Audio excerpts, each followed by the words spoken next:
Hello everyone and welcome to the Redmen TV. It's Watchalong time. We are building up to Chelsea Football Club versus the champions of England. I'm Ste, joined for this one by Chris Pajak. Over at the board, we've got Dan Club. Yes, Liverpool with 4 games to go, our Premier League champions. Playing dead rubbers at the start of May is absolutely fantastic. It's what we're here for. Can't wait to talk to it. Yeah, apparently there's going to be some changes to the team. Arne Slot said so the other day, Chris, while doing so whilst not having a shave for about a month. You can tell that the lads have been on the ale. The last time Liverpool won the league championship, they went to Man City and were absolutely bladdered off their heads. They've had a week this time, to be fair. Yeah, they have, that means they've had a week to get bladdered off their head, as far as I'm concerned. And it looks like Arne Slot has taken that and ran with it, doesn't it? So, really today for me is about making it as difficult as possible for Chelsea to get into the Champions League. Newcastle aren't really helping us out with that one right now, although I'm not sure I really want Newcastle in there either. And today is about a guard of honesty. Absolutely. And that is pretty much it as far as I'm concerned. If we get to win, we get to win. I'm also here for us losing every single game between now and the end of the season because we're champions and we don't give a shit anymore. Absolutely, yeah. Pressure's off us. The Liverpool team will be out in a couple of moments. We will get to that shortly. Dan, before we do, I'll come over to you, mate. The manager himself said he is going to try and rest a few players, give a few players opportunities. Harvey Elliott, Jarell Kwanzaa, maybe Federico Chiesa, Wataru Endo, they're the type of players who come into the fold here, perhaps. Yeah, I would say so. Yeah, they're certainly the 4 that spring to mind of those that have been in and around it, and people have sort of looked at them and said they've been hard done by at certain points in the season. I think Harvey Elliott in particular falls into that category. A lot of people have been clamouring to see more of Chiesa, but for one reason or another, that hasn't quite happened. I think Wataru Endo's actually worked himself back into the plans, into the thinking, and done well when he has been called upon, certainly when it comes to shutting down games. And he and Harvey Elliott are probably the 2 out of those quartet that have earned and deserve more opportunities between now and the end of the season. We were talking outside, me and Chris, about the criteria and the eligibility for medals. I think a lot of lads could usually say, I'll give him appearances, but I think those 4 and those 2 in particular are ones where you'd say, actually, they've been a big part of what we've achieved this season, so let's see some more of them. Yeah, absolutely. We'll know the team in a couple of moments. Before then, shout out to today's stream sponsor, and in fact the sponsor of all of our watch-alongs for the entirety of the year, Dr. Emre Sinach. If you're interested in getting your hair done, maybe getting your teeth done, maybe getting your beard done, all of the above, do go and check out Dr. Sinach. There's a link in the website below. There's a QR code that appears throughout the course of the stream, including the wonderful Ryan Babel, who Paul told me recently, obviously Paul was up close when they did the player portraits, is in fantastic nick. Ryan, his hair game looked fabulous, and that was all thanks to Dr. Sinach. So thank you very much to Dr. Sinach. Listen, if you want to celebrate the champions by getting your hair done, fill your boots. I mean, I could do it. If I was going to do anything now, I think I'd go for the beard. I think because I'm getting bored of the constant shave, not shave. I reckon I might go for the little beard treatment myself, Chrissy P. What would you be interested in? I'd love to be able to grow a beard. Dr. Sinach can box you off, mate. You still have to shave, wouldn't you? You don't even have to grow one. You can just go. This is like 6 months. Yeah. Can I? And this is no offence to either of you in many ways. It's going to be offensive. This is. Of course, you could have started the sentence with that. So naturally, of course, is it possible for either of the things to happen? Like, because I know he's very good, but he's not. For what? He's not a miracle worker. Like. There has to be something there to work with pre-existing. No. They take you can take a hair from anywhere. They take it from other parts of your body and transplant it into... It'd be terrible for me because if he took it from my head, it would just not work, would it? You go into the I'll be honest, right? There is not much he's got to work with from anywhere on my body. Perpetual motion. I look naked like a big baby. I'm the opposite. I'm a very hairy man, except on my head. So I reckon he'd be fine. Honestly, if you go anywhere else on my body except my head, he'd be fine. You could take it from me. I've got a hairy back, hairy chest. You could box me off there if he wants to. But listen, Dr. Sinach knows more about this stuff than us. So go and check out the website. Go and check it out. If it's good enough for the likes of Digital Cease, actually even another one with Paul was with Ryan Babel, Lewis Garcia, then it's good enough for you guys. The team is out. I have been told, but I'll give Dan a couple of seconds to get his board in order. There are a couple, I suppose. Yeah, the manager's made a few changes. I mean, Endo's on the picture, so therefore you're thinking he's playing as well. It is the type of change team that the manager. Quite a lot of changes. The manager, well, is it? Yeah, it's quite a few, I think. It's certainly changes from what I've just had. Yeah, I mean, Jones is there for a start. Elliott, Timikas, Kwanzaa. Is that no McAllister? Endo. No McAllister. McAllister gets a rest. Szoboszlai gets a rest. Gravenberch isn't even in the squad. No. I'll run through it very, very quickly. Then while Dan sorts it out. Alisson is in goal. Trent Alexander. Wait, no, Salah. Oh no, he's there. Salah's He's there. Alisson's in goal. Trent is right back. We have got. Have you done it, Dan? Kostas Tsimikas at left back. Carry on, I'll take it off as Steve goes. Yeah, we've got Van Dijk and Kwanzaa at centre back. And midfield three of Endo, Elliott, and Curtis Jones. And then from three, Jota, Salah, Gakpo. A bench of Kelleher, Konate, Diaz, Szoboszlai, Nunes, McAllister, Chiesa, Robertson, Bradley. Shout out to the person who said, there's no Ryan Gravenberch on the squad, deserves a rest. The manager has made the changes.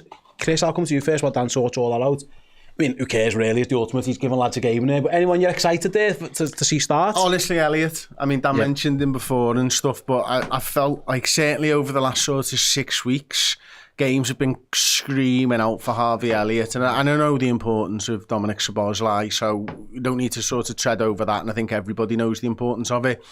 It's not a slight on Dominic Szoboszlai that I want to see Harvey Elliott. It's that I really like Harvey Elliott and want to see what he can do in that sort of pseudo number 10 role. So for me, it's all about Harvey Elliott. What can he do? Can he force his way into the manager's thinking for next season? Because he hasn't really been in his thinking for this season. And that's what I'm happy with. I'm a little bit sad I still don't get to see Federico Chiesa start a Premier League game.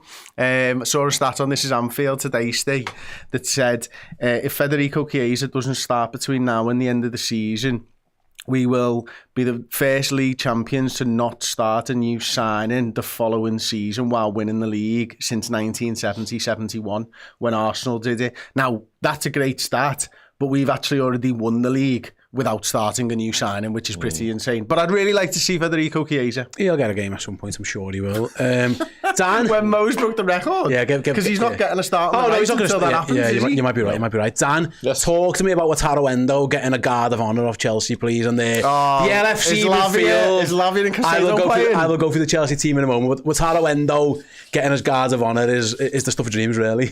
Yeah, it is. Yeah, it doesn't get much sweeter than that, does it? When we all sort of had one eye on the potential of a guard of honour at Stamford Bridge. Caicedo's playing. Is he playing? No, Lavia's playing as well. My sweet lord.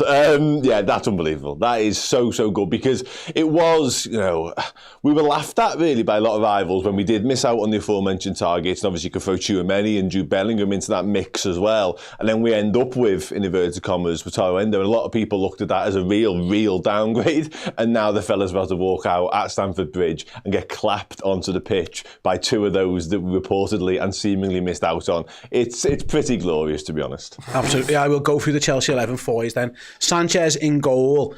How do they do this? Is this like alphabetical order? I don't know how they've done it.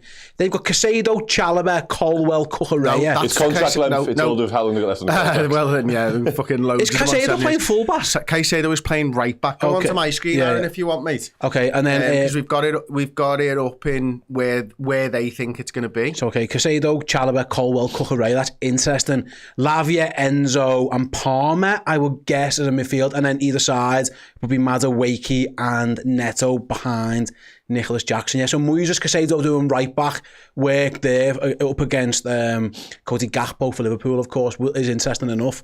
And then their bench is full of people I don't know. Actually, no, to be fair, Jorgensen could be anyone. Tosin, Badiashile, Achembong, apologies, don't know who you are. Gusto, no, he is. Dan James, no, Reece James. Dewsbury Hall, the Tory wedding venue himself, Jadon Sancho, and then the young lad George. So that is the Chelsea team. So changes for both sides, really, although Chelsea's feel like it's a much bigger game for them than it is for us. I'll come back to you, Chris. The interesting one there, I suppose, is the manager's given Ibu his rest and he's gone to Jarell Kwanzaa. Another one, really, who, by all accounts, all the reporting is Liverpool want him to stay. They've just given him a new contract. There's nowhere that Jarell Kwanzaa goes. If anyone goes, it might be Joe Gomez. But it might be a good thing, actually, for Kwanzaa to play all four of these remaining games and just get his feet wet, because there's a chance that he's next in line next year if Gomez does move on. Liverpool being linked with young centre-backs. Honestly, some absolutely outstanding point. I didn't listen to a word you said, because did anyone notice on our graphic, if you can get it back up, What, the Premier League champion thing, the gold thing? The gold thing, Premier League lion in the corner. Oh, yes. My point was Gerald Kwanzaa. I know, I was listening. I just wanted to draw attention to the fact that there was a gold You could have done that without telling me you wasn't listening to me. Well, I could have, but I preferred to not. Less funny that way. I'd say less insulting. It could have been an option, but we're good. What'd you say? Fuck off. You heard that, didn't you? Kwanzaa, talk about Kwanzaa. I know. Look, Gerald Kwanzaa. He obviously had a belter season last season. A much tougher season this season, I think it's fair to say. Rumours that Liverpool are interested in the likes of Dean Huijsen, who looks like a pretty good backup centre forward. Maybe Arsenal should sign him if they want to go second again next season. If they even get second this season, the best way to not get second again, Sunga, is to finish third. They're Arsenal. That's it, like, you know Arsenal, what I mean? up there for they don't want 3 years of second. They want to finish third, like Tottenham. They're mates, finishing third in a 2-horse race. It's very much a North London thing. No, but Gerald Kwanzaa, man, I would like to keep Kanate's eye in, because I think that's, you don't want him to have so much time off. But I think it's actually probably really important for Kwanzaa, because you want to see that it was a blip, and you want him to prove that what this season isn't Gerald Kwanzaa. Last season is Gerald Kwanzaa. So I would put him in the firing line for as many of these games as possible, from a point of, you either show me you're good enough or you show me you're not good enough to stay in this squad, because I think he should be around next season based on last season, but the manager wasn't here last season. No, absolutely. I say Liverpool, all the reports are they've got no intention of selling. They just tied him down to a new deal. But yeah, I'm glad he's playing. We'll see how many of the games he gets going forwards. And he's not right back. Stop playing at right back. We've got a couple of members, chats, before we move on. I'll come to you in a second. And Ashley Frith says, we are the champions of England. I'm so excited for the Red Weekend in a couple of weeks. Get in, Ashley. Same. See you there. Yeah, I can't wait either. Get your tickets. Go to redweekender.com. Come and see us on Saturday, the 24th of May at the Exhibition Centre in Liverpool. It's us on stage with the Dalglish family, including the King himself, of course, Kenny Dalglish. There are legends aplenty turning up as well. John Aldridge, Bruce Grobbelaar, Tasha Dowie and Gary McAllister. Music from the Ragamuffins, a DJ set from the wonderful Harry Mack. And then to close the show, Platinum Album award winners, the Zootons. So yeah, if you're coming to Liverpool for the parade, you've got plenty of time now to get yourselves into the city for that mad weekend. See us on the Saturday, watch Liverpool lift up champions, well, that trophy behind us there on the Sunday, and then get to the parade on the Monday. Ashley's got it boxed off, you guys can as well. Yeah, and just so everyone knows as well, it's called the Red Weekend. This is our end of season party. Loads of people have been saying to us for months now, when's your end of season party? This is the only end of season party that we are going to be doing. 2:00 in the afternoon till 7:00 in the evening. You get to see the full Redmen TV crew going in family fortune style game show against the Dalglish family, with Les Dennis, the actual host of Family Fortunes, and the Zootons, and the Ragamuffins, and Harry Mack, like you've mentioned, and all of the aforementioned legends as well. You need to get involved, so do. Get your tickets from theredweekender.com. Absolutely can't wait to see you all there. And Kieran says, what a season to be a Redmen TV legend. I love you guys. Oh, thanks, Kieran. We love you too, pal. We love all of you guys who tune in. Just by the way, just let you know what's going on around the Premier League and the battles for various things, whether it be finishing not 17th or getting in the Champions League. Man United are losing 2-1 at Brentford. Brighton are beating Newcastle 1-0, which is a massive result in terms of that top 5 race. Nobody seems to want to finish in the Champions League places except Manchester City at this moment in time. And Spurs are drawing 1-1 at West Ham. So yeah, that is where we're up to on that. Dan, I'll come over to you again. Making 3 changes to your midfield against to be fair, like we've had a little bit of a go at Chelsea there, but they have quite a strong midfield. The balance between Jones, Elliott and Endo will be fascinating, really. They're all very, very different in terms of what they do. It feels like you'd be guessing Endo does the Gravenberch stuff, Jones does the McAllister stuff, Elliott does the Szoboszlai stuff. Is that how you'd see it? That's massively how I see it, and that's exactly how I put them in that order, really, because that's how I'd have the aforementioned the 3 first choice ones, if you like, and I see them sort of picking up where they left off and trying to trying to emulate it, if you like. They've been the standard bearers, haven't they, in that first choice midfield? Those three, they've absolutely been phenomenal at different parts of the season. One of them might have stood out more than the other, but as a collective, as a three, as a unit, they've been nothing short of sensational. I think Curtis Jones has dropped in and out and put in good performances along the way, but they've been the first choice trio for a reason, in my opinion. So it's going to be fascinating to see how these three cope, because I think you're right, that Chelsea midfield has got a lot of quality in there, it's got a lot of finances in there as well, it's fair to say. So they're going to need to perform, they're going to need to perform well, but much in the same way as Chris spoke about with Joel Quansah, I think Wataru Endo and Harvey Elliott will both look at this as opportunities and points to prove, and to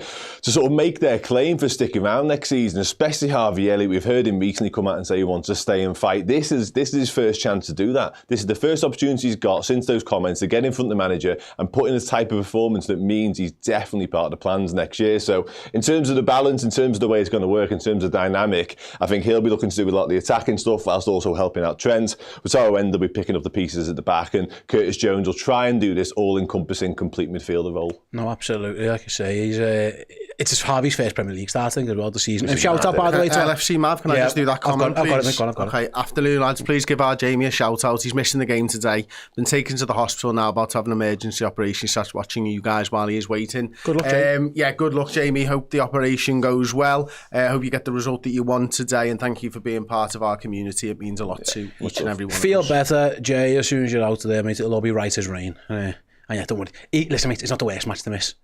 Liverpool are already champions, pal. Get yourself right as rain for that parade and for the shows, pal. But yeah, good luck. Hope it all goes well, mate.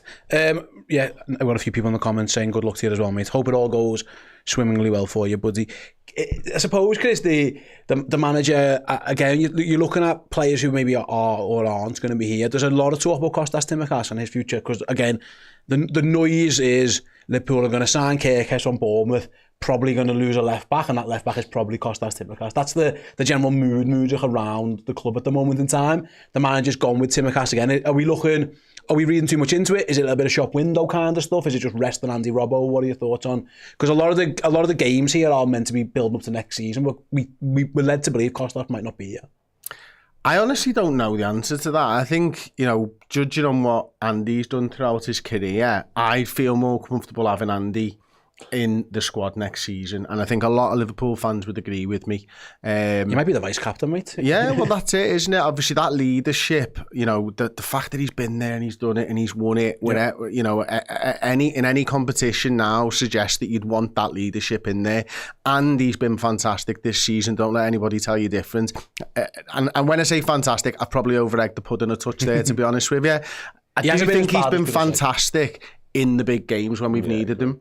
I do think he has also had bad games this season, a few more than he has in previous years. But what I will say is there isn't a fullback in the world that is fault-free and that goes through an entire season without making mistakes. Andy's had a few more than normal this season. I think he did struggle at times, but he managed to bring his level back, and we know what his leadership qualities are like.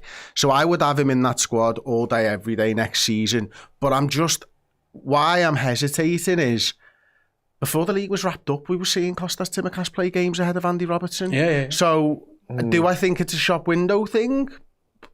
Probably, but I'm not 100% certain either. Because Tsimikas has probably had more starts in the last 5 weeks than Robbo. Oh my God, by the way, sorry, but I do apologise. I'm watching Newcastle versus Brighton. I think Newcastle has been given a pen, and I'm pretty sure he dived. Look at this. Oh, I'm into that. That's a dive. It looks like a dive. Is it given? Or it's been given, yeah, it's been given. Joe Willock, I think that's a dive. I think they might overturn that. They had the penalty overturned before for being outside the box. I'm convinced that's a dive. Okay. Got Isak in my fantasy, so yeah, you need the goal. Yeah. What did you think on that one, Dan? On Kostas? Yeah, just interesting actually. You made the point about Tsimikas starting a lot of games generally this season, certainly in the last few weeks. I think that's right, but I think that's more sort of leads us to where Arne Slot thinks Andy Robertson's at, in terms of the fact he can't start every single week because you're not getting the levels of consistency, you're not getting the performance levels from him. So I actually think that still means the future looks, as Steve kind of explained it in the question, it still means we will sign a first choice, or certainly somebody to compete with the first choice spot left back, and it'll probably be Kirkes. That doesn't really mean that Tsimikas might stay instead of Robertson, if that makes sense. I still see it that way round. I just think that means that Robertson definitely can't be the guy every single week, Agreed. every single time. 100%. And I think Tsimikas is starting now is similar. I think it's just part of the mass rotation. And I would put a lot of the onus on that shop window stuff and just trying to ramp up the price and just generate some more suitors. I suppose from in this scenario as well, there's a huge chance that Robert's been on the ale a lot more than Costa this week. It'd be so full. I am brewing vodka. You say that right. I think if anyone could match Andy Robbo, it might be Costas. By the way, Man United are losing 3-1 now. And that penalty's gone to VAR. But that's given us a penalty. Yeah, he's gone over, he's looking at that, and he's not. Would we all be giving a penalty. Robertson to stay? I certainly would be, by the way. Yeah, we'd all be. Well, I think you'd get more money for Costas as well. Yeah, but I think Andy Robertson's a clear. I think he's a very good squad player. That penalty's been overturned, by the way. It's clearly a dive. They should book him. He's booked him for diving as well. Oh, really? Yeah, absolutely right. It was a dive. So Newcastle still struggling in that Champions League top 5 race. It's interesting, this top 5 race, Chris, because it's the kind of thing we can sit and watch now. We are with this shiny thing and all our medals and all our trophies and what's going on. It feels like this Champions League race, like Arsenal aren't even convincingly in it yet. I mean, Newcastle might be doing them a favour here to get in it, but it feels like nobody wants to finish. Nobody wants to finish in the Champions League. They're all whinging and us going, he's fucking lucky and all this. Yous are all shit. It's only City. None of yous are wrapped up. City are in good nick. Yeah, and I think we all kind of thought at some point this season they will get their act together. They're going to finish second. Arsenal are going to finish third. And then take your pick. I'm absolutely gutted this season it just doesn't go to 4 places because I think it would be even funnier right now. But the fact that there's a 5th place, it kind of makes you think that two of the big sides are definitely going to make it, and that's a bit annoying because you can't discount Aston Villa out of this race either. I mean, Nottingham Forest are plummeting right now, aren't they? Yeah. So I think you can probably write them off, to be honest. But Villa, Chelsea, Newcastle, City, they're all in for it. Yeah, they're all in for it. Yeah, absolutely. City are looking at second, you would think. I mean, Newcastle, if they'd have won today and then beat Arsenal, they're in that mix. Newcastle needs to win this game for that one. We should just beat Arsenal just to make sure that they don't go second. My thinking is just beat everyone. Yeah, beat everyone. We'll find out how it goes today against a Chelsea side. Adam was saying too is we can break the record if we win all of our games for the biggest point differential to second place as well. That is true. Yeah, absolutely. That's go to 21 points. Like if they care, again, I just don't think they care. I think the only thing Liverpool are caring about is Mo Salah getting that record. I think we saw enough for the Guard of Honour, and then Guard of Honour. He's picked the team though. Just on that note, that will have more care in it and more fight in it because of the reasons that we've already touched upon. The fact that some of these lads are, in many terms, fighting for their futures at the football club. They won't see it as that, a lot of people, but I think it's fair. I think it's right. We've already mentioned Harvey Elliott was our window. We touched on Joel Quanta's disappointing season. Who knows what Costas Tsimikas is fighting for? Diogo Jota's question marks around him as well. Plus, we've touched on Salah's crave and quest for records. So I do think there are elements of this team that will want to perform today. And plus, Arne Slot, as much as we, say they're going to be on the piss all week in party mode, he is so focused, so driven, so determination. I'm absolutely certain he'll want to end this season on another high. Absolutely. You might be right. By the way, Brentford have scored 4-1. 4-1. Man United are going to be in the fucking Champions League and they're fucking crap. This is the problem. I was saying this to Aaron before, right? What they've done with the Champions League, and I've mentioned this over the course of the season, with having so many teams in the Champions League, the knock-on impact of the Europa League and the Conference League has been abysmal because of it. The quality of opposition is absolutely shocking. And the point is, you've got your 14th and 15th place teams in the league, that's way too high. 15th and 16th place teams in the Premier League who are going to win. One of them is going to win the Europa League for the most part. And the thing is, I actually think that this is going to happen every single year because the teams in Spain, like Sociedad, when they go up and have a good one, or Girona or any of these, they get picked apart. Tottenham and Manchester United have got so much money, they can't be picked apart by teams above them. Yep. So every single year, you're going to have shit English teams winning the Europa League or the Conference League now. Yep. And this is what UEFA have done. And it's their own fault, and we shouldn't want Manchester United to win trophies either. So I can't believe I'm going to say this, but if it's the two of them, it's Tottenham Hotspur all day, every day. Not even a question. It's Tottenham, absolutely. It's Tottenham. Thanks to Gareth Baird, remember for 9 months, says, let's go Reds. Let's show everyone why we're champions. 8-1 win. 8-1 win for us today. I mean, there is something to be said for playing with freedom and without pressure.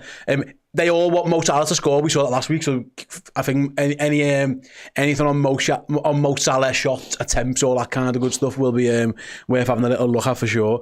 As we get towards the game a little bit later on, just to let you know how today is going to pan out here at Redmen HQ. shortly, me and Chris will nip away. Dan will join in this chair, rather, for the fan reaction show. You can have your say on all things that you want to talk about. Anything with the Reds, transfers. Dan loves a transfer story or two. Contracts. Whatever you want to talk about for the next half hour. And then about 4:15, me and Chris will come back into the studio for the entirety of the watch-along.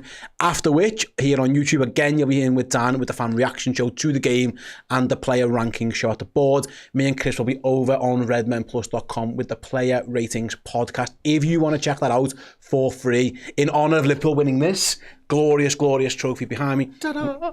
We are giving away a month's subscription of Redmen Plus for free. So if you go to redmenplus.com, you join up as a captain, a monthly captain subscriber. Use the promo code CHAMPIONS.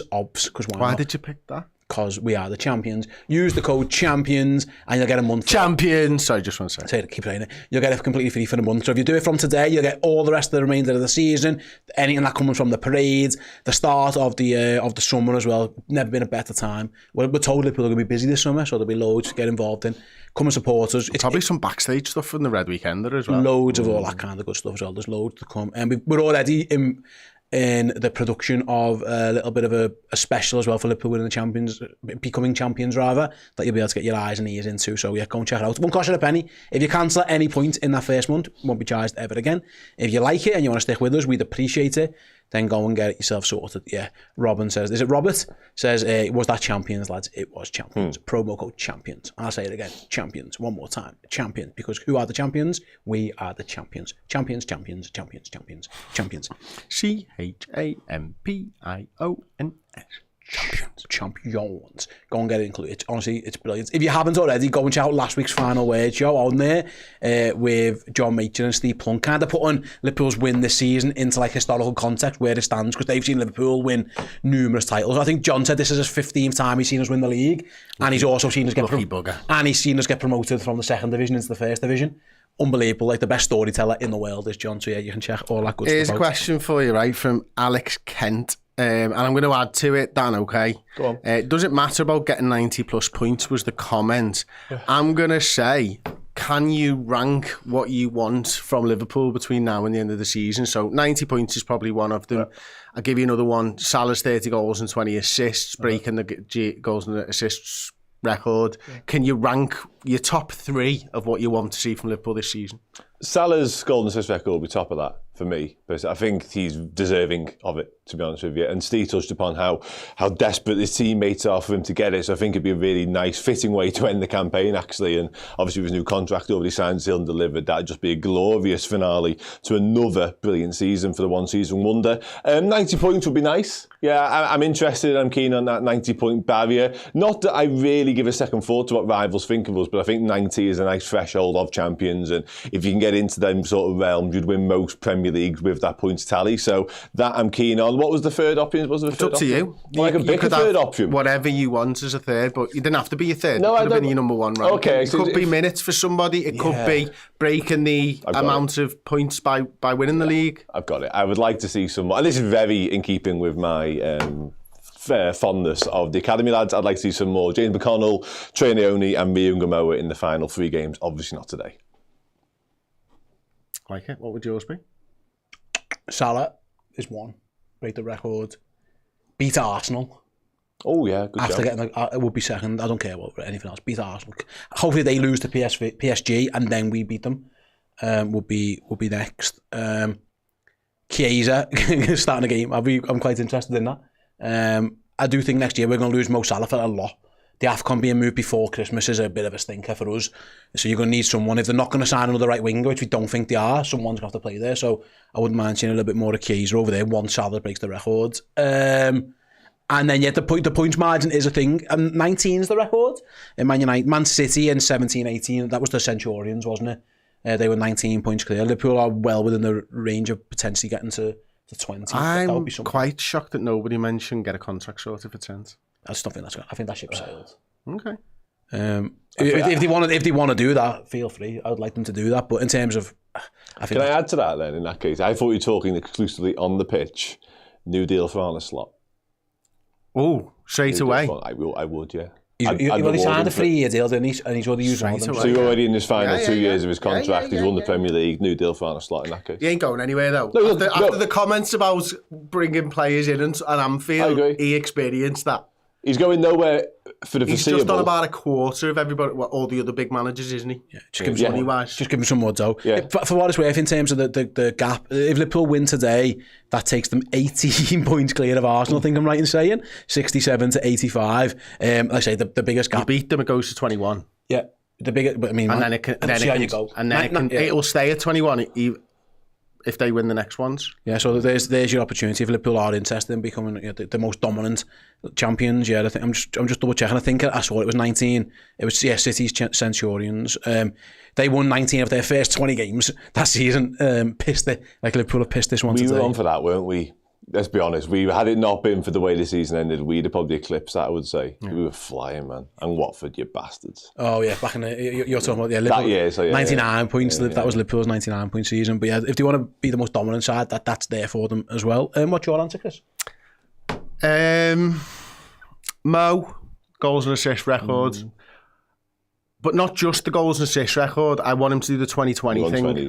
That's the important part of it for me, is breaking Henry's record, essentially, so that he can prove himself statistically the best player the Premier League has ever seen. I would then like to break the 21 point, or get to 21 point gap. If we can have more, I'll take more. But I'd like to do that. And I'm not sure about the last one. I'd really like us to get a couple of signings back before the end of the season. I still feel like maybe it's not going to happen. I'd like us to. Depends who you're getting them from, when other teams have still got something. For what it's worth, by the way, in the Premier League, Mo Salah currently has 28 goals and 18 assists. So yeah, 2 more goals, 2 more assists. United are coming back into this. It's 4-2 now. Oh no, 30-20 is definitely on the card. He's already broken this record, by the way, isn't he? He's already broken for a 38-game season, hasn't he? The ones above him, I'm right in saying, of all that they were when the league was a bit longer. It's a Shearer and Cole. Yeah, but it's shit. Break that record. No, absolutely. Break that. That's a better record to have, isn't it? Yeah. Break a record that was only done in 42 games. Yeah. He always in 38. He always scores against Arsenal, so you can bank him in for next week anyway, Mo Salah. So it's, if you can get a couple today against Chelsea, then yeah, fill your boots. Assists wise, yeah, if someone could just pop 2 in for Mo Salah today as well, that'd be great. But who cares? It'd be interesting to hear, Chris, because like I say, this is a massive game for Chelsea. This result is really going in Chelsea's favour as it stands with Newcastle losing. But Chelsea have just been like, there was a point earlier in the season when actually Arne Slot says they're one of the teams who actually played better than us in a game, and we still won. If they'd have won that game, there was talk of them going top of the league, and now look, the distance between two sides, they've gone that way and we went that way. But in terms of like games that Liverpool have played this season, they've been one of the toughest opponents. Yeah, they certainly were at the time. PSG took that mantle and ran with it, and there was a couple of other teams in between there. Fucking Fulham. Fulham is one of them. The thing is, they've been blowing hot and very fucking cold recently, haven't they, Chelsea? That's what it comes down to for me. They just, I think he's under pressure now, Maresca, to be honest with you. I think if he doesn't get Champions League, he'll get booted. So he should want to win this game for that. Yeah, I truly believe that. It's Chelsea. It's Chelsea. Yeah. It's Chelsea. And they've gone backwards, from where they were this season. And it doesn't look like it was a blip. It looks like them winning games was a blip. No, you might be right, mate. Like I say, in terms of they're getting favours everywhere because Forest can't buy a win at the moment. Newcastle look like they're shit in the bed here. Arsenal have gone to crap. It's only really City who are showing any type of form in the top 5-6. Villa as well to an extent, although they had a loss recently as well. Actually, it's just kind of Liverpool, and that's the reason why they're pissing it. Oh, sorry. Can I change my third one? It's not really a Liverpool thing, but I would like this comment to come true. United to lose the Europa League final on pens. Yes. Massive plums. Nice name. That'll be my third thing that needs to happen this season. I'm pretty sure Newcastle have just got themselves. Have they got a penalty now? This might be the third time they've been awards the penalty. It's for the handball in the wall. So Anthony Gordon got given a foul before, it was outside the box. Then Joe Willock dived. So Shaw's taking a free kick here. Here's an handball. Yeah, it is. Fucking hell, mate. What are you doing? Some lad just saved it. Absolutely. Yeah, that's handball. All day, every day. Yeah. What are you doing? There's actually two of them. He saw it and went for it. Yeah, it wasn't like yeah. it was. That wasn't just unnatural position. That was I actually saved it. You're So right. a big moment here for Newcastle. Alex Isak might get Dan's fancy points in the season. You still beat me in that? Do you still lose 5 points if they miss? Yeah. Yeah, I'm quite a bit ahead now, though. I haven't paid attention. Flown ahead. Well done, mate. Good job by you. It's over, to be honest. The office one's done. Forget about it. Nice. All right. I completely forgot I was still in that, to be honest with you. Jared says, nice merch, Redmen. I ordered a couple of jerseys from DHgate as well. Well done. Congratulations, the gold ones. Yeah, thank you very much. Redmenmerch.com. Go and check out the Champions range. Chris, can I hand it over to you to bring some of them up on your computer while I Yeah, absolutely. bring them for you? So we've got this one, the Campione one. We've got Chris's one, which is the Nirvana one.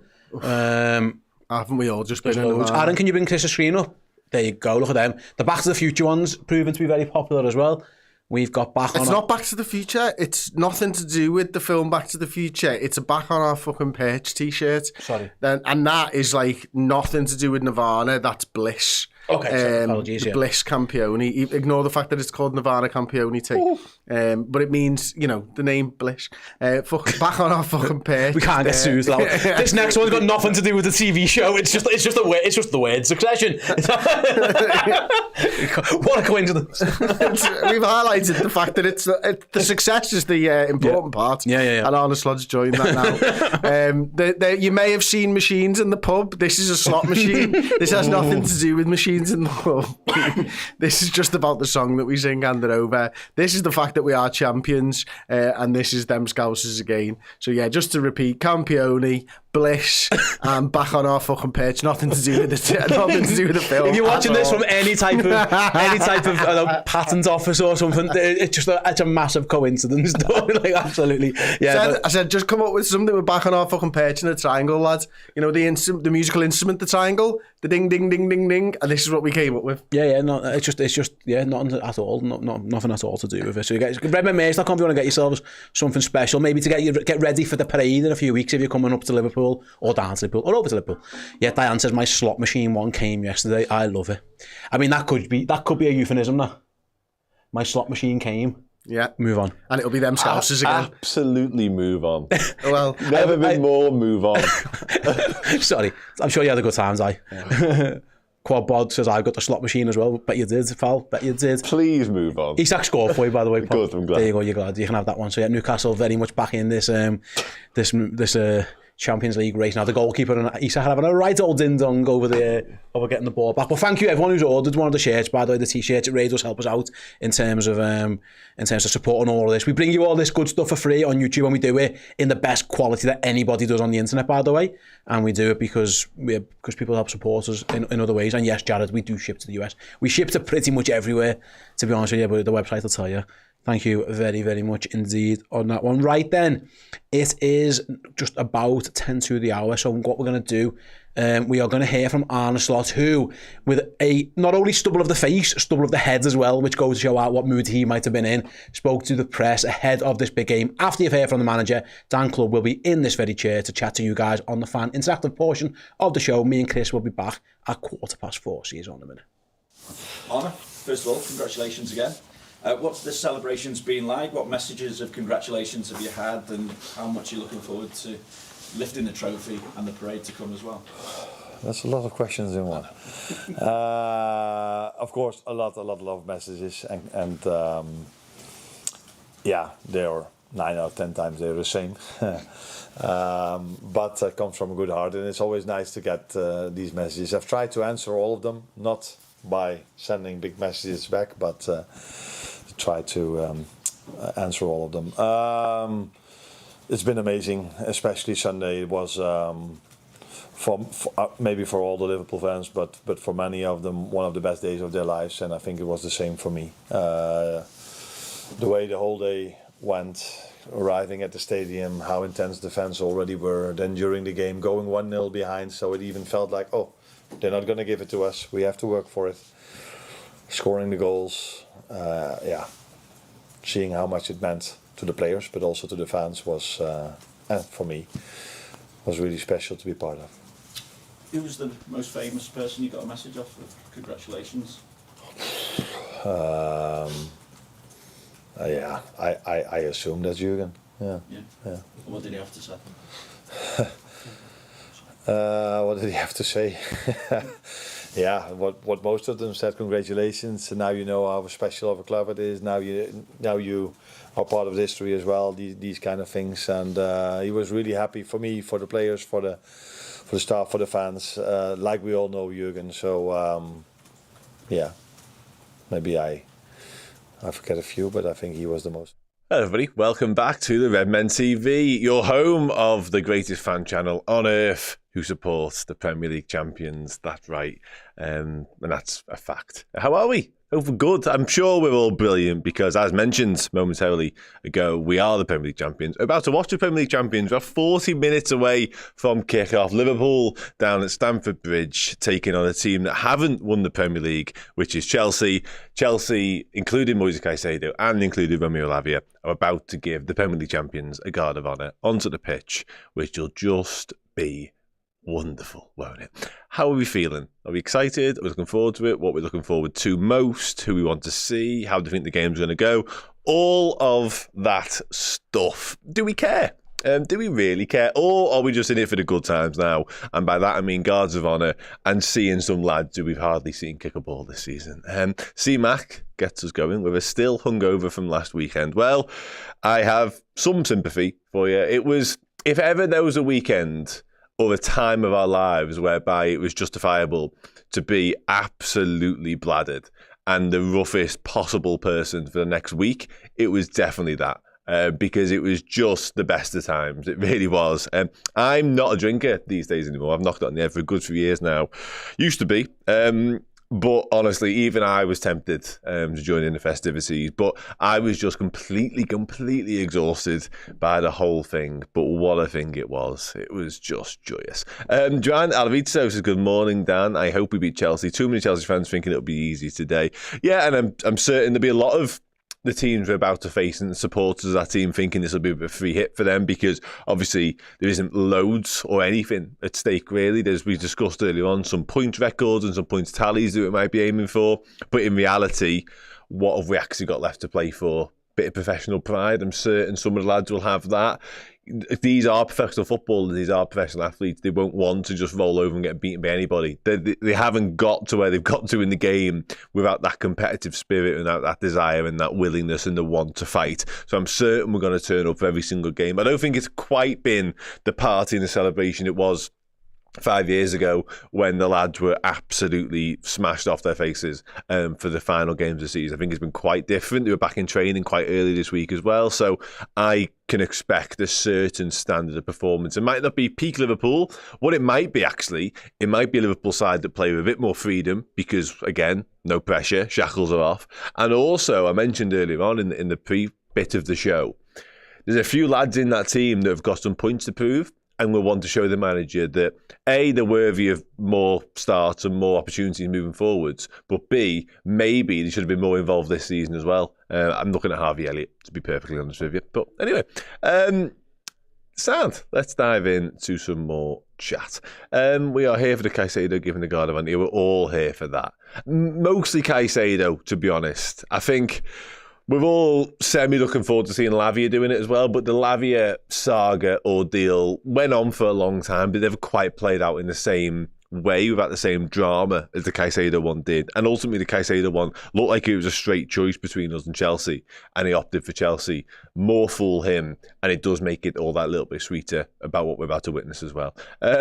Will Chiesa get his medal? Yes, he will. Mainly due to the fact, well, two reasons I think he will.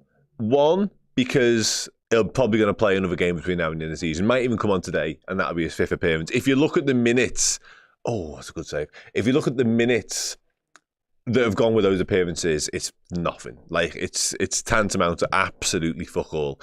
But doesn't really matter. As long as you play 5 times in the Premier League, you are absolutely nailed on for a Premier League winner's medal. However, he's probably even more likely to get it due to the fact that these days, 5 appearances guarantees you a medal. You've got to get one. You're eligible. You've ticked all the boxes. You've got the criteria done. So you've got to get a medal in that circumstance. But the Premier League just give an amount of medals now to the winners, and they sort of divvy them out as they see fit. Now, as I mentioned, the 5 appearance people, they get one, done. Liverpool will then give them to some backroom staff. Some of the coaching staff might end up getting one. Who knows? People in admin and PR positions might end up getting them as well, depending on how many there are to go around. But I would imagine anyone that's played a part of any game of football, Vítězslav Jaros, for example, who came on at the end of Crystal Palace, I would imagine he would get a medal, despite only playing one game. And James McConnell's played a couple of games, for example. I actually think Trey Naoni, people, Marinello, people who've been in and around training squads and match day squads as well, I would guess they might also get Premier League winners' medals. But I am very much guessing there. I know it's 4-3 that United game as well. I've just seen that. I do think Slot wants. Yeah, he probably will. And listen, I don't know whether the medals, because he got asked about Darwin Núñez and the financial situation around his transfer, because there's a lot of reporting about a clause that Liverpool might have to pay $5 million to Benfica if he starts one more game. Arne Slot certainly told us that he wasn't aware of that stipulation.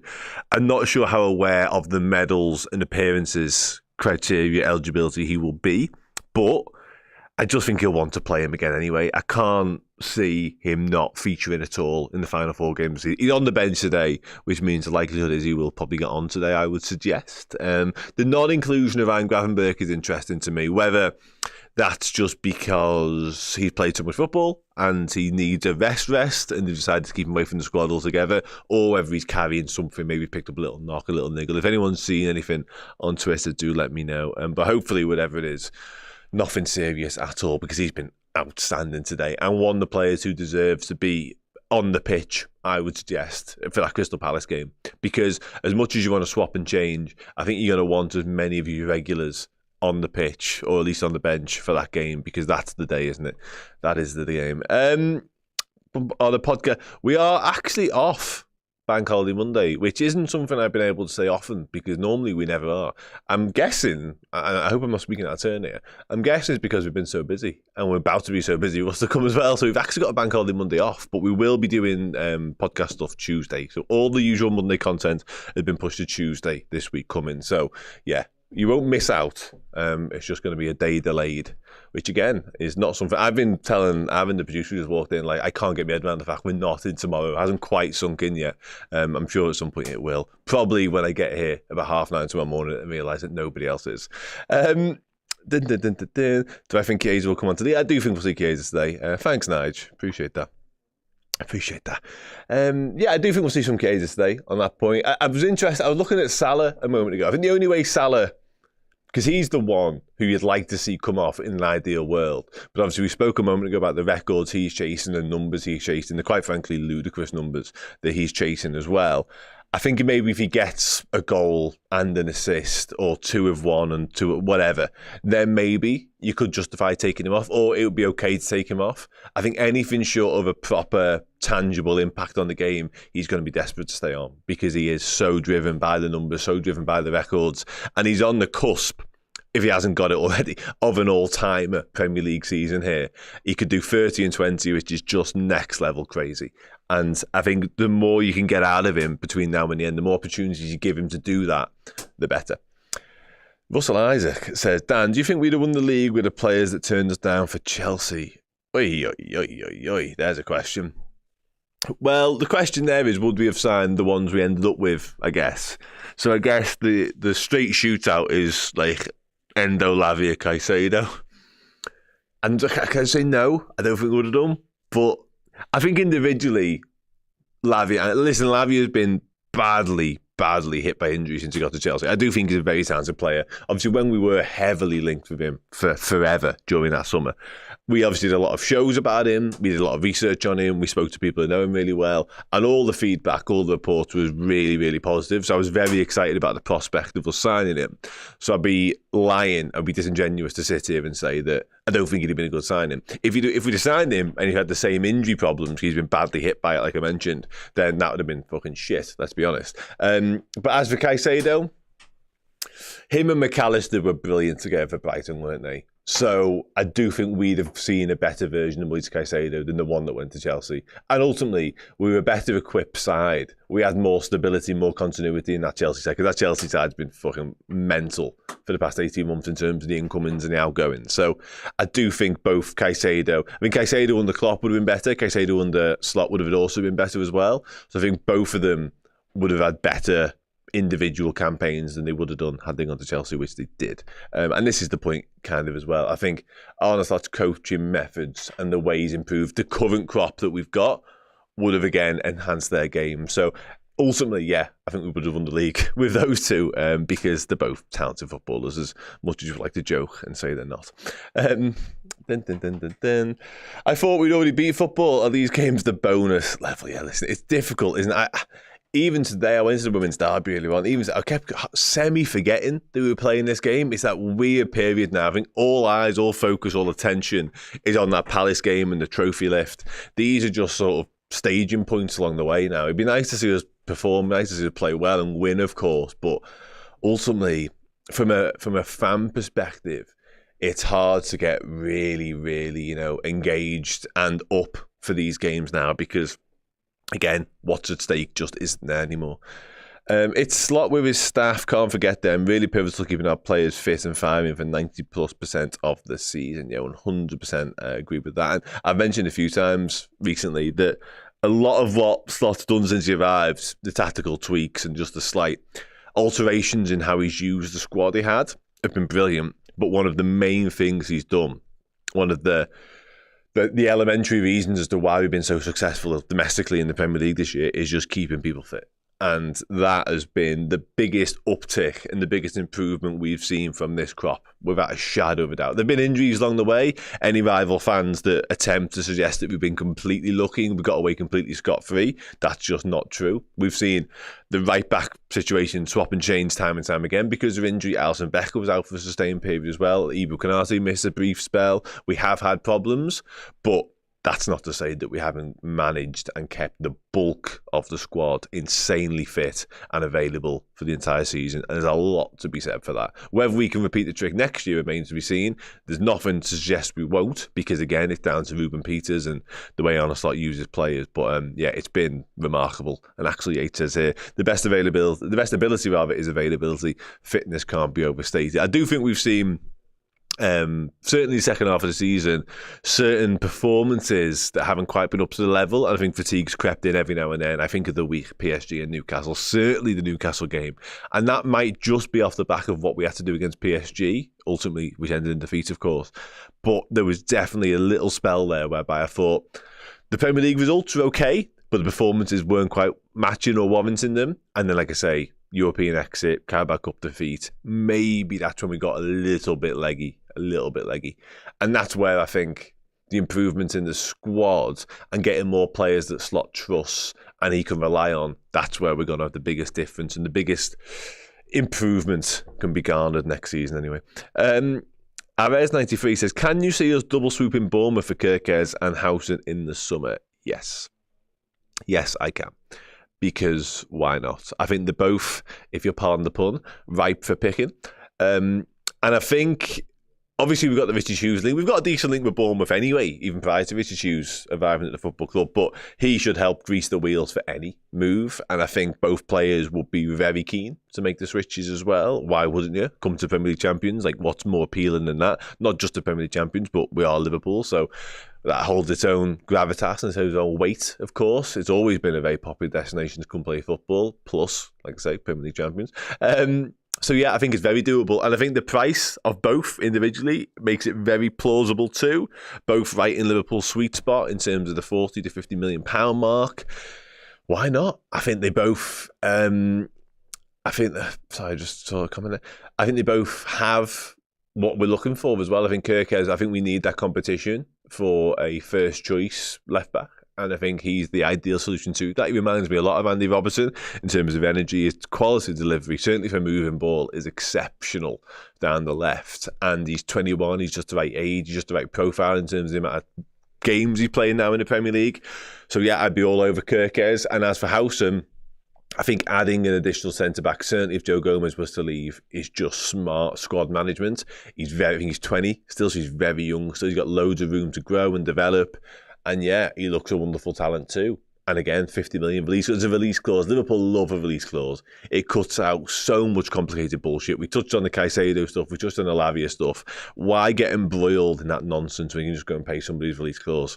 So yeah, I'd be all over them too. And I think they'd be very good starts and they're very doable deals, as I mentioned as well. So yeah, go and get it done, Liverpool. Nice and easy. Get two in quick. John Malone asked, why isn't Bradley starting? It'll just be a fitness-related thing. He hasn't started for a little while, has he? And he came back to training, I think, for the first time on Friday. So to go from first training session back to a start is a big old leap.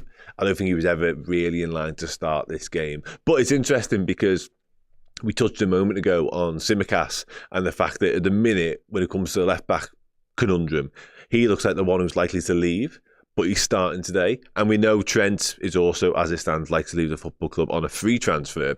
So in theory, in essence, as we have it right now, as things stand, both our fullbacks won't be the football club next year, which is fine, I guess. You might have costed Tsimikas in the shop window and trying to drum up some interest and some suitors for him. With Trent, yeah, Liverpool might still be harbouring ambitions and hope that he will stick around. So for on the slot, it's just a case of picking who you see fit as the best right back. Fit being the operative word in that. Do I think Mendy kicked himself for not signing for the Reds, seeing as we've won the Prem? I hadn't even give Martin Mendy a second thought, I won't lie to you. Not since like September. Probably. I think there was some regret, and it got reported from some Spanish sources as well, in around sort of the October, November time, that he was already starting to regret his decision. Not because Liverpool were doing whatever we were doing at the time, you know, certainly fighting for the Premier League title at that moment, but I think because Real Sociedad season had gone so downhill, to be honest. I think that's the problem. And also there was a lot of talk when he initially decided to stay that he was going to get rewarded with like the best contract Sociedad have ever handed out. I'm not sure that happened either. So yeah, I think he was definitely starting to question his own decision. I listen, when it comes to his decision, I don't hate anybody deciding to stay with their boyhood club and to stay loyal. Like, we had that conversation when it comes to Gerrard back in the day, and obviously Trent more recently as well, other players too. So I can't really begrudge him of that. I wish he'd have come to Liverpool because I think he's a very, very good footballer. I think he certainly fits the profile of player that we were looking for, hence trying to get him. But yeah, I don't really, again, I don't despise the fact that he did that, but I do think him on a personal level thought maybe he should have made the move. And as you touched upon there, now fast forward to where we are, Premier League champions, Real Sociedad not competed at all. I'm absolutely certain he might start to wonder whether he should have made the switch. And it'd be interesting to see what happens in the summer with him. Obviously, there's a lot of talk about Arsenal recently being the front runners for his signature, but I think that shifted to Real Madrid, actually, to be honest, and we all know what that looks like. Plu says they probably give him a new contract with big fat release clause. Yeah, we had a release clause in his existing deal, didn't he? So I'm not entirely sure about that. Plus, it would do him no favours to get a huge release clause in it because it would actually, you know, guard off any potential interest. So yeah, I didn't hear it confirmed that he got that new deal, I must admit. And at the time, obviously, I was trying to stay right across that deal and speak to as many journos as possible from that area. So yeah, interesting one. And again, it'd be interesting to see what happens with him. But yeah, time will tell. Jan says definitely regrets it. He might not get another chance. He might get another chance at the top club. Yeah, he might. Because that was, I guess that was always the fear from his point of view. Like, what if I don't go now? Maybe I never will. But yeah, we'll see. And who cares? Ultimately, he doesn't play for us. Won the Premier League. It's all good. Alexander Ivanov says Belabor is very good as well. I don't think I understand how beautiful those Spanish hills are. No, probably not. However, I've been to Malvamai and it's sound, you know, it's really sound. So, yeah, it's your loss, Martin. It's your loss. Plus, won a big fucking trophy, mate. Your loss. Who needs the Spanish hills? We have speak. Exactly. No, you know what?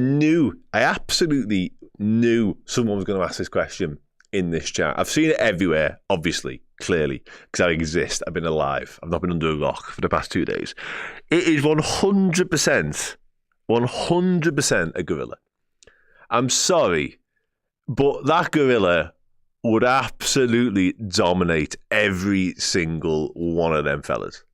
Like, you're in such trouble. I can't you are so fucked, honestly. Because the problem is, and I tried to explain this to somebody yesterday, Alfredo says 100 men, Jan says one gorilla. But the problem is, this is absolutely factual as well. But also, like, within the blink of an eye, it's not 100 men anymore, it's 90. And then within the blink of another eye, it's 80. You're getting whittled down fast. Like, you might go in there thinking, there's 100 of us, there's one of him, yes, he's massive, yes, he's proper strong. But, mate, that conversation's getting quieter and quieter when he's literally throwing people left, right and centre. If you anger a gorilla, that's it, man. But Seth here, and this is a good point, even gorillas get tired. And I guess the whole, wear him down, eventually he's going to fucking give up or he's going to be... I understand that 100%. But by the time he's tired, there's like 10 of you and you're still in a whole world of trouble. And if it was always 100 men, if you could guarantee me there was 99 of us constantly by my side, I'd think, yeah, do you know what, Sam? Because by the time he does, if you just keep refreshing the fellas, happy days. Because then again, by the time he's tired, there might still be 100 of us, and then we'll laugh him. But by the time he's tired, you look around, there's like 8 of you. You're going, what are we going to do now, mate? I'm sorry. 100 men can easily. You can't get 100 men in that vicinity though. And you can't get close enough to get on top of him because he's just going to be throwing you left, right and centre. You're going to get battered. He's going to be ripping heads off like no tomorrow. And also this, Plu, absolutely. Like, you're going to watch that. You've got to be brave enough to be the first guy to approach, by the way, which takes some serious bollocks. I'm not having it, man. I'm sorry. I can't do it. They're bigger than us, stronger than us, harder than us. They're everything than us, angrier than us. No. And the 100, I seen somebody else mention Brock Lesnar a minute ago, maybe, but I still maintain he's getting launched a long way. Anyway, yeah, back to footy. We'll round off on some fun. I was enjoying that. Let's see if we can organise for the weekend. The Chester Zoo probably has a spare gorilla. Listen, if you guys in the chat want to round up 100 of you and find a gorilla, then I won't watch it because that's sick, but tell me how you get on. The likelihood is you won't be telling me how you got on because the likelihood is you won't live to tell the tale.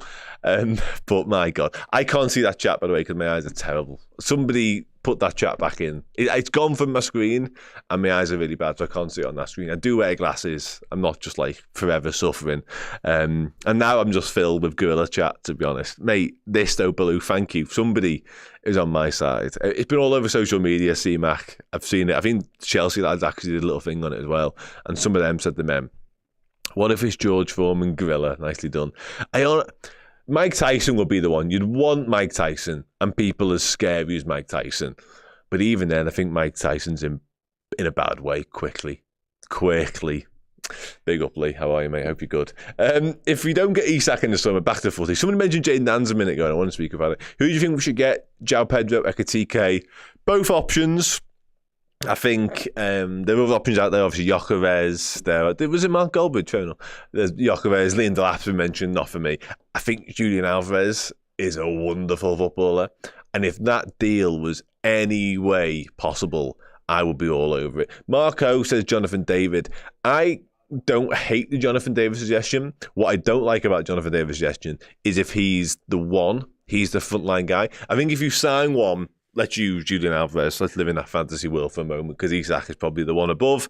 Let's use Alvarez. If you've got Alvarez and then brought in Jonathan David to supplement, let's say Darwin Núñez, and one of the other forward option goes Diaz, Jota, whatever. I don't think neither of them will, to be honest, but let's live in that world.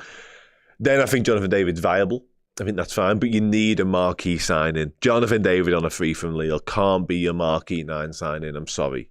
And I do think he's a good player, and I do think he would be a very, very useful option for us. But yeah, he's not the answer. I'm sorry. He's just not. Prime McGregor is getting battered. Just not big enough. Not big enough, like, simple as that. How many goals do I think Isak would get at Liverpool if Salah stayed on pens? Yeah, I didn't even see this, Hugo, but this 100%. How many goals would Isak get? He'd be 20 plus, wouldn't he? Premier League, I would say. Because imagine him plug and play Alexander Isak into this Liverpool team. Now, Newcastle are a good side who play to Isak's strengths, obviously, because he's the main man. We play less to his strengths because Salah's our main man. But we're a better team. and we have more of the ball, we create more opportunities, win the final third more, and Isak's brilliant. So I honestly think you'd be talking between 18 and 25 in that sort of region, with Salah still getting very similar numbers on the side of him as well, plus whatever you're getting from Diaz and Gakpo. Frightening proposition, granted, but I think it's feasible. I think it's possible. But yeah, that's just my opinion. I think if you went for somebody like Alvarez, Ekitike as mentioned, Yoka, whoever, I think then you might be talking more between, 15 and 20 perhaps, maybe even slightly lower, because I don't think the level's quite the same. Very, very good, and they'd facilitate what goes on around them really well as well, which I think we have lacked a little bit this season, as well as the goals, as well as the form and the fitness around number 9. But yeah, anyway, done. I think that was fine. Ekitike is too expensive for Pond. Yeah, he is. And Benjamin Sesko's the other one we haven't touched upon as well. Lewis Appender, somebody mentioned a moment ago as well. Somebody just said Sesko as I was speaking. I like Sesko. Very raw, very talented, and goals. So yeah, listen, we've mentioned 5, 6, 7 options there dead quickly. So it's going to be a fascinating one to see who we go for, who the data suggests, who the numbers suggest, the finances suggest, availability, etc. Last comment now. I think this is the one I missed earlier on when I was too busy talking about Gorillas. Jaden Dan's play a part next season, or give him. The problem with another loan is he hasn't had one loan yet. And I take your point, because he was officially loaned to Sunderland, but he hasn't played. Sunderland made a playoff yesterday, but I don't think Jaden Dan's going to play any part in that. And I really like Jaden Dan's. Really like him. Think he's got something. But I think he needs the loan. I think he needed the loan this year. Hasn't happened. So nothing's changed in my mind. I think he needs a loan. Go and get a loan. Go and play 30, 40 games of football. First team football at a good level. Probably the Championship. Perfect. Score 10, 15 goals. Come back. Physically developed. Ready. Confident. Wonderful. That's my opinion. I will love you all and leave you all. My score prediction. We haven't even done that. This is the first. Morgan Rogers is good though. I will say 3-2 Liverpool. I think we're for a bit of a goal fest. Freedom, shackles off, no pressure. Mo Salah scores twice, and Curtis Jones scores as well. Sad. I love you all and leave you all. Like I mentioned, keep chatting to the guys when they come back in. Ask them about the Gorilla stuff as well. I think it's fascinating. Hopefully they say Gorillas would win, because Gorillas would win. I will disappear and I'll leave you with me and journalist Lewis Steele, because normally we do like Oppo stuff in this, but it feels irrelevant now because Liverpool have won the Premier League. So instead, I'm just going to bring you clips from shows we've done this week. So enjoy. But the top line, Lewis, I'll ask you this. I think I'm right in saying it feels like we are bracing ourselves for quite a busy summer, because Liverpool Premier League champions, that's wonderful. But I don't see the club, Arne Slot, Richard Hughes, etc., resting on their laurels and looking at that as enough. No, definitely. I think basically it's been very clear Liverpool have been by far the best team in England this season. But what's weird is you can look at a couple of positions in the squad and say, listen, they can be improved this summer. And I think Richard Hughes knows that. I think Arne Slot knows that. I think everyone knows that, really. And I think it will be a big summer in terms of incomings and maybe some outgoings as well. Well, definitely some outgoings as well. So, the people that I speak to, the word back that I seem to get is, it's going to be busy. Now, that doesn't mean that Liverpool are going to be spending 300 million on, world-class heavyweights, but they will be buying players, and I think it wouldn't be a surprise if 4 or 5 come in this summer and maybe the same number leave through the exit door. So I think it'll be busy. Thanks to Dan, thanks to Lewis Steele, and to answer the question, the Gorilla wins every time. 100%. Not even a doubt. 100 fellas, no chance. He wipes out 30 of them in 5 seconds. Easy. He just mauls them. And then the other 70 run away. Yeah. And he just picks them off one by one. Even if they have to fight, they've got no chance. Honestly, not a chance. So it's definitely the Gorilla. People like a Gorilla's bite can break a bowling ball. That's nice. It's just biting your head off every single time. It's ripping you to shreds. Mate, even for a start, I do think it does come into it what the starting positions are. Okay. If there's 100 men lined up and the Gorilla's, let's say, 50 metres away, that Gorilla is taking out so many more than 30 in the first 10 seconds, because it just bounds over there and smashes people left, right and centre up in the air. And then you're panicking. There's not even going to be a fella left to be able to organise the troops. No. Here we chaos. Like I say, what we have that they don't is a sense of self-preservation and fear. There's just no way. The first 20 are dead, and then you're next, shit in your pants. It's the Gorilla every single time. So what if you kick it in the nuts? You wouldn't get close enough to it. If you're the size of their hands, ridiculous. You got no chance. So yeah, that's the answer to the question anyway. Thanks very much to Dan, by the way, for that one. Just to let you guys know, we are going to be playing match bingo throughout the course of the stream. Listen, we've played match bingo a few times so far. I've had a couple of goes at it, Chris had a couple of goes at it, and we've been close, but no cigar. Close. But we Very close last time I played it, you know. We're backing ourselves, so I'm going to hand over to my esteemed colleague to let you know what's going on. Honestly, big thank you to Match Bingo for a start. Been a good partner for us this season and stuff. The game's absolutely brilliant. It's good fun to play along with. It's quite cheap to play along with as well. It's £2. If you click the link in the description this time around, it'll take you to the app. It'll take you to download the app. You can then join a private game for just Redmen fans, which is wicked. So we're made up that they've been able to do this for us and for you guys as well. So for just £2, you can get yourself into this pot. You can win up to £350 is the prize pool in this private one. The normal games are 250 quid, so they've even put extra in the prize pool for us this time around. I've gone a bit mad, to be honest with you, and I've decided to get 5 cards for this one. And just so you know, this is my own money. This isn't Match Bingo haven't asked me to do this and play 5 cards. I've decided to do this. So I've got 5 bingo cards and I am planning on taking the full £350. So if you want to stop me from taking the full £350, then you have to get in. It was a Liverpool fan who won it last time anyway. Hopefully it'll be one of you guys or me winning it this time around. Click the link in the description. It's a private game, so it's an invite that will take you direct to this game. So you have to click that link in the description. You can't just go to the Match Bingo app, and we'll check in on it throughout the course of the game. Absolutely. Fill your boots if you want to get yourselves involved in that one. Right then, let's move on with the match. Yeah, we're waiting for the guards of honour. They'll be nice to see. The manager's made a couple of changes, Chris. I suppose there's ways you know, maybe there's a lack of rhythm, but there's also lads in there, mate, who are desperate to prove themselves. You know, like Elliot, Endo, Kwanzaa. You'd be looking at all these lads in particular, thinking, you know, Curtis Jones as well, maybe Diogo Jota with a point to prove. Like, we'll see how it goes in terms of rhythm and sharpness, but like in terms of having a point to prove, there's a lot of lads there with it. Yeah, absolutely. I mean, Kostas Tsimikas is fighting for something as well. As you mentioned, Joel Kwanzaa, we talked about him on the build-up section of the show. Harvey Elliott's the guy that I'm looking forward to seeing. Can't wait for the Guard of Honour with Endo, as already mentioned. Curtis Jones will feel like he's got a point to prove as well to try and break into this sort of dominant midfield three of Gravenberch, McAllister and Dominic Szoboszlai. So that'll be interesting. And for Curtis, I find this probably the most fascinating of all three or four of them.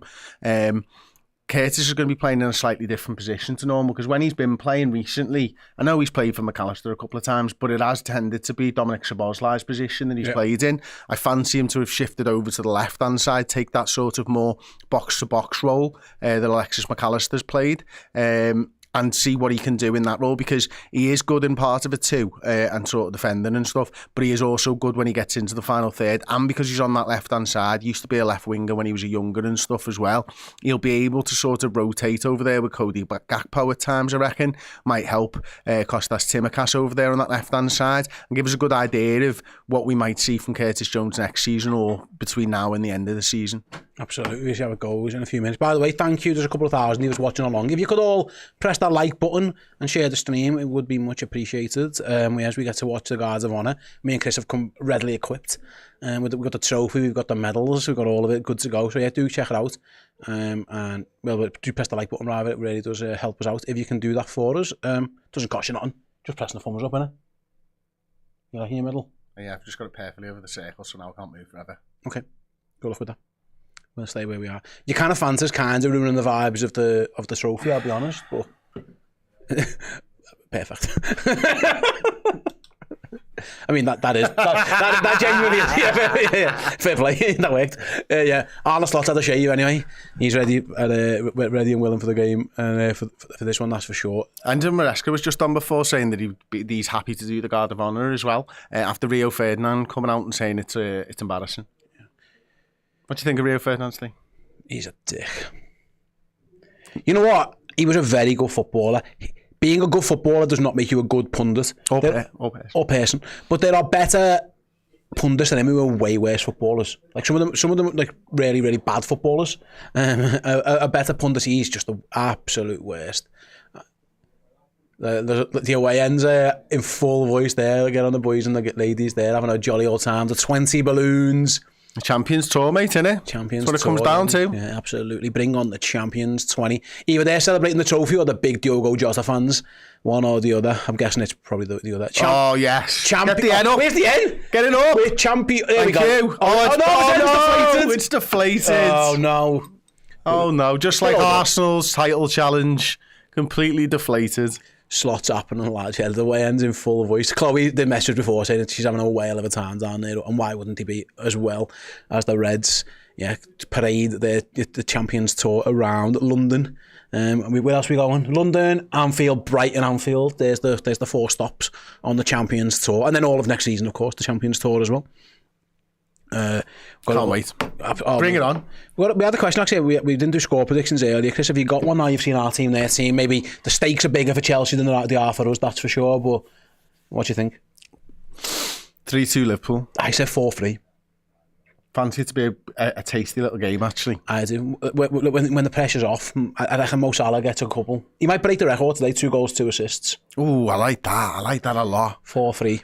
That would be fantastic, wouldn't it? Thing is, like, everyone who knows me knows I love competitive football.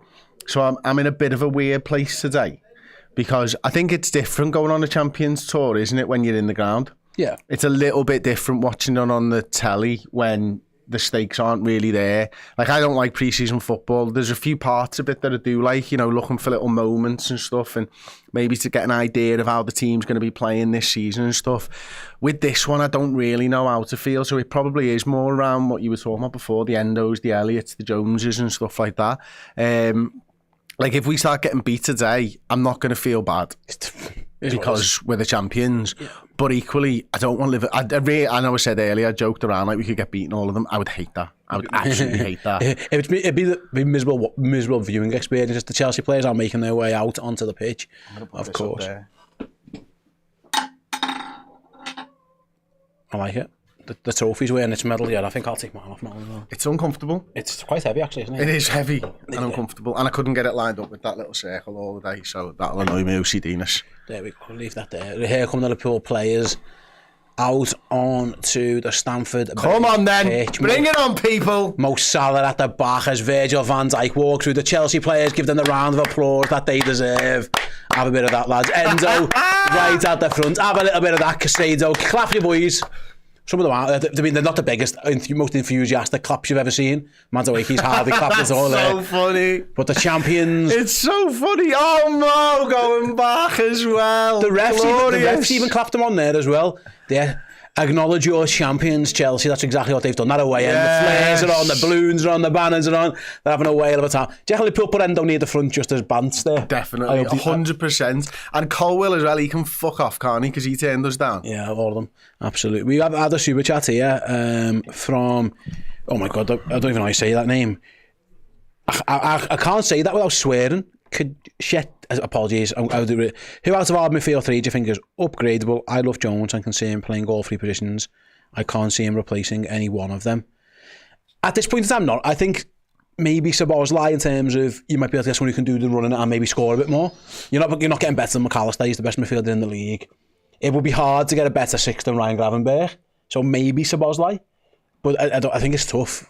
I think all 3 of them are pretty good, pretty solid. That's one of the reasons they're pissing the Premier League. Yeah, they're so different, aren't they? That's the thing. Like, I do think there are better 6s out there than Ryan Gravenberch. I do. Is there a better 6 for this team? That's what I'm saying. Yeah. That's for how we play, isn't it? Yeah. McAllister, I completely agree with. I think he's the best of a lot of them.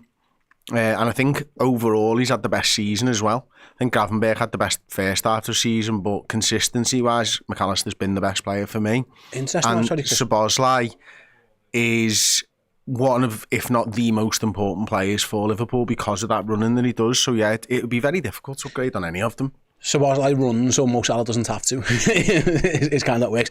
Just a little bit, we said before, Moise Caicedo might play right back. The way the Chelsea 11 was brought up on Sky, they had them playing 3 at the back. Like a 3-4-3 with like Mark. I think it was like Mark Cucurella playing as like more of a wing back type thing. So we'll keep an eye on the Chelsea formation as the game starts. I mean, ultimately, who gives a fuck really? We're there for the vibes and the good time. Do press the like button; it really does help us out.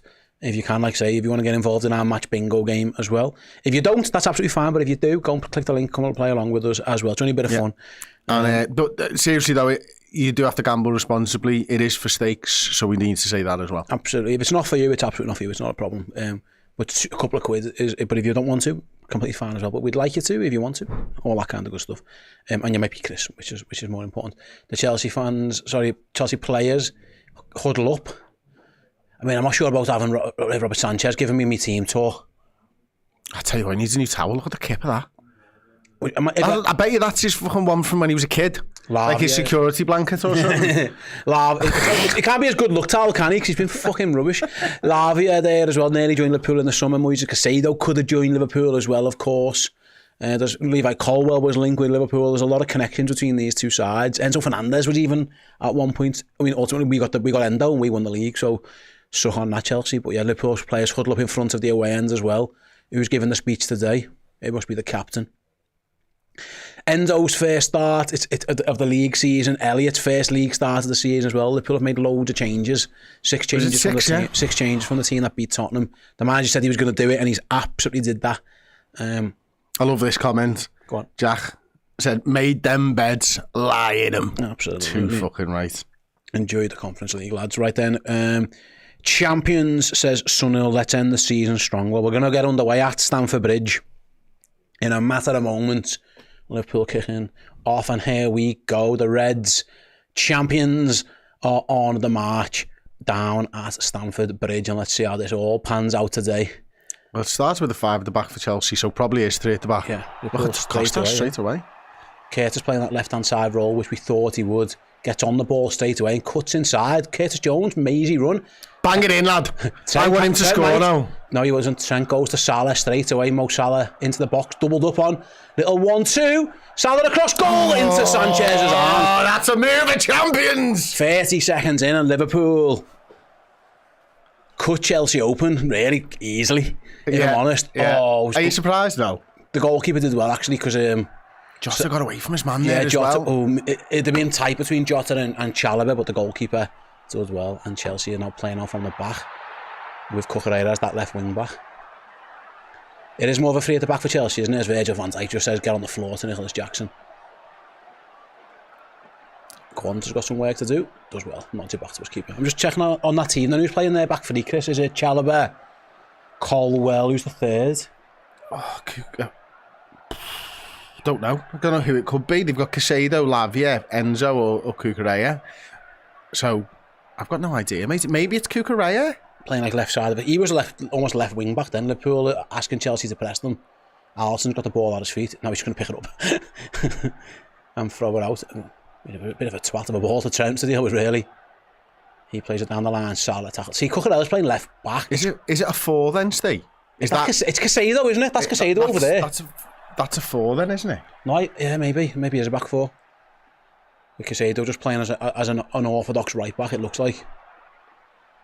It wouldn't make sense that it wouldn't be Cucurella. Playing left, yeah. He's playing left back, definitely. Because you wouldn't pick Caicedo to play centre back when you got Cucurella there, would you? Unless you just want a left-footed wing back. What are you doing, you tit? Nicholas Jackson from 7 yards offside, kicks the ball. He's just a knob scallop, him. Yeah, fair. State of his hair, you know, tit. Listen, I'm not blessed with hair, but I haven't got a shit hairstyle. Not out of choice. He's got a shit hairstyle out of choice. Yeah, absolutely. Fair. He's a tit, I'm not. Debatable. It's not even really. Liverpool go long, Cucurella clears. And Chelsea. It looks like a 4 to me. Yeah, it is. It's a back 4. It's Chalobah and Colwell centre back. Caicedo's going to play the... He's playing right back, but he inverts. Yeah. Here's Cole Palmer's first chance to attack. Here's Neto down. Chelsea's right up against Timmercast. Good player. Cross comes in. Enzo Fernandez scores 1-0. 2.5 minutes in. And Chelsea take the lead against the champions. Bit easy, that one. Very simple goal, really. Poor goal. Bit easy, that. Bit easy. The other thing is, right, in about 30 to 40 seconds, they'll probably cut to the Liverpool fans and the party will still be going on. Yeah, they will. Because it just does not matter. They're just there to rinse the fact that Chelsea never won the league and that Liverpool won the league. And it's the 20th time. That's all it's about for the Liverpool fans. If we concede a few more, it might change. Yeah, it was an easy goal, really. It's too easy, mate. It was a good move from Chelsea. I'm just having a little look here. Oh, yeah. Jones slips, which doesn't help. Neto down the right. Too many bodies. They committed too many bodies forwards. They put a little bit all over the place with the Reds. It's actually Javier. He gets dragged across, see there, with Lavia. And he's the one who should be over on that right-hand side. You see him trying to get back across to cover Maresca. Yeah, it's too easy. It's too easy, yeah. Enzo has half a sniff of cutting that out, but not really, to be honest with you. And then he's got all day for good first touch. Good finish. Good goal. Yeah, Liverpool just caught it short there. Yeah, is what it is. 1-0 Chelsea. I said 4-3. Oh, get up! Get up!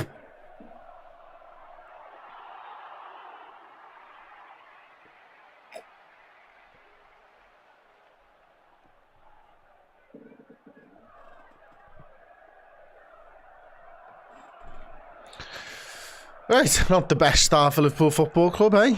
I think that's that Jones slip, and then all of a sudden Liverpool were all over the place. Didn't quite recover. I thought Palmer had done Jones' He might have even without anyway. the slip, yeah, to be honest with you, because he sort of ghosted, pulled Jones out of position, then went back on himself. It was clever play, like. Yeah, and Liverpool looking to respond. Jota battles and does well and finds Trent. Nice. Trent to Elliott, getting each other's way though. For fuck's sakes. Elliott looked round at Trent then, like, what's going on? And now they're on the counter-attack. Here come Chelsea already looking for a second. Shot at goal just goes wide. Elliott and Alexander-Arnold just gone each other's way. This is a team that hasn't played a lot with each other. I think it's fair to say. It was Madueke who ran free. Liverpool all over the place there, to be honest with you. I'll tell you what, Endo wasn't far away from giving a pen away there as well. Did Van Dijk go down?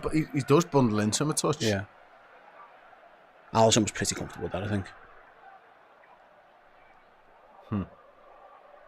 1-0 already to Chelsea then. It could have been 2. Liverpool need to... That was just Alexander-Arnold and Elliott just completely got in each other's way. Right in the middle of the park. Elliott looked around at him like, what are you doing? Mm-hmm. And it was a good ball by Trent to give it to Elliott, and then he just ran into him. Yeah. Alisson with the ball at his feet. Chelsea will press. Can Liverpool play around it? We'll find out. That's poor ball by Costas and Chelsea got it back. Pressing high, aren't they there? Yeah. Trent does well. Oh, Elliott loses again though. He's given it away a couple of times now. Kwanzaa deals with it. Man on! Oh, I don't think Van Dijk knew that Neto was coming behind him, but Alisson did, thankfully, and Liverpool off the ball and break on the left. It's a bigger game for Chelsea. It's worth mentioning as well. They are having seen results go favourably for them over the last couple of days in their race for the Champions League. Well, they'll be looking at Arsenal thinking they can catch them, and I think they might be able to if they beat us. Tells you how poor Arsenal have been. That Newcastle draw before was massive for Chelsea. Who do you reckon will finish in the top 5? Liverpool, City, Arsenal, Newcastle, Villa. Oh, I like that. Ball goes I'll take in. That. Jota takes a touch. Gets it all wrong. Was he trying to flick it back to Elliott? He had all day, did Diogo Jota. He brought it down, you're right. I don't think he realised how much time he had. The ball looped into the Chelsea box off a deflection. Jota, it's like he tried to back heel that. He could have just took a touch if someone would have. I thought he was trying to knock it back for Harvey Elliott. That's exactly what it looked like. My days. Where's Trent? There he is. Sick of midfielders slipping against Chelsea, by the way. Fucking hell. Scouts midfielders. Do you know what? Not bothered anymore. It's fine. I've left all those things in the past now. I'm a new man. I can talk about the slip. Yeah. I've seen Liverpool win the league with my own eyes. Yeah. We're fine. I've seen us win it. I've celebrated it. All those things that happened, they're gone. I don't care anymore. Absolutely. I am complete. Alisson, Kwanzaa did well there because Alisson played a bit of a stinky ball to him. Elliott, it's good hold up play. Who's that? It's a foul, surely. Jota did really well there. Trent fired it into him, and Chalobah just bundled Diogo Jota down. Yeah, Liverpool, a team who've made 6 changes. Again, party time. I don't think this is a massive surprise. I predicted lots of goals in it. Liverpool's trying to find a bit of rhythm in the game without lots of their best players on the pitch. Yeah, Harry says nobody mentioned how classy it was that Liverpool fans ever invaded the pitch last week. Class. I mean, the manager did in an interview, to be fair to him. Loved it. Not enough people are talking about it. I hate pitch invasions. They're the worst thing. Where's Alexander-Arnold going? He's playing left wing at the minute. Okay. Liverpool, good move. Go on, Gakpo. Cody Gakpo, down the left. Shoots! Sanchez saves. It was Elliot. You had to pass it. Yeah, no, I think he's all right to go for that. The angle's tight though, Steve. Look at That's his goal, mate. That's how he scores. Yeah, but the keeper's there. Yeah, maybe. Just didn't get enough power on it. Oh, hello. He's got to be offside. Miles. Oh, God. Alisson takes out Nicholas Jackson, but the offside flag had gone up anyway. It's still a bad foul, though, isn't it? He's just fucking crocked him. Well, he's getting sent off if he's not offside. He is, 100%. This is the problem with not putting the flag up, though. We've said it for how many years now? I hope he's offside. Oh, yeah, he is. Miles offside? Yeah, he's miles off. But this is the problem, isn't it? We've said it. Jeez, Alisson. He could get injured there, and for what? Alisson you'd have been sent off. Knocky, I don't care if we lose 10-0 because we're the champions. Alisson's starting to look like he wanted the game off, didn't he? Why didn't you play Quivine? Can you bring your thing down? I can't do it, sorry. What, mate? Can you take that? Oh. We're in different... Yeah, it's a different programme, apologies. And the button to clear it is not this one, where my hand just automatically goes to there. Yeah. Right, then Liverpool on the attack again. Timmercast to Gakpo. Heavy challenge. Do we have a song? I'd love one. Okay. What would you like? We've got new songs. Yeah, we've got a few new ones. Loads of them. Any champions ones? What have we got? I don't know. We shall not be moved. There's no Salah. It may or may not be playing. Salah brings it down to Trent. Trent looks for Salah. Cucurella did well to read it. And Chelsea won a throw in. What about Ocampione? I mean, if it's working. Is it working? Let us know in the chat. Yeah. Okay, that's good enough for us. Not long, like I can hear it. Stay pretend.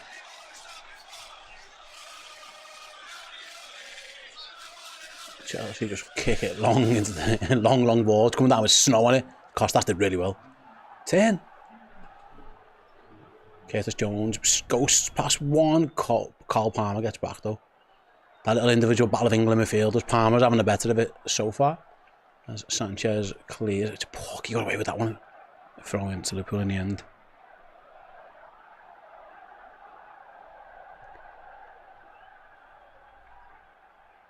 Oh, Marley. First time watching the game and your commentary, pay to never hear Gary Neville again. You're more than welcome to pay us. Yeah, you don't have to pay. You don't have to pay. Just listen to us. Yeah, press like one. You're more than welcome to. I'm kidding. Thanks for joining us. Appreciate it. We do this for games that matter. They're normally better when the games matter. Yeah, it's fun. We're having a chill. We're just having a chill day. The Reds are champions. We're chill guys. That's Houston celebration, isn't it? For he done that yesterday again. He said it in his post-match, did you see? He said, I'm just a chill guy. Just a chill guy. He is a chill guy. A chill Spanish international. He's about to get a £50 million move to somewhere. Maybe we'll see that more next season. Oh, what good a ball. Here's Endo between the lines. Good ball again. Yeah, two nice balls there. Wait, here's Gakpo. Gakpo cuts inside. Back post looking for Salah! Oh, lucky. Just beyond the reach. Just someone in this crowd calls him a wanker. I bet I'm the Premier League champion wanker, Mr. Chelsea fan. Van Dijk's the best in the world at that. Between the line passes, Arne Slot said it himself. Gakpo cuts inside, he's looking for Salah. How close is this, Chris? It's pretty close, mate. Gets it onto that, nearly on his right hand, on his right foot, sorry. It's interesting for me, Harvey Elliott's position in there, because me and Josh have done this on the deep side. Those crosses from the sort of back stick. There's always a midfielder inside to try and take the attention of the fullback away whenever we do it. And what I love about Gakpo doing that is you never actually know the shape of his body. It could be a shot or a cross. It looks the same whenever he does it, and it's excellent for that. We've seen him score a couple of times when it's meant to be a cross and ends up as a shot. So yeah, I don't think he always knows. Endo again. Liverpool have responded. Gakpo's over there on that left again, you know. Liverpool have responded quite well in the last few minutes after going behind and nearly conceding the second. They've had a brighter couple of moments. Chelsea with everyone behind the ball.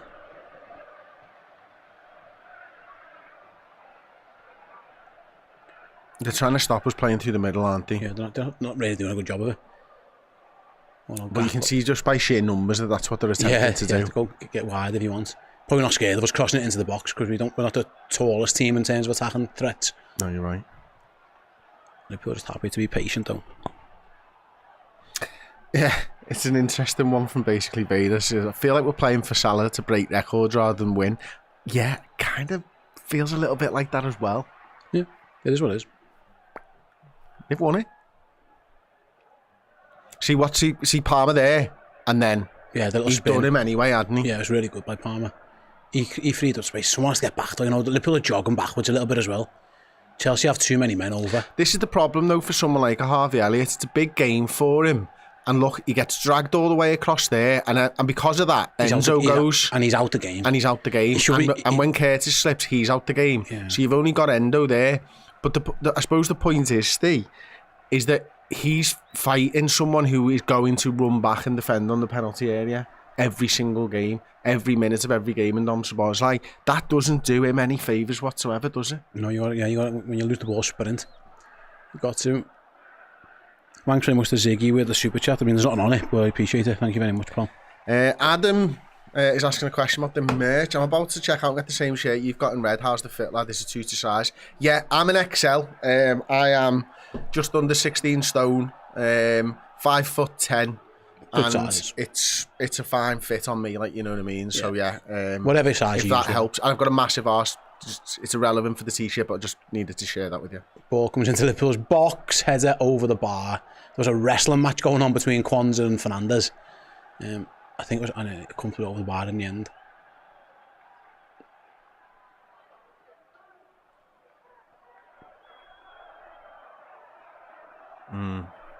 Interesting.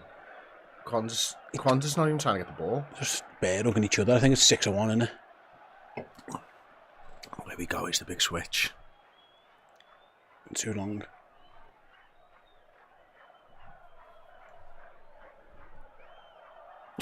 You're welcome, Amongo.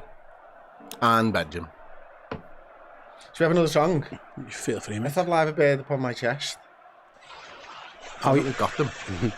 Right then, here come Chelsea again. Palmer, always dangerous when he gets on the ball. Here's Neto. This is where the goal came from before. Liverpool need to be careful. Neto, Timmercast does really well. Brilliantly does. Get up, lad. Neto goes down like he's been shot. Costas was too strong for him, never a foul. Well, Liverpool have given it away. Win throwing back. How are you doing on your match bingo, buddy? I don't know, just about to check, my friend. I'm doing well. That top one's not too bad. I'm doing well there, look at that. I've got 5 boxed already, I think. That top one, you need 2 more things. Yeah, I need a headed goal and I need 5 minutes of injury time. That's going to be tight, isn't it? Yeah, it's tough for the first half. Might get it on the second. Got quite a few cards going on. Oh, look at this one. He's filling up fast, did he? Yeah, you're flying. Let's see. I need left foot goal awarded and 6 minutes of injury time. I'm on for a line there, you know. Feeling that one. Can I say, by the way, good luck with everyone playing along. Let us know how you're getting on. The chat, I'm reading the chat. It's really funny. Grow up. It's fine. Honestly. Liverpool, no one's shit. It's fine. They're the champions. It's fine. Remember that. Yeah. We are the champions. It's all good.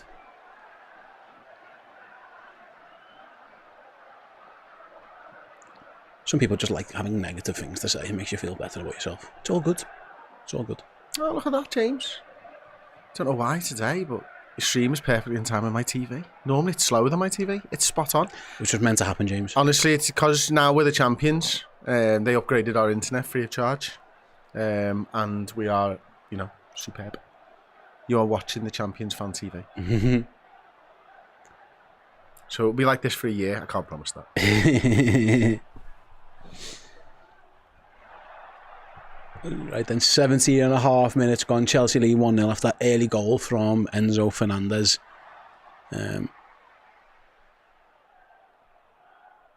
Chelsea now have the ball at the back with Marc Cucurella. Liverpool looking to press. It's a very open-ish game, really. Both sides have created moments.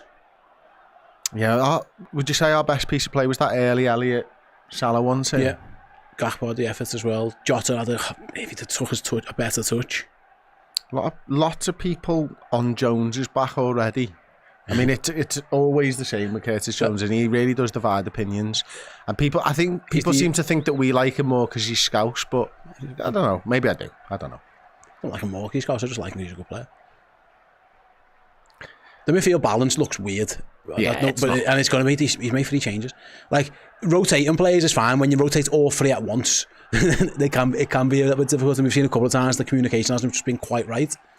Well, this is the first time this midfield 3 have played together this season. Yeah, well, only 2. It's the first time 2 of them have started the Premier League game.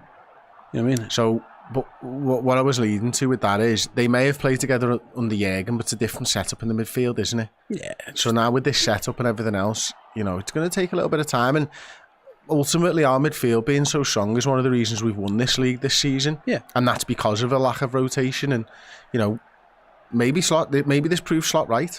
Maybe I just does. think it's hard when you change all of them at once. You know, you're not just dropping one in with the others either. But anyway, here comes Liverpool down the left with Kostas Tsimikas.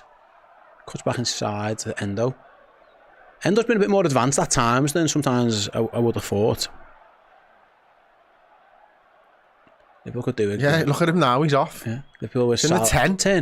Here is Endo. He's got to play. Good little ball to Elliott. Back to Salah. Good play by Liverpool. Salah's touch lets him down, and Cucurella takes it off him. And Chelsea look to break. Kwanzaa gets across, does well. He actually could have turned inside. I don't think he needed to give the throw in away, but even that, mate, don't mess about. You know what I mean? Dan, we've had the gorilla chat, I'm afraid, mate. Mm-hmm.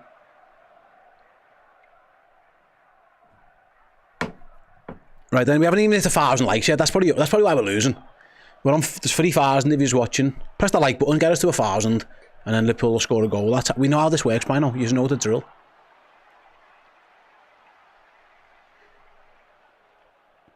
Yeah, Liverpool. Chelsea have gone to a back 3 at the moment while they've got in possession. Casado definitely inverts when they've got the ball. Mm-hmm. It's actually freeing up Enzo to get forwards as well. Chelsea go long. Good ball, that. Goalkeeper gets there though. It was a good ball. It was a good run by Jackson. He's sneakily scored quite a lot of goals, hasn't he? Has he? Yeah. He's, Are we talking double figures? Yeah, I mean, a lot of them are that conference stuff. But he does score. He scored against us earlier in the year. Palmer's having a good start. He's had a good 20 minutes. The ball by Kwanzaa. Salah isn't playing particularly great. He hasn't been on the aisle, we know that, but he hasn't had the greatest start. Fight for it though. He's chasing back against Madueke. Liverpool needs to be careful. He's got away from 3 players there. That shouldn't have happened. Big switch on. Over to Neto. Can't really keep it in. It wasn't a good ball by Enzo Fernandez, and Chelsea concede the throw-in. I love that, actually, from Neto. Too many times I see players kick the ball over the mate's head, and the mate turns around and goes, nice one, mate, thumbs up, you know. He just went, what the fuck was that? That's what I'd be like as well, just kick it to me. Why are you passing it to me? Don't thumbs up when your mate's kicked it into the crowd for you. You're sly. I'd like the idea. I hate it. Yeah, no, just kick to me. If it's a kick to me, mate. I'm on the second row, you know what I mean? Alexander-Arnold goes long, looking for Salah. I mean, he'll do well to catch that. Cucurella should deal with it. Oh, he panicked a little bit though. But Chelsea will deal with it with Colwell. What was Colwell doing up there? I don't know. They got sprinter pass by Salah. Elliott, chalk on his boots on the right. He's got no options. I was going to say, where's the pass? There you go. Back inside to Jones, Endo. Where did Salah go? He's very wide right. There he is. Oh. Okay. Salah dinks it inside, looking for the run. Gets it back from Jones. No, Elliott gets it instead. Endo. Oh, shit. It's poor from Endo. Liverpool worked a good opportunity there. Curtis Jones drifted over to the right. Salah's in the middle now. Wants his little goal, doesn't he? Oh, it's right there! Oh, it's touch again! Oh, mate! What happened to Mo Salah's touch? I tell you what, I was watching him, his movement, it was exceptionally just ghosted away over 2 or 3 yards. Look at him there, and he's kept on side, I think. It'd have been tight. And the first touch is shocking. Oh, Mo. It was Alexander-Arnold's whip. Hard, yeah. Salah's touch just gets away from him. Just gives it one of those. Doesn't get on his own back, does he, Mo Salah? It'd have been tight for the offside, but you want to score it first and then let them decide. Yeah, absolutely. Because they'll still fuck it up with RVAR. Yeah, here he is again. He's going to get another chance, maybe. Well, yeah, he was never winning that one. Throw into Liverpool. His first touch just seems to be off, and that's normally one of his best attributes, isn't it? can't decide what he wants. Does he want a goal or an assist? Would he have passed that to Jota? I'll tell you what he wants, a goal. He's fucking Mo Salah. Okay. That's his bag. I think, do you not 2020. think this I think 30-20 really, I think the 30 goals is most valuable to Salah. He gets a bit bigger bonus for goals as well, probably. Gakpo, again, drifts inside. Oh, he's fouled, surely, by Moises Caicedo. He fell on the ball as well there. But he wins himself. Liverpool will have a set piece on the right-hand side. Gakpo's done that a couple of times, cut inside. This time Chelsea are aware of it, but Caicedo just takes him out. He's lucky that isn't a yellow card. That's late. You kidding? Don't you think so? I do, mate. He's not trying to win the ball. He's just trying to foul him. Gakpo is looking for that. Oh, he's looking for the. I think that's a yellow card. No attempt to play the ball. I'd be pissed if I got a yellow card for that. But anyway, right then it's going to be Kostas Tsimikas, left-footed delivery. Good opportunity for Liverpool to send the big men forward. Van Dijk, Kwanzaa both go up. Gakpo's tall as well. He's in there. Endo. We should be using these 4 games to practice new shit on fucking. Let's find out. They might be free kicks and that, shouldn't we? Kostas delivers. Jota, Van Dijk swivels. It's pinball. Chelsea clear. I don't know how. It would make perfect sense. Oh, good just ball. Use this as training time for little bits and bobs. Yeah, the other stuff that makes you great. Liverpool have recycled it well. That was a panic there for Chelsea. They weren't comfortable at all. Van Dijk kind of swung and threw a leg at it, but Chelsea just had enough people in the way eventually. And Liverpool have had to go all the way back to the goalie.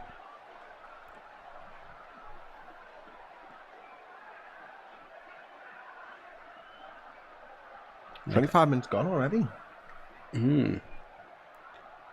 So Liverpool just slowing things down. Gakpo's always open if they want to use him. He's got chalk on his boots. That's clearly a plan to get very, very wide. Trent's inverted now as well. I don't think he needs to in this game. It's crowded in there, isn't it? Good turn by Endo. Great turn by Endo, and he's away. He's so much better than you think, Endo, isn't he? Yeah. Here's Gakpo again. Where's he got? Oh, lovely ball into Endo. Endo across goal. Didn't quite get there. Oh. I think it might have hit the Chelsea defender Good on the arse or something good defender. Endo proving that he can. He isn't just this stopper. He can get involved in the play as well. The turn to start the move off was Gravenberg. Go.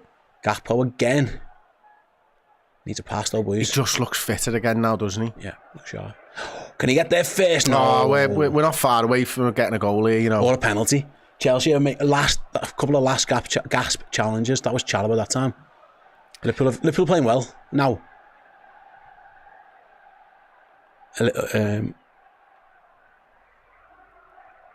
I like that from Enzo getting himself in the box as well. He isn't just this number 6 who sits there. You know, he's being told to get forward, and he will. There we go.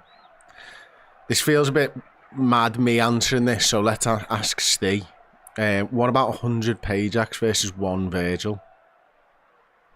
No, you'd win that. 100 men against another man. You just smother him. Just pile on him. I might just cuddle him. He'd have 100 cuddles. Yeah. Liverpool have all of that. I wouldn't want to hurt him. That's my problem. But if it came down to it... She's got to go down. Just gently caress him to sleep. Yeah. I also like the idea of 100 Pajax. The fun we could have. Oh God, it'd be horrendous. There'd be no... Get Bonnie Blue right on the phone. I'm joking. There's 100 seconds of a life that she'll never get back. 300 seconds. It'd be a YouTube short. God, that would be embarrassing, wouldn't it? How long did 100 Pajax last? To be fair with her, I don't think she's anything special. I'd last a long time. And apps. I reckon he's a big man, Virgil van Dijk.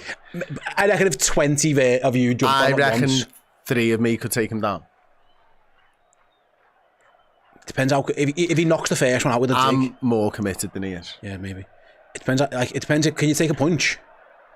I don't know. Yeah, because if you can take a punch, he's not knocking. Your problem is if he knocks one of them out straight away. Yeah, I'll kick him in the nuts, mate. Yeah. I'm not arsed. Oh yeah. I'll fight dirty. Yeah, absolutely. Right then, Salah goes around the corner. Good ball. One more, Curtis. He's getting fouled though.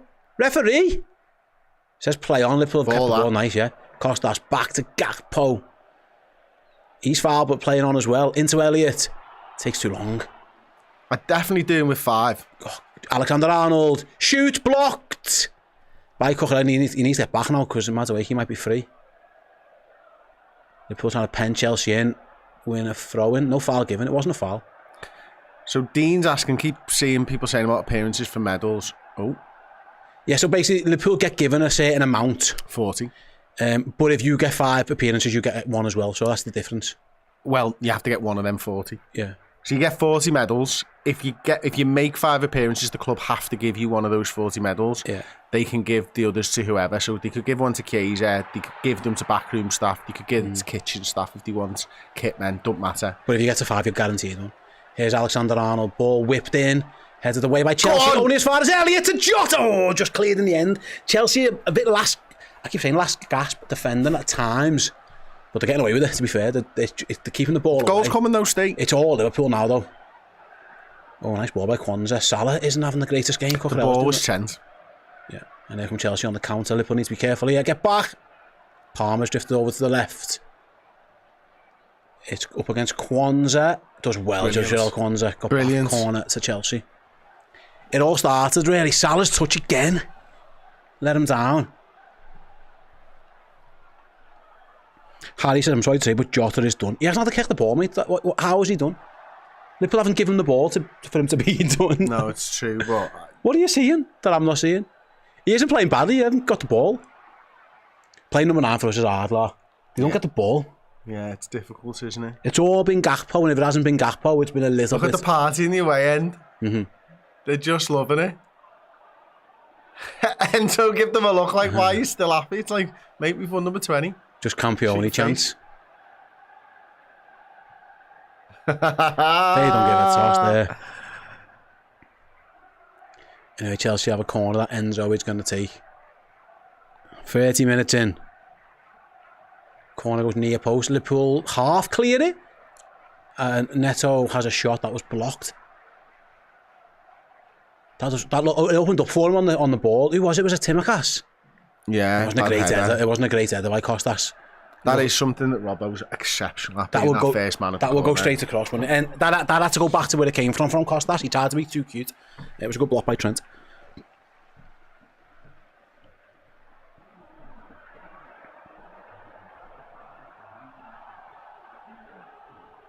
Enzo goes short again. Liverpool this time do clear it with Timikas again. It's going to be a throw in to the blue side.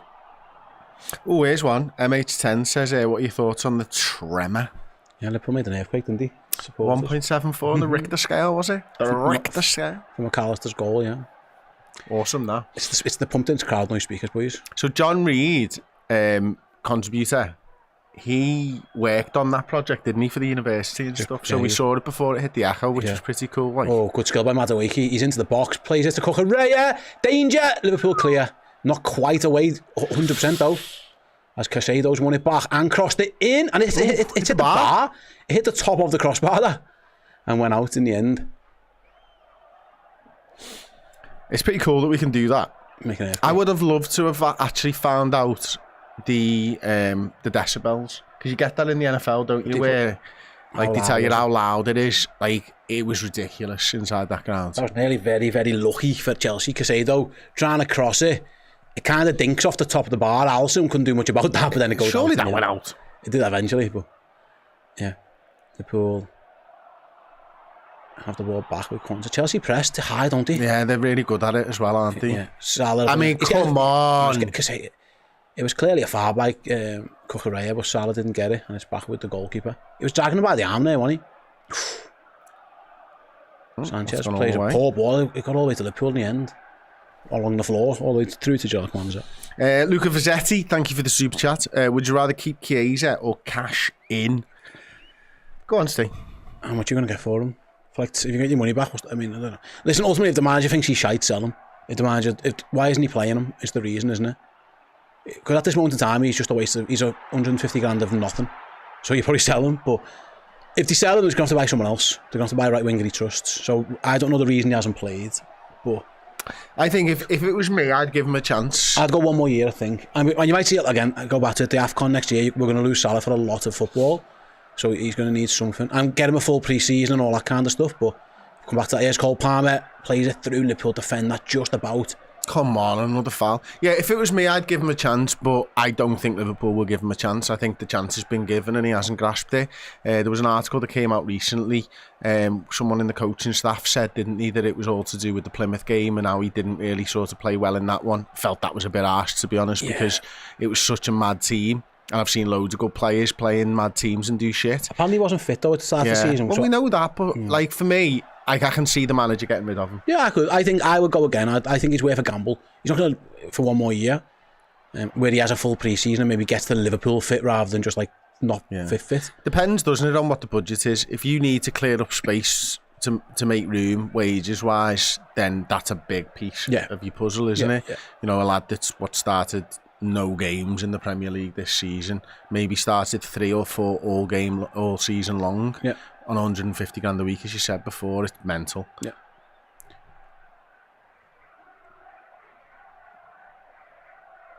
Right then, 34 minutes gone. Chelsea lead after that very early Enzo goal. Liverpool have had a lot of the ball since, but Chelsea do look dangerous on the attack as well. We probably haven't tested Sanchez enough as well. No. Did you do the Sevilla Fredrickson one? Okay. Super chat from Sevilla. Shout out to a couple of legends whose birthday it is today. Igor Biscan and none other than the legend, the man, Sevilla Fredrickson. Happy birthday, Paul. Happy birthday, mate. All the best. Here come Liverpool with Salah. Cucurella's done a good job on him so far. Salah plays it back inside. Here's Alexander-Arnold. Dinks it back post. That's going to be difficult for someone to get on the end of. In the end, Chelsea can see what was pretty much a needless corner. I think Neto was asking, why didn't someone tell me about that? A cheap corner to concede, really. I don't think any Liverpool player was getting on the end of this, Chris. No, not a chance. No, it was Neto's ball from the off, he needed a shout. He didn't get one, so Liverpool have a corner. Liverpool have Endo, Van Dijk and Kwanzaa on the edge of the box, obviously trying to set something up that Trent's going to take. All the Chelsea fans. Why do opposition fans take videos of? That'd be Liverpool fans in the moment. Right then, Trent in swinging corner, in it comes, good one as well. Goalkeeper flaps at that one, gets away with it, and Chelsea might even be able to counter attack here. Endo comes across, Cucurella, good ball. Oh, Chelsea might have given it away. No, they haven't. They got away with it, and they're on the counter still with Palmer. Liverpool need to get themselves back into some type of shape here, which they kind of have. I was surprised that Cole Palmer slowed that down because Liverpool were kind of all over the place there. But now they've got everyone back in their rightful positions. That ball by Cucurella really cut us open. I was surprised that Chelsea went backwards from it. Yeah, was it Jackson, was it? It was a terrible pass. Did he slip over as he was kicking it? But Cole Palmer just went back inside for some reason. Right, Liverpool, where's our right back? Said that a lot with the season. Where is he? No, genuinely, where is he? No idea, mate. No, Chelsea kick it too long, Endo. Liverpool had 3 men defending there. I don't know where Trent was. David Jones says, how do you think 100 women would do against a gorilla? About as well as 100 men, which is to say that they'll get mauled just like the 100 men. Simple as. Yeah. They'd probably not be stupid enough to have to fight. They just go home. Yeah. There's a reason why women last longer than men. They do idiotic things sometimes. They just see it. Well, sorry. No, I mean both, yeah. But they Liverpool give it away. Oh no. It's Madueke. It's Palmer. It's defended well by Kwanzaa, but not quite away. Palmer again. Dinks it back post. Oh, he stuck that out well, didn't he? Yeah, Liverpool. Jones should be able to clear. And he does.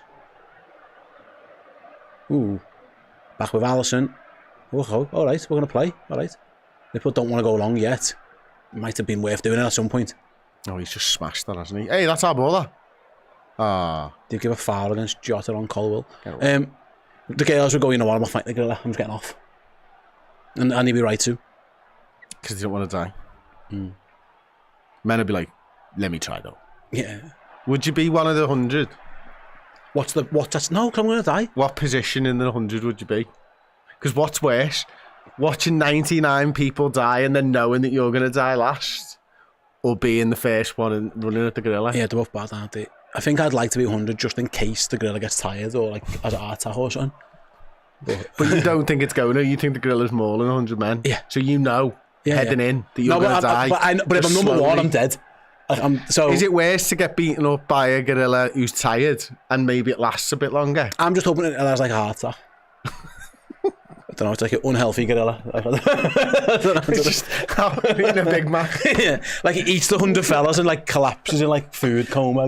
Have you seen the Bill Burr sketch where he says we're at that, he's like 55 or something, and he says I'm at that age where men just drop dead now. Yeah. Between like 49 and 62 or something like. At any point it can happen to us all.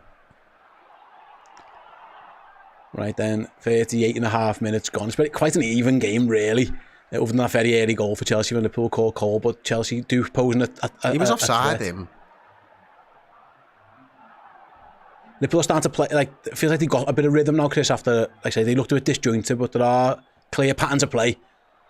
One of them is trying to get the ball to Gakpo. Yeah. We've seen that, a bit of that. The other is letting Mo Salah score a goal. They haven't done too much of that. If his touch was better, we might have had that. Is that ever looking here in there? I think it is, isn't it? Yeah, Liverpool have dominating the ball really, 67% of possession. I say Liverpool have been arguably the better team against, and with a much changed team against Chelsea, but they do have the goal. Liverpool might have. Oh, come on! Jones tries to play it through, didn't quite get there. Jota, Salah first time to Gakpo. It was a bit of a loopy ball. It gave Chelsea time to defend it. Keep going, Costas. Keep going. And Tsimikas. Oh, get up! Loses out, throw into Chelsea on Neto. Neto defender well. The idea from Salah was spot on. He just got a little bit too much air on it. Because Gakpo was open at the back post, but Salah, it came down with snow on. Doesn't look happy, does he, Slot? Pensive.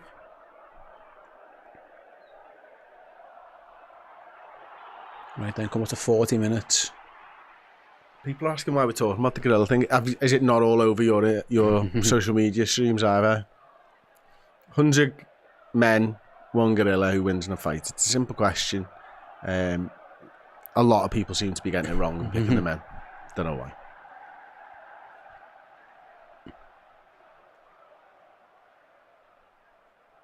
How many men do you think it would be to take down a gorilla? Like, what's the number where you think the men are going to win? 300.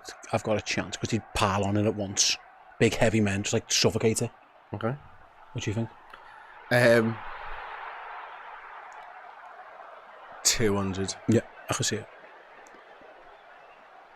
it. Super chat from Spangly Side says, well, Sky put up an as it stands table and we're still champions. Yes, we are. That absolutely are. Hence why we're talking about gorillas and stuff and not that arsed.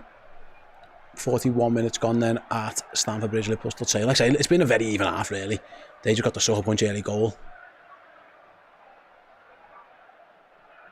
It's a bigger game for Chelsea. They need the win in the hunt for Champions League football next year. Newcastle dropping points earlier made it a big incentive for them as well.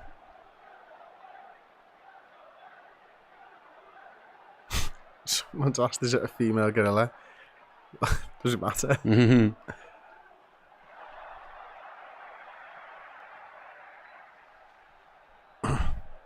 Oh, look, Jota's just gone with the press there for the first time. Sanchez kicks long. Straight to us. He's not great, is he? Sanchez? No, he's absolutely wank.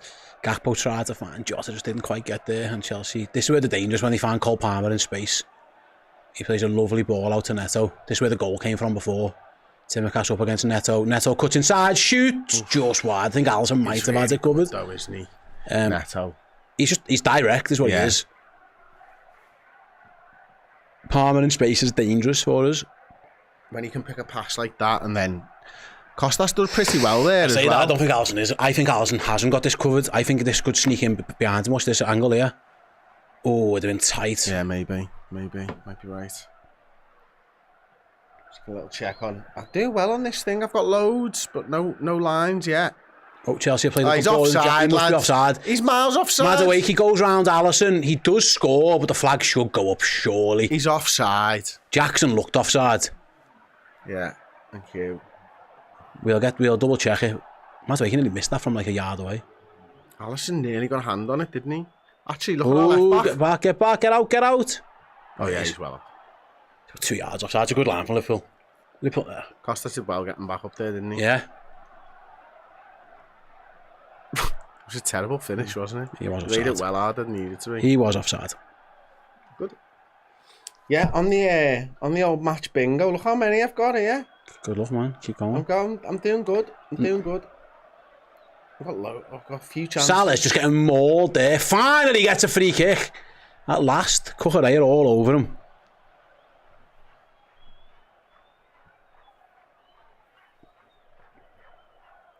Liverpool have a free kick on the halfway line with just a minute or so to go until half time. I think a fair scoreline would be if we can get an equaliser before half. I think that'd be fair for the game, but I would say again, they haven't really tested Sanchez enough. No, we haven't at all. We've been poor in the final third, really. Yeah. Either the pass has been overhit or underhit, or the touch has been bad. Yeah. Right, Trent just barrels into the Chelsea manager. They nearly put him in the stands. Throw in to Chelsea. Cucurella will take on the halfway line.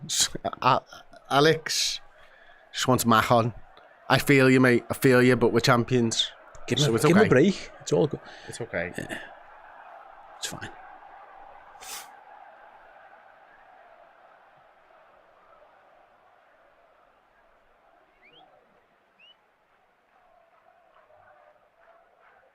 He doesn't foul him, does he? Am I right in saying that Cole Palmer gave Curtis Jones a really tough game in the Anfield one? I seem to remember him pulling Curtis Jones all over the shop. I remember the other time when Jones had a good game. They've had both good games against each other. Jones had good games against Chelsea. I think it was home last year. Yeah, he was. He was the best player on the pitch. Where Jones was excellent. He scored the goal. So he scored in this game actually. Jones in the season. I remember the back post. Jones did score this year after Jackson had equalised. And yeah, we're coming up to 45th minute. We'll see how much injury time. I don't think there'll be too much, to be honest.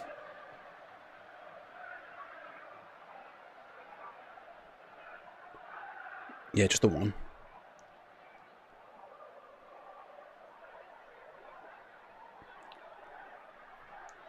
So it's the time for Liverpool to launch one more attack. At this moment, they're just knocking it round the back. How many Steelers do you think could take it down the gorilla?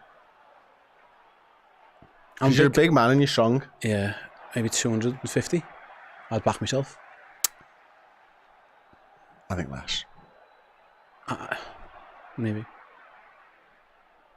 Right then, you're a strategist as well. Right then.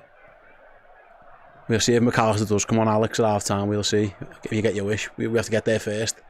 Liverpool are 10 seconds away from going in at the break, but Chelsea have the ball on the attack. Looking for a second just before the break, and they've got it to the edge of the Liverpool box. Endo cuts it out. Tsimikas goes back to his keeper. Alisson should just kick this away, and that'll be half time. And yes, Liverpool trail 1-0 at Stamford Bridge. A very early goal from Enzo Fernandez rather. Here's the difference between the two sides. Do you want to clear your thing, Chris, and then show us how you're getting on match bingo before we crack on? My thing. Oh, was it still on the screen, was There it? you go.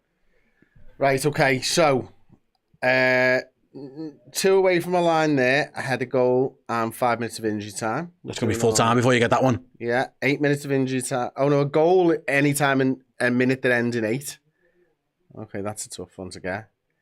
I've got a good chance, a goal again, any minute that ends in 8, and someone to be caught offside for Liverpool. Are we not anyone offside yet? No, But yeah. They're probably the closest. Oh, hang on, a goal in any minute that ends in a 7 and a 4th sub made. That's a possibility. Yeah. That's a possibility. I'm feeling confident still. Never know. I'm doing well. Feeling confident. If you're playing along on the match bingo, let us know how you're getting on. Hawks with the member chat. Thanks very much, Hawks. Endo was probably our best player. It took about 20 minutes for the team to get used to itself. A few players not on the boil. Mo, Trent, Jota. Not great, not atrocious. Champions. Like I say, I think the start of the game looked like a team that had made 6 changes, Chris. Have been champions after 2 days on the ale. Yeah. It was a bit disjointed. They did grow into it though. But like I say, and we'll look at the stats in a moment, they haven't just tested Sanchez enough. The saves that he's had to make have been comfortable, and it's kind of broken down a bit. Jota, I'd be surprised if he's touched the ball more than 5-10 times. We haven't seen anything of him. It's just been, the final third's been probably where to let Liverpool down a little bit. Well, yeah, absolutely. I mean, let's look at some of the stats to start with then. Yep. So we've had 66% of the ball. Expected goals, 0.96 for Chelsea, only 0.33 for Liverpool. They've had more shots than us. Same amount of shots on target. Theirs was obviously a big chance. So even just based on that alone, you can see where Chelsea have had their shots from. There's some decent areas there, isn't there? Yep. Whereas Liverpool, I mean, that's miles wide, isn't it? Blocked at the goalie and blocked. So, yeah, that's unusual for Liverpool because we normally win the expected goals battle and we normally win the big chances battle as well. But again, I do think a lot of this comes down to a change in midfield. I do think that Jota hasn't been particularly good. You mentioned he probably hasn't had many touches. Let's have a look. He's had one shot off target and he's had one blocked shot. I think that might have been the same thing. He hasn't even played 5 passes, you're right. He hasn't touched the ball. He's made 4 or 5 passes and that's it. Every time Liverpool have attacked, it's gone down either flank. It's mainly been Gakpo, a little bit of Salah. They just don't play through the middle and it's just looked a bit disjointed. Best player has been Endo for us. Yeah, that's what Hawk said before. I would agree with that, actually. Endo's been... And Gakpo, I think Gakpo's been bright. Yeah. Without being effective. Without being fantastic. But again, they've made 6 changes and they're champions. It wasn't... If you were expecting Liverpool to come out like they did last week with a pair and a game, it was just never going to be that. It just doesn't work like that. Like, there are levels that you have to get through and go through and it's just not quite at it. And what I would say is that I think Chelsea, the lead probably flatters them a little bit. In that it's been quite an even game, but it was a very good goal. They cut us open. Elliott and Jones get done in the middle, and before you know it, the ball's in the back of our net. Yeah, it is, and as you say, the goal's too easy. But we've given them some good opportunities, haven't we, where they've counter-attacked on us, and yep. It's that space for Palmer to drop into. I mean, there's an interesting one here actually, Ste. And it's let me see if I can find it. I can't find it right now, but it was along the lines of this game kind of shows us what we need. And I think if you take this game in isolation, because I do think being champions has a massive impact on it, I think there is a fair cop to saying that we don't really have the backup midfielders to push the other 3. Yeah, I think I think it's 4 and it's... I see your point, I do, but I think when you make all them, if you lose all 3 midfielders and then have to go to numbers 4, 5 and 6, yeah, you're right. I think if for example, if you dropped Elliott in with McAllister and Gravenberch, or you played Endo with Szoboszlai and McAllister, you know what I mean? I think it's different when you put all 3 of them in together. At the start, they looked all over the place. Elliott and Jones didn't quite know where they were meant to be. Elliott and Trent getting each other's way. It's just been a bit sloppy. And I'll be honest, I am a massive Harvey Elliott fan. The reason he doesn't get in the team is because he doesn't defend particularly great, and he didn't defend particularly great on the goal. Curtis Jones is better, but that's still the reason he isn't always first choice. He just isn't as good defensively as McAllister, Szoboszlai are, and that's why they both don't get in the team. They're both good options, but they're not of the level of those 2 in terms of getting back. And I think especially Szoboszlai would have been back better than them 2 were on the goal. Listen, Jones gets done by Palmer and for slips, but I do believe there's something in Szoboszlai's running ability to get back and cover those attacks that those 2 just don't possess. I make you right, mate. I really do, and I think this is unfortunately what Harvey Elliott has got to deal with, and because I think Jones is close to the side, so this is why I'm going to talk about Harvey Elliott. But our old manager, he wasn't bothered by it. He would quite happily be dead attacking and not defensive. But Arne Slot is more conservative. He does value probably being resolute and stopping the other team having chances more than Jurgen Klopp did. And he's entitled to think whatever he wants. And quite frankly, he's won the league this season with the players that Jurgen had at his disposal. So in a lot of cases, he's done better. And also, mate, like I say, not being... Just because you're not better than Szoboszlai and McAllister doesn't make you a bad player. It doesn't make you a different type of player. What I would say, by the way, I haven't seen that replay. I like Trent's endeavour to get back. I don't think he covers anyone. So if you watch this on the goal, Trent's kind of back, but he's not covering the back post and he's not covering 8. Hasn't he? I think he has to go to Fernandes, but again, it's a bit of a shambles from Liverpool, really. And once Elliott and Jones out the game there, Liverpool are in big trouble. Yeah. They really are. I mean, I didn't see the angle that you saw on Trent, so I only saw a flash of him like looking at 2 people and wondering which one I have to go to. So you're probably right there, but you're right, mate. It's tough. It was a poor goal, but But like I say, it's not the end of the world. I always think it's a bit like, do you get this with League Cup teams, and it happened against Plymouth? He's not good enough. He's not good enough. He's not good enough. It's sometimes easier if you're still playing with like McAllister, Gravenberch, and then you give it Elliott to go and say, you know what I mean? I think it's difficult when you play off with six changes, 2 lads making their first Premier League start. And by the way, the best player hasn't been that good. Like Liverpool have created a couple of opportunities for Salah, and he's kind of shit the bed a little bit. His touch has been poor, so yeah, it's been scrappy. But again, it depends how much Arne Slot cares. He does have the option. He has McAllister, he has Diaz, he's got options off his bench if he wants to use them. Do you think he does? His probably biggest concern this season, I think, Slot, is how do I get my forward involved? Our number 9s don't do anything. And that, I think, is probably what he's going to try and fix the most. And I say fix because I'm not sure. I'll put it in inverted commas. I'm not sure he needs to fix it. But if you are going to sign a centre forward, it's not to do what Jota's done in this half. So what changes? Yeah, I don't know. Is it a lack of speed from our centre forwards? Because Nunes has got speed. Is it a lack of ability to drop deeper and get involved? I don't know. Stay to you. It's tough, mate. And when this team is set up to get the best out of Mohamed Salah. Like most teams play to their centre forward. We play to our right winger, and our left wingers. But that doesn't mean Jota's doing nothing then. No, I don't. What I'm saying is, what are you looking for? If you're buying new centre forward, you're on a slot. What are you looking for? Yeah, I don't know. My guess is someone who works his nuts off, and when he gets 10 touches in a game, he scores. That's really tough. It's Roberto Firmino is what you're kind of looking at. I would guess, but I don't know is the answer because he doesn't particularly like Nunes there. He doesn't like Jota really when he plays there. He's used Diaz a little bit, but then Diaz looks way better on the left. I haven't quite figured out what a centre forward's meant to do in this Arne Slot system yet. And it honestly doesn't matter because the left winger between them have scored 30 odd goals, and the right winger on his own has scored 28 in the league. So like, I don't think it matters too much. I just think it's a tough one because I don't know exactly what he's on. Kieran might have cracked the code. And Nunes who could score. Yeah, I don't know. I don't know. Is the honest. I think. I honestly. And he probably also presses better or more intelligent. I just don't have the answer. If I'm honest with you, I'm not quite sure. He'd have to be the one to tell you that because he has used centre forwards in the past, but he's never had a Mo Salah. So yeah, it's a difficult one really. I mean, if you wanted to, there's a world where you just don't play one, and you do what we did at City, and you just play 4 midfielders and take this was like false 9-ish, maybe. It is an option, but I mean, there's a couple of shouts for players here. Channing Allen says Julian Alvarez, good player, fit in well. Obviously, runs all day to try and get the ball back for you. I think he'd be brilliant. Isak, as we know, his qualities is obvious and there for all to see.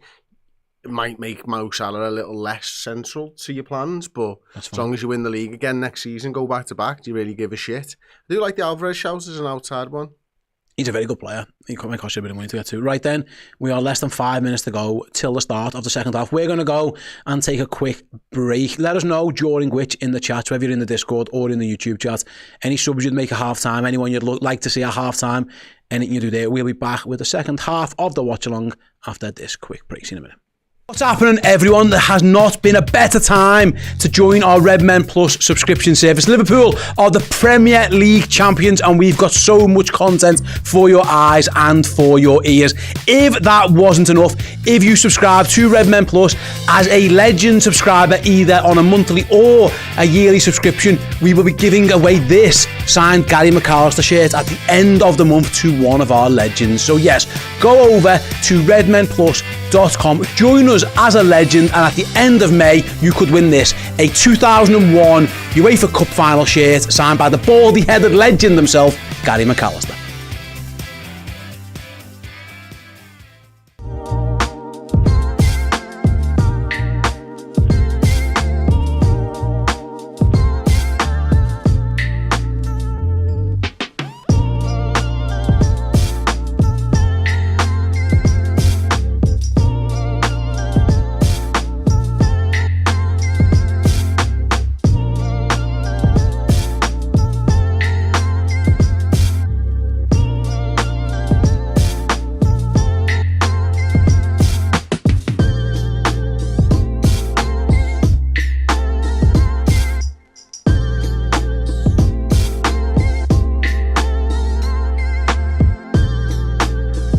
Our Champions range of merch is available right now on redmenmerch.com. Get yourselves kitted out for the biggest party of the season because number 20 is here in Liverpool.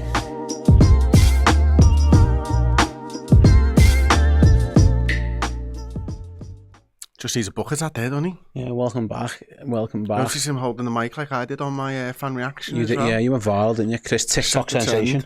Set the trend, you know what I mean? Just grabbed the mic, just went for it. TikTok. Bucket hatted up. Yeah, we're going to check it out. Go and follow. We're on TikTok, by the way, if you search us. Yeah, we are. I mean, we're all for the majority of us, except Chloe, middle-aged fellas, but we do TikToks as well, apparently. Yeah, apparently. I don't open TikTok. It's not for me. No, we are on there, and Chris went viral on it the other day. Yeah, and he messaged me and goes, "You're going viral on TikTok." You shit yourself, didn't you? I went, "Why?" You rang me thinking it was something bad, no, it was something good. Have we switched over? He's made 11 changes. The rugby lads, they're always lads versus a gorilla, might have a chance. They actually would. Yeah. I'd take 100 of them. Yeah, Oswald says Key's on for Jota for me. James Shan says, I can't wait for Friday. I'm going to meet Sammy Lee. Great. Keep up the great work, guys. Up the Reds and Chris. Are we going to get the dance off between you and Paul now? I don't know what that means. I'll happily dance off. You win that by a mile. I don't know, you know, he's a good dancer. He's not. I don't know, you know. You're much better. You're much more enthusiastic. I'm definitely more enthusiastic. Yeah, you're a good dancer. I don't know about that. You are? I like to, is it skank? No. I don't know what it is, but it's not that. Here's one. C-Mac, who knew Paul could double as a model? 3, 2, 1. Paul. Paul is a big fan of Paul. Let's just leave it at that. And then thank you, Kerry, for joining us as a member as well. Much appreciated, Kerry. Thank you very, very much indeed. Back to the chat then in terms of what people wanted to see in the second. I mean, there's a lot of people angry at the game, which again, you're entitled to be you. I honestly couldn't give a fuck. Do we have a lot of people talk about strikers who they like, which is fair enough as well. Who's the go-to for those people in the comments for a striker? Just Alvarez as a name got mentioned. I do like the Alvarez shout. You can get him. I'm going to have to learn how to say Ekitike. I think so. I struggle with that one. I'm going to have to get me a drama. It's going to be a big struggle. If they sign him, can you just sign someone else? Another guard of honour, please. Someone mentioned Mbuemo, more of a winger than a striker, but yeah, absolutely. Like Mbuemo. Ekitike. I'll get there in the end. Ekitike. I think I've got it. Ekitike. Yeah, I'm all right. I think I've got there. Kevin said I would bring Chiesa, McAllister and Szoboszlai on. I think when you rest them players... Rest them? Yeah, rest them. Easy, innit? Mo wants his goal, so where are you bringing him on for? Left, because Gakpo's been the only player that's been good on the forward play, so you probably wouldn't take him off if you're trying to get back into the game. I think he's put Chiesa up front, isn't he? Okay. I'm okay with seeing Chiesa up front. I'd be happy with that. Just give it a look, see how it goes. Right then, Chelsea make their way onto the pitch at the start of the second half. No sign of Liverpool yet. If there are any changes, I'm just checking out if I can spot anyone. There won't be, will there? I'd be shocked. Kwanzaa, Jones, Elliott. No, looks like we're going again with the same boys.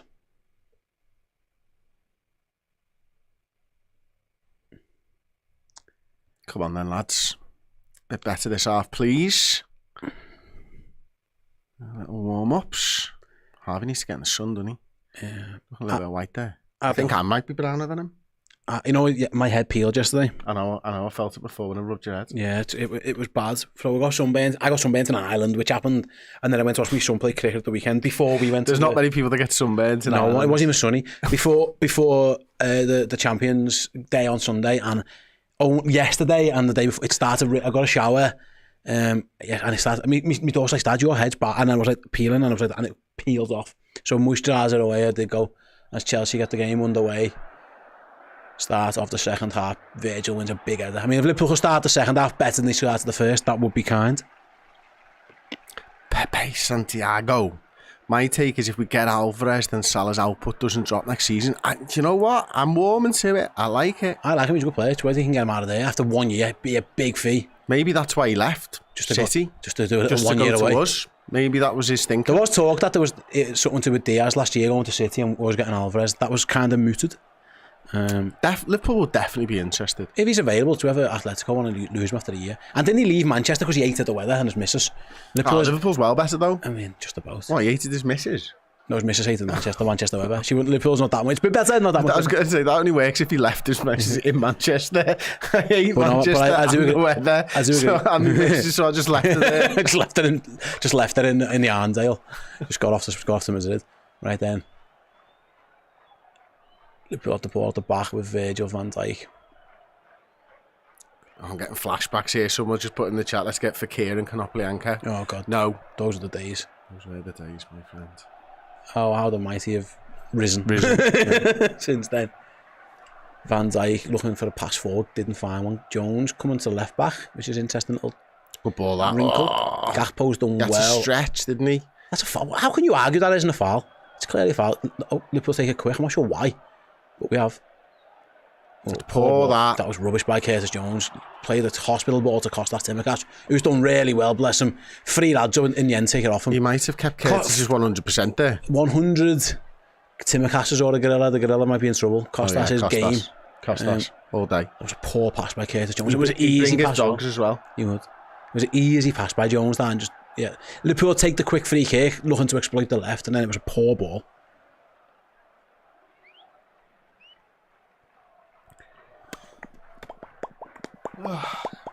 Come on, Liverpool. Let's do it. Right, 47 minutes gone. Chelsea won. The champions of England 0. Sounded good, though. Quite like that thing. 6 changes to the Reds. Do that every watch along next season. I'll be doing it. A few more this season. I promise you. I will not get tired of that one. Here's Madueke up against Alexander-Arnold. Backs him into the box. Madueke's done really well. He plays it off to Jackson, I think. And it's just behind him, wasn't it? It was honestly, he didn't get the connection he needed. No, Madueke did do well. You're absolutely spot on. He has Trent on his heels, doesn't he? Sorry, the champions right back on his heels. And then, yeah, it was just slightly behind him. Van Dijk, they looked at Van Dijk, give Alexander-Arnold, then it looks good kill. Doesn't he? He's got that withering, what is it, withering glance that Steven Gerrard used to have. Yeah. Chelsea go all the way back to Sanchez. He'll give you one, Sanchez, if you press him. He's just kicked that to nobody, see? Nice ball, that. Salah. Oh, does he handle it? No, play on. Salah. Bang it! Salah plays it through. Oh, the ball was to...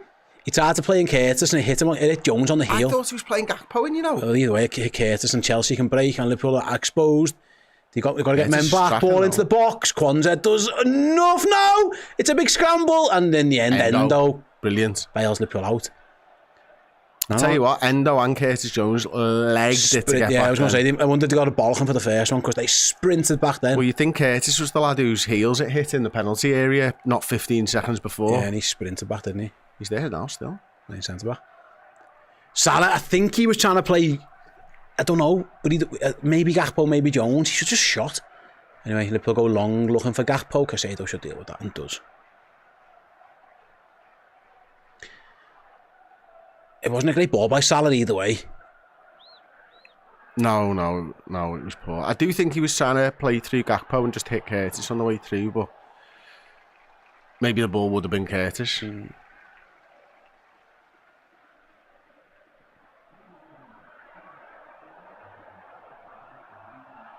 Oh, Trent's been absolutely beastly. Yeah, Madueke sent Trent for the echo there. And that's the fastest I've seen Trent run. Yeah, he's trying to sprint back and Madueke gives it away. He sent Trent for the evening standard down in London there, but thankfully Liverpool get it back, no dramas. He done it without even touching the ball. He done the old little switch over. I mean, embarrassing that. It's the worst way to get beat, isn't Trent can't sprint, by the way, we just found out. Here's Salah up against Cucurella. Salah into the box, twisting and turning, looking for a gap. He's getting fouled, surely, referee. Mate, that was a pen. Ooh, Van Dijk left one in there, didn't he? Is he going to get sent off? Yellow card for Van Dijk. It looked like he was going for that ball. And then, is it Lavia that's making an absolute meal out of this? Let's see. I think he did leave one in on him. Stands on his foot, doesn't he? Yeah, he does. Catch him on the knee as well, maybe. It's low down. He's going for the ball, though, you can tell, can't you? Yeah, he's not gone in like, his foot's not gone like that. It's gone side foot, so you know he's going for the football. I think Salah was getting fouled by Cucurella. He was in the penalty area.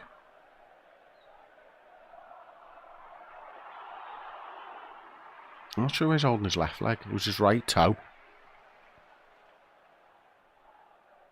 Oh, get on with it, lad. This is the past footy. I hate that. There's absolutely nothing wrong with you. We all know there's nothing wrong with you. The yellow card's been given. Can we just carry on with the game, please? As soon as it kicks off, he walks normal. Does my nut in.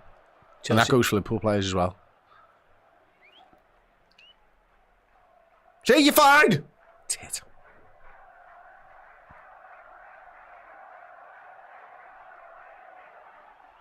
I think I'm just becoming an old man, Steve. No, I'm with you, man. You feel okay. Kwanzaa advances with the ball over the halfway line. Keep going, lad. They're going to let you go. No, maybe not. Loses out. Liverpool need to get back. Chelsea are so good on the transitions on the counter. Let him run. He's offside. I think he's offside. Yeah, he was. The Neto wasn't. Yeah. Jackson does get caught offside a lot. But when we saw it at Anfield, he was offside, but then he timed one to perfection and scored. But they are great on transitions. Liverpool do really well to hold the line. The ball was Neto, though. Yeah, I think it was that Salah with the orange boots getting back. Might have been Kwanzaa, couldn't see. And Liverpool go long again. That's overhit. Again. They've overhit that a few times, but Casado might have to deal with something. Nah, not quite there. I wonder how long Slot's thinking before he makes any changes and who he wants to bring on. Does he want to bring on the big guns or does he want to give more fringe players minutes? Nah, you've got to be looking at Chiesa, Bradley, and then you are looking at the big guns, to be fair. Do you reckon he'll bring on Chiesa? No. Not for losing. Deno just told me to get a grip. That was no pen for Salah. Fair enough. I can take that. Oh, Craig Flynn. Oh, this is interesting, isn't it? It's a hell of a take. Liverpool Football Club are champions of the Premier League. Come on. Yeah. Yeah, that is the thing, Craig. You're not wrong. Yeah, not wrong. Van Dijk dinks into midfield. Good ball. Who's that? Trent's touch. Just about got away from him. Can Salah win it back? Somewhat of not. By the way, he got there first. Trent's going to press. All right. Goes all the way back to the goal. You go and put him under. There's not enough of us, though. There's just two. Yeah, Gakpo up against Chalobah. Chalobah strides into the middle of the pocket. He's got the ball there. That is superb, Jones. Curtis Jones and wins a free kick. Brilliant. That is superb. Take it quick. He stopped him from taking it quick. Yeah, he's going to book him for it as well. Yeah, rightly so. Chalobah, Jones did excellently to take it off and pressed them into it and then went to take the quick free kick. It was really good by Jones. Excellent. He had to spin round, gets the ball, doesn't he? Yeah. Does it twice, 3 times a lady. And then as he goes to take it quick, Madueke just boots it off him. Fuming. And he goes into the book. Sorry, it's Chalobah. I do apologise, Chalobah.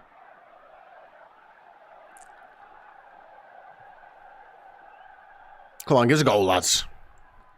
I mean, the away and they're celebrating already, but they'd like a goal to celebrate as well. It's a push in the back. How's that not a foul? It's fucking a push in the back. Jones was clearly fouled on the edge of the box, and now Chelsea can break. And well Kwanzaa does really. Is that a good game, Kwanzaa? Yeah. Why wasn't that a foul on Jones? He was clearly bundled over right on the edge of the box. Simon Hooper, up your hoop. It's clearly a foul, wasn't it? It was a foul. Why would he fall over? Into the back why would he go down if he's not? If it's not a foul? Chelsea give it to Liverpool, but Liverpool go straight back.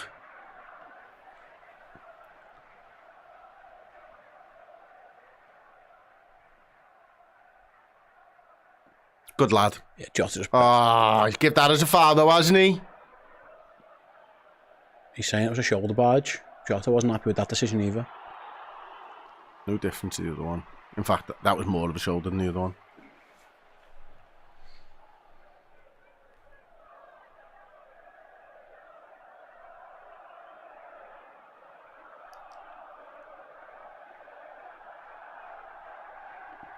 Casado's positioning again. Chelsea going long, Timmercast deals with it. Slip again from Liverpool. That's the second time. And Jones again. Curtis fell over again and Cole Palmer gets there first. Twisting and turning, he's beaten Timmercast across goal. How's that not gone in? Oh my God, it has. It's an Oggy. Van Dijk kicked it into someone, I think. How's that gone in there? He kicked it into someone and it might have been one of our players. But I'm sure Van Dijk cleared it into somebody. Van Dijk saying it was a foul on someone. Poor Kwanzaa, that's an own goal by him again. For no reason. He's had some hard lines either. But it's all down to Jones again, wasn't it? He slipped again. And Cole Palmer goes free off the back of it and does really well. Costas, I thought, did quite well to hold him up. But Palmer just wriggles away, gets the ball in. And as you say, how it wasn't a goal the first time around, I'm not sure. Yeah, Jones just slips, loses it in the sun, whatever. Cole Palmer there, got him one-on-one. Look, Costa's still pretty well there, not to dive in, but he does get a yard. Oh, it's great defending by Endo. Who's he going off the back of? Van Dijk kicks it at Kwanzaa, I think. How's you? Look at this defending from Endo. It's superb. Oh, come on. How's you look? It's gone in off his penis. Endo stops a certain goal. Van Dijk goes to clear it. It just does go in off his cock as well. Honestly, it just right off. Endo still tries to head it away. Do you see? Just flick the head on it. Poor Gerald Kwanzaa. That's a couple of times this year he's had that go against him.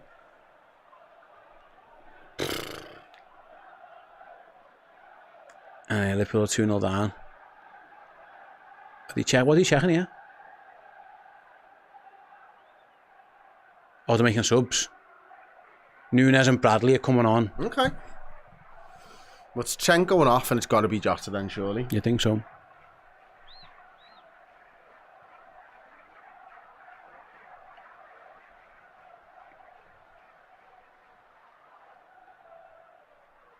Doing Chelsea's Champions League aspirations. The world. That was Endo was brilliant there. Honestly, the lad was a yard out and Endo stopped him scoring, and then Van Dijk just belts it at Gerald Kwanzaa. Yeah, he's so lucky, isn't he? Yeah. And Kwanzaa, I should say. An own goal off your cock, lad. That's a rarity, isn't it? It is. Is that on match bingo? Is that one of the Let me just check. goals scored with a penis? I need a second substitution made. First substitution made, which will have happened. And a goal awarded. So, no, I haven't got the own goal from your cock. What's going on here? I thought he was sending us off there. What's happened there? Kwanzaa on Enzo. I thought he'd sent him off. Because he stopped the game as soon as Chelsea had the ball, let's see, from Kwanzaa. I mean, it's nothing. There's nothing in that. That's not even a foul. Get the ball. And Chelsea had the ball. There was no reason for that whatsoever. That is shocking. Oh, we've got a winner. Liverpool has won 25 quid for a line here. I'm guessing she's happy with, must have been the Kwanzaa yellow card, must have done Liverpool the favour. Yeah, there you go. £25 down. Okay. So you get £25 for another line, I think it is. Full house is 200 quid and there's a bonus pot for another full house of £100 still to play for. Was own goal by your cock not one of the lines? Maybe that's not on mine. Maybe that's what Liverpool done. Not on mine. Yeah. Darwin Núñez goes back to his goalkeeper. Alisson, that's shit. Kicks straight out of play. Santiago is a Chelsea fan saying that Chelsea are going to be the 2026 Champions League champs. Good luck with that. No, you're not. Good luck with that. You're not. Mm-hmm. You're just not.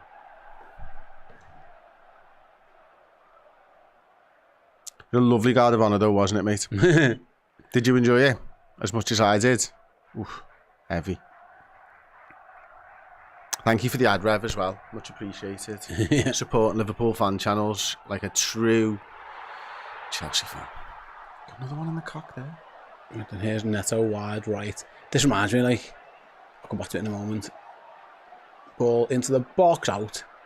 I don't think it's been as bad as the City one when we got battered after winning the league. Because Liverpool have been much more competitive in this one. That was just a spony ass goal. But they haven't been great either. No, they haven't been great. And listen, look, Liverpool, Jill Hancock's. Yay, I won a match bingo. Thank you so much, Jill. Well done, Jill. I'm glad you won it. If it wasn't me, it was always you, Jill. Well done, Jill. Damn it. Seamus says this is a pathetic performance. I wish I cared that much. No, in fact, I don't. I wonder if it's the Seamus. Maybe. No, it's not. There's an E in his name. I don't care. Will be my guess on this one. But that's fine.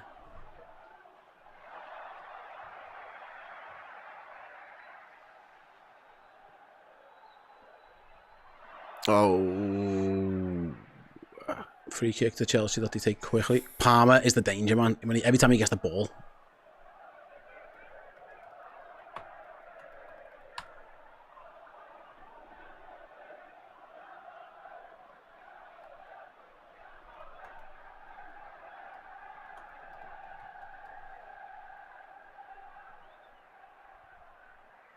Oh no. Jackson gets there first, shoots straight at Alisson. He should have passed that. I think people are being harsh on Kwanzaa. What's Kwanzaa done? Kwanzaa, I thought he's played a good game. I thought he has as well, to be honest with you. I'm a slide for him. Oh, I'm just checking. Come back to it. Go on. Look. If you look at the league table on my laptop. Yeah. See here. Liverpool. We're still champions. Yeah. That hasn't changed. It took me a while to find the league table, to be fair, that had the C on it. I will be saving this website. Connor Bradley's into the box. Pulls it back. Didn't find Salah. It's not a good ball. Connor. Salah, it was there for him. Bradley did so well to beat Cucurella to it, and I think he gets a little megs on him. But he plays it to his right foot and slow. It's a poor ball. Yeah, but Mo Salah wasn't happy with there.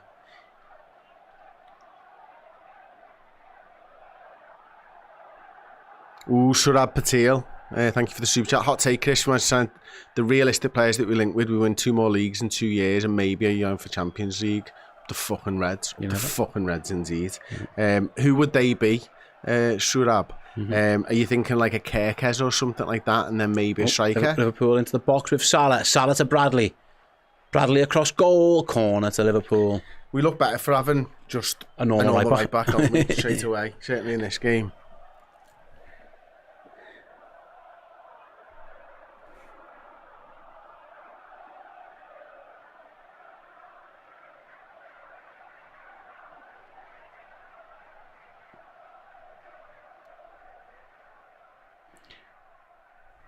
Then corner to Liverpool, 62nd minute. In swing. Van Dijk's header, he should have scored. It's a free header from Liverpool's captain. Terrible header, in it for him. I know he's going backwards a little bit. Oh, he has to do better than that, though. He does. Good ball in, you were right.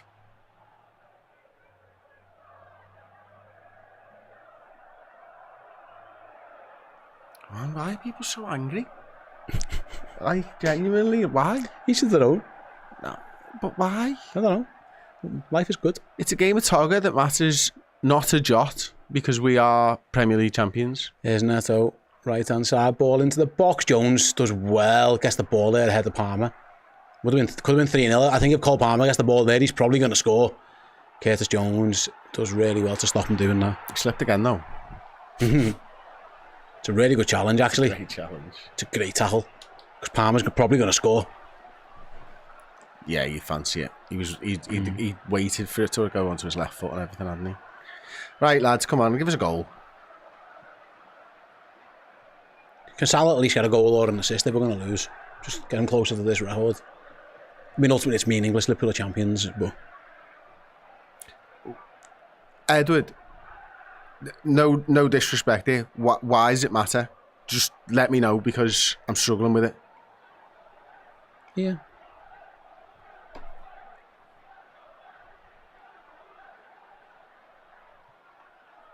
Maybe Liverpool's plan is to get Newcastle not in the Champions League so that we can sign Isak, maybe. Oh, brilliant by Bradley. Skips away from Cucurella and finds a pass to Salah. He's fouled there. Fucking hell, ref.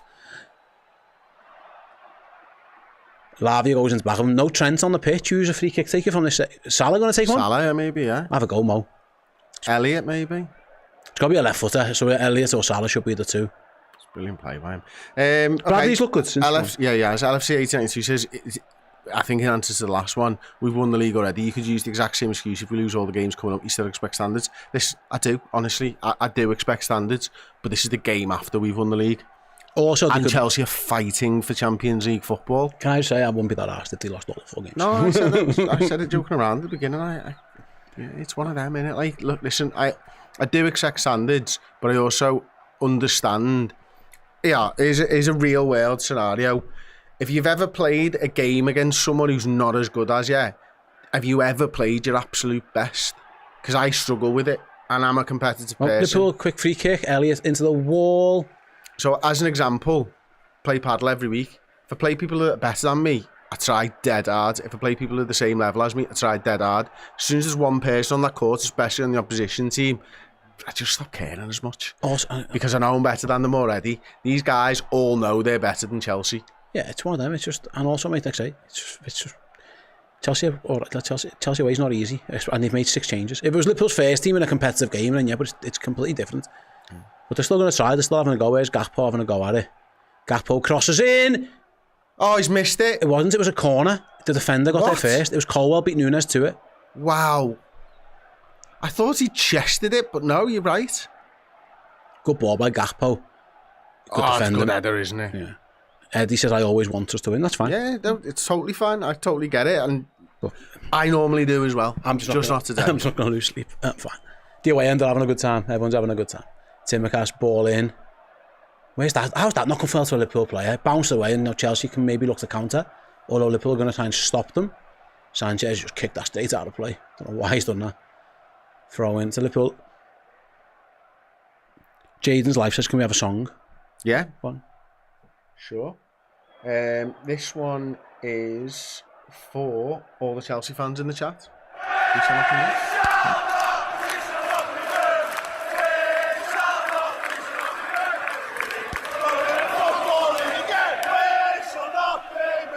What's great is next season, in fact this season right now, they'll have updated the Chelsea song that we sing. 20 leagues. Yeah.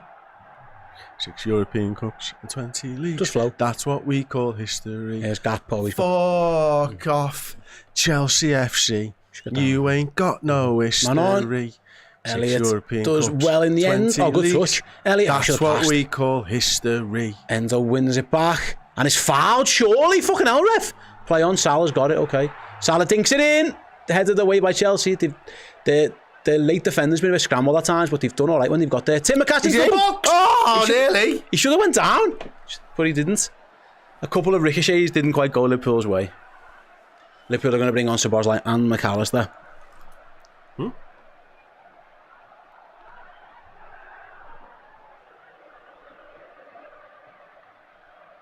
then Liverpool have the ball back with Van Dijk.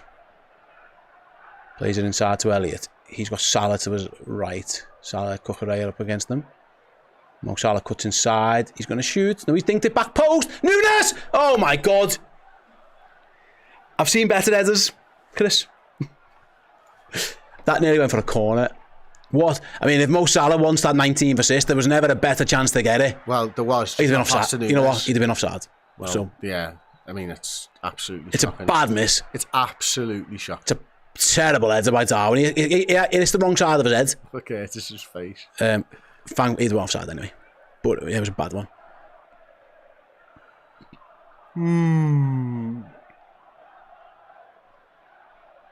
Listen, there's loads of people in the chat who disagree with me, and I'm fine with it. I promise you, I really am. Last little note on this for me then. What it comes down to is I hate Liverpool losing as well. I'd much rather Liverpool win this game than not. But I'm not going to lose my shit if Liverpool lose this game of football. No. That's kind of where I'm at. Yeah. Like, I'm just not arsed. Whatevs. Yeah, do you know what I mean? Yeah. I'd love us to win it and I'd be enjoying myself well more. But we're losing and I'm not arsed. Yeah, I'm with you. So I've got back to you. Asked them about some players to sign. Okay. Kerkers, Huijsen, decent striker. Isak's probably unrealistic. One more midfielder, Chris. Hang on. Here's Gakpo. Edge of the box to Curtis Jones, back to Virgil. Yeah, I think that seals it. Depends on what Trent does. Huge summer, in my opinion. Yeah, absolutely huge. Should be easy to sign. Good players, though, being the champs. Tsimikas whips it in. Chelsea get another head to it. They defended there quite well, you know what I mean? And now they can look to break as they play towards Neto. McAllister just takes it off him now. And it's fouled, surely. Fucking hell. Oh, my goodness. 2 fouls How many there. times? Casado trying to have a little bit of argy-bargy. Of course, that's Tsimikas stays away from that one. McAllister did well there, didn't he? Yeah, he did. He turned on it beautifully, and then, you know, how many fouls? He was fouled, and then Costas was fouled twice. Alisson Becker plays it wide. Curtis almost like dropping into the number 6 role now, hasn't he, with them subs? Yeah, and it's quite surprising in some ways, isn't it? But then in others, McAllister's just so good. Play him in his natural position. Yeah.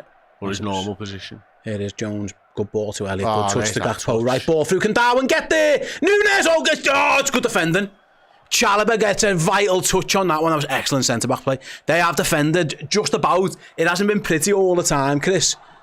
But they've just about got away with it sometimes. Yeah, and he knocked it into Nunes' path. Yeah. Nunes just has no time to react whatsoever. You're right, it's brilliant defending, fighting really well. Oh, yeah. Oh. just gets a touch on it and it falls into Sanchez. Like I say, it hasn't always been pretty by Chelsea, and sometimes it's looked a bit desperate, but it's been effective. They've managed to get the ball clear a number of times. As Liverpool, I mean, their goalkeeper's passing's mental, really. That was a crazy ball. It was a little Campione. They're going to bring Jadon Sancho on, I think. Martin Lawrence says, we are so blunt in attack with Jota and Nunes leading the line, it's not even funny. We probably need to bring in 2 forward players this summer. No, we have struggled for goals, you're right, Martin. Certainly from the centre-forward position. Yeah. Nowhere else. I didn't mean that. I mean, Salah and Jota haven't, but yeah, centre-forwards haven't scored enough.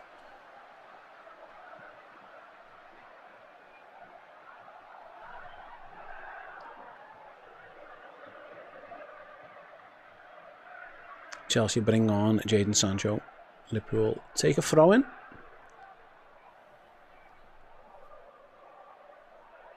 Someone saying the sound quality is terrible. It was because it was recorded in the ground, I think. Which one? O Campione, probably.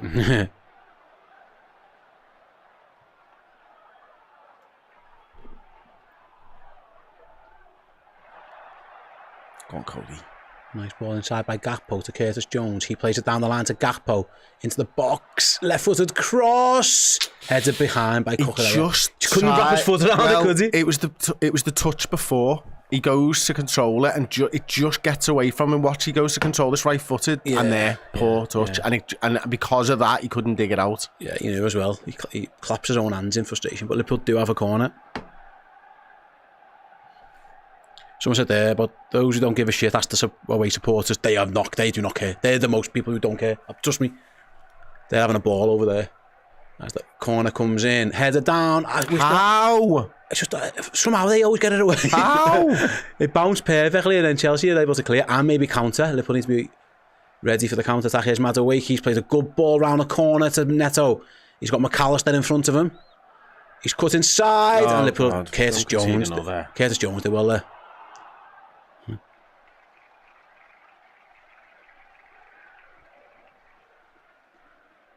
And Momongo Gaming sent us £5. Thank you so much. Remember, negative chatters. If we lose this, we're still champions. Up the fucking Reds. That's right. Thank you for that, mate. Go and check out his channel as well. Right then, Virgil van Dijk ball at his feet. Good pass inside. I'm seeing much of Sabas license. Come on. First real. I think that might be the first time he touched the ball. 90 LFC. Hey Chris, are you a San Francisco 49ers fan? No, very much not. Although I have just drafted in our rookie dynasty draft Jordan James. You're a third stringer running back. I'm hoping for him to do something special for my boys this season. Dino says, Steve, how do you know I don't see you at Aways? First of all, I've been to plenty of Aways. Secondly, I've spoke to Chloe and she's already told us, mate. In fact, she's texting me videos on my phone of the away end. They're having a good time, mate. They're having a ball. And I do go to away games. What a load of nonsense. Yeah, since you used to go to a lot more, obviously, before you started working with and kids. But yes, I've been everywhere. All the time. I haven't been to many this year, to be fair. I went to Milan. Went to a couple.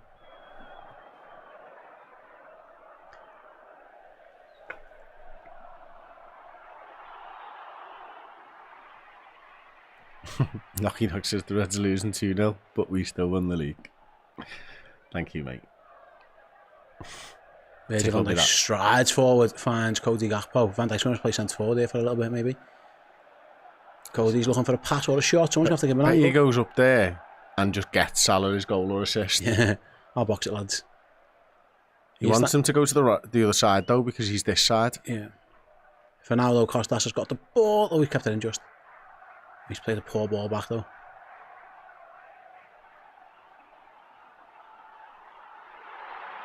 Liverpool prodding and probing. Get away, Virgil. McAllister, get away. You're going with the defend, mate. We'll do this. Salah again up against Cucurella. Needs a pass. Nice ball to Bradley. Conor Bradley crosses another block by Enzo Fernandez, rather.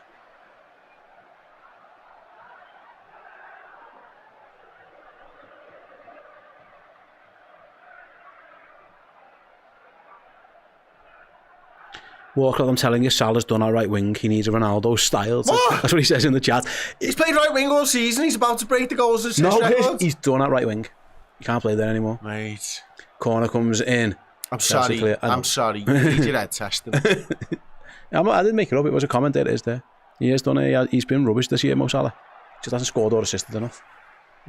Liverpool just giving the ball. That was poor. Was that Jones? Just give it straight to Cole my Palmer. days. Look at the speed of him. Like a fucking racehorse. That's not offside.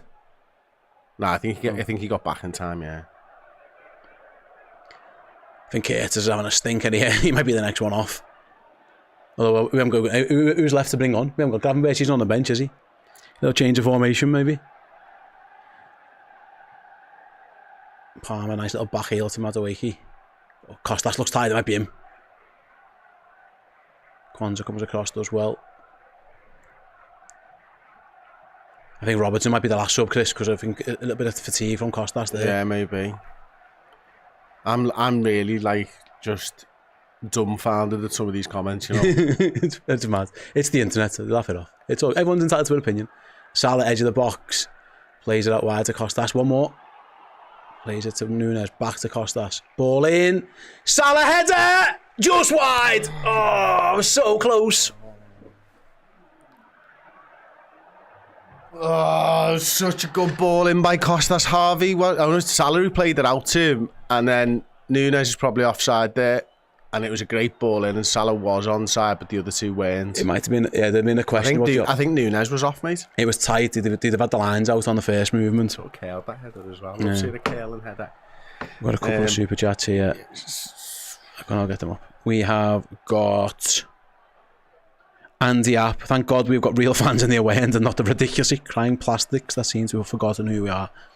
Everyone's entitled to their opinion, Andy. And then Elta Yeb says, can we take a closer look at that shiny beauty? Does he mean my head? Think. Oh, the trophy. Think we're going to go on them and say it's this bad boy here. See if we can do it.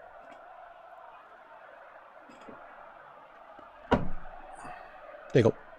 Fixed it. We're leaving it there for a minute.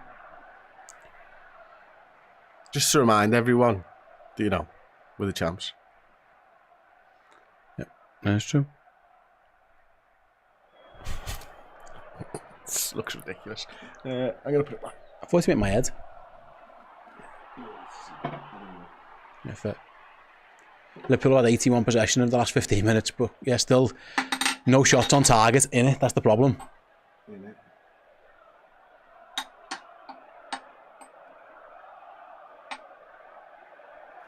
It's a big trophy, though.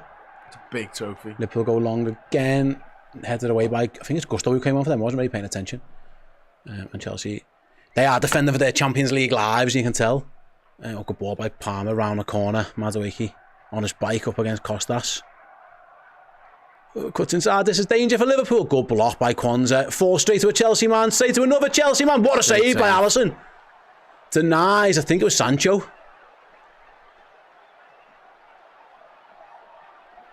Good save. Kwanzaa did well again. You know, I think Kwanzaa's played quite well. Don't say it out loud, Steve. You'll get shot down. No, listen. Liverpool. Score, don't go, lad. Oh, off his cock. Champions shout the away end. It's a good block by Kwanzaa, and then to be fair, Alisson makes a whale. That's a brilliant save by Liverpool's goalkeeper. Not many save that. Sancho, right-footed, tried to go across him. Alisson with his knee saves it. Someone said in the chat a minute ago, but I can't bring it up, is that Liverpool fans were singing "You Could Have Won the League" to Romeo Lavia. Yeah. Is that yours that's on the screen still? Oh, yeah. I can hear Champions getting played in the background there.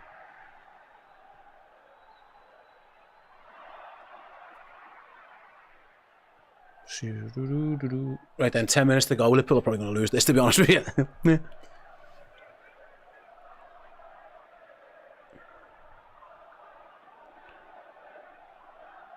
Chelsea have the ball where they want it by Liverpool's, by their own corner flag. Well, our corner flag rather. Palmer's been good, hasn't he? Yeah, There he goes again into the box. He very much has. Oh, he's at the inside of the post. How's he nearly scored from there? He just had everyone off then, didn't he? Everyone and that's exactly thought what he meant. Everyone meant thought he was trying to cross that, and idiot inside. Did he mean it? Yeah, I'm going to give him the benefit of the doubt. He meant that. 100% he meant that. Oh, yeah, he did. Fuck. He's a good player. It's cheeky. He gives everyone the eyes, look at that, and then goes to... He does try and score. I mean, it's almost impossible to score from that, to be honest. Oh, Chelsea have got it back. How have they done that? After a bright period for Liverpool, Chelsea have been a bit better for the last few minutes. More by this man, really. Palmer twisting and turning edge of the box. He's into the box and he's shot wide.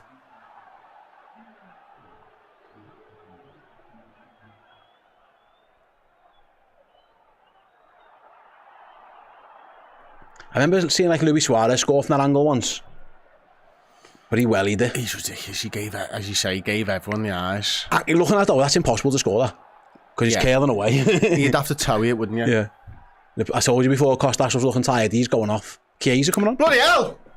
There you go. A rare Federico Chiesa sighting. Who's he playing? Who's playing left back? Chiesa. I don't know. Imagine. He's going to have... There you go. He's going to get his medal anyway. Well, Curtis Jones has gone left back, I think. There's Chiesa's medal guaranteed. 5th appearance for Federico Chiesa. He lives, says Sam Skaysbrook. He lives. When we have the ball go inside, Arne Slot just said to Curtis Jones. And he's done just that, but now I've got no pass for Van Dijk, though. This is the problem. Alisson just dinks it back to Virgil. It's not really a problem. Van Dijk and Alisson got that sorted. Yeah. Where do you reckon Keiser's playing then?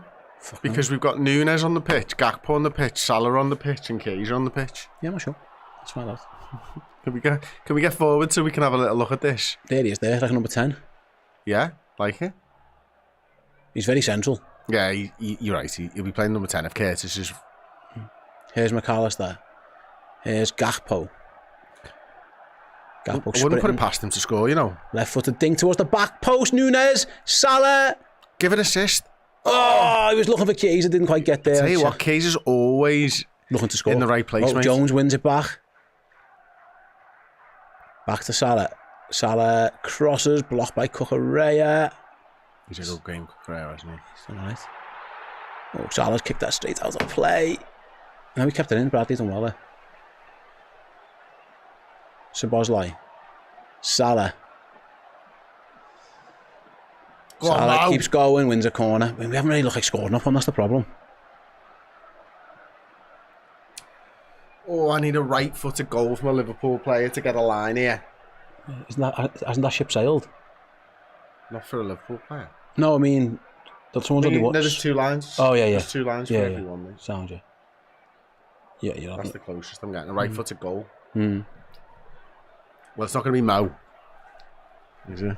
That wins your line, but I think that prize is already gone. No, you get there's prizes for 2 lines. I think that's 2. I think that means 2 lines, like 2 of your. Let's see, it says 3 to go.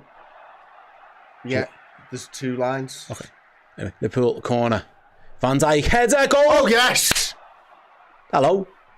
The captain scores. He's happy. Gives it to the away end. Blows them a kiss. Virgil van Dijk scores. 6 minutes to go. Look how good those away fans are. I did say before, we haven't looked like scoring off a corner. That was easy, that. Cucurella is facing the wrong way. Yeah. Yeah, it's a bit of a stinker there. Was it McAllister's corner?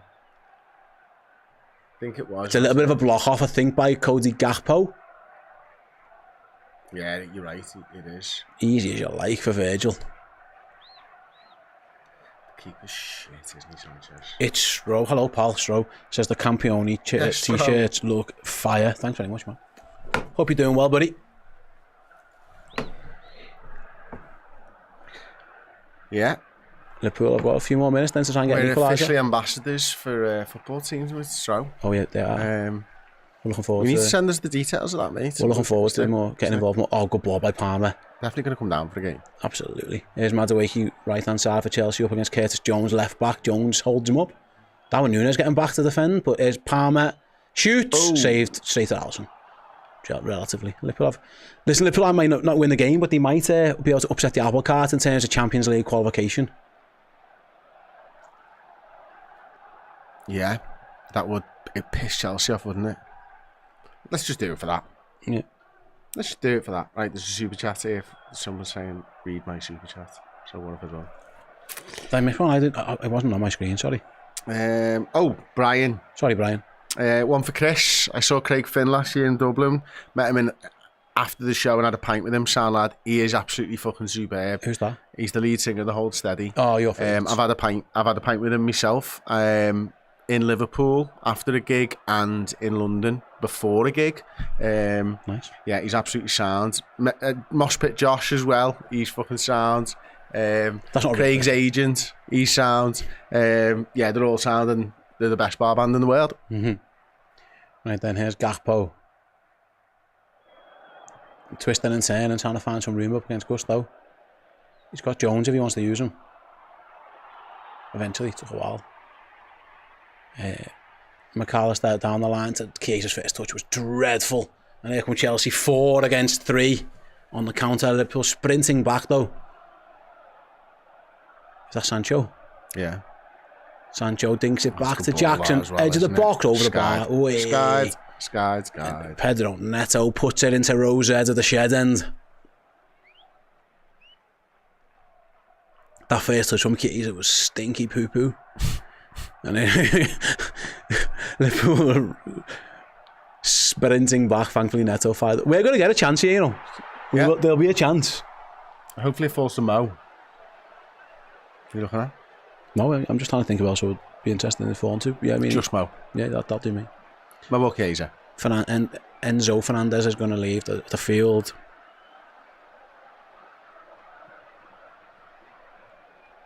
We've got a super chat from Dressing Gown. That's a nice name. This team has given us so much joy this season, but some people can never be satisfied. If you can't enjoy times like these, I worry about your lives. Let's make people each to their own. People, everyone's fine.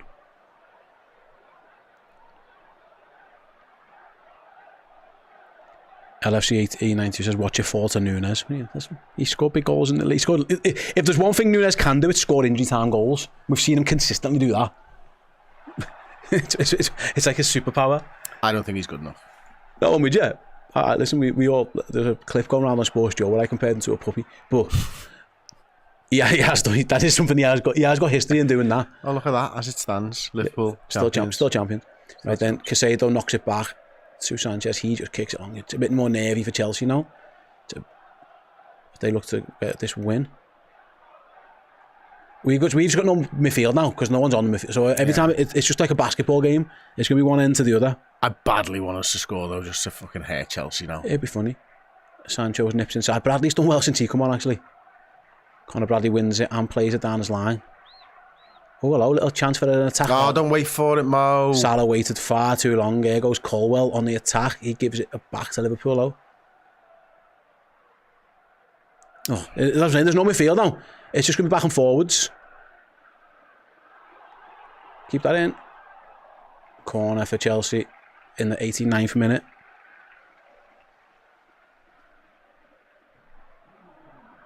That's Santiago, the Chelsea fan in the chat called it soccer. Sad. Corner for Chelsea. They're trying to decide who's going forward and who's not. I don't know. We're wondering. There's been quite a lot of subs, so there might be a fair bit of injury time. 2 goals, about 9 subs. So we'll see. Chelsea take the corner short though. See, American Liverpool fans know it's called football. That's the difference. They know their ball. Free kick to Liverpool near our own corner flag. Palmer fouled Salah.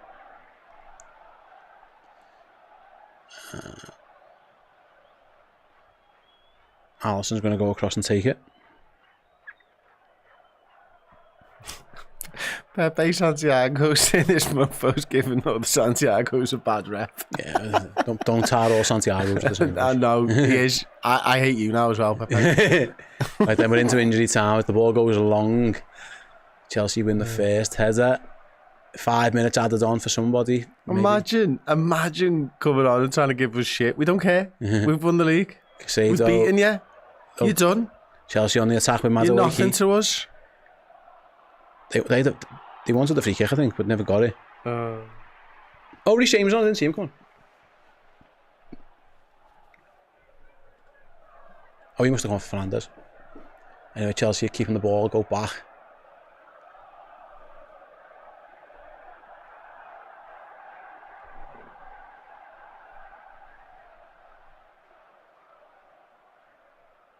Oh, he's magged him. Oh, that's annoying. That's annoying. The ball is the ref. I think we were able to win it back as well. Anyway, drop ball. He'd just give that straight back to us, hadn't he? Yeah. It's the last person who touched it, isn't it? The last team who touched it, the rules there. Then one of those injury time minutes is gone. Gusto's down, milking it.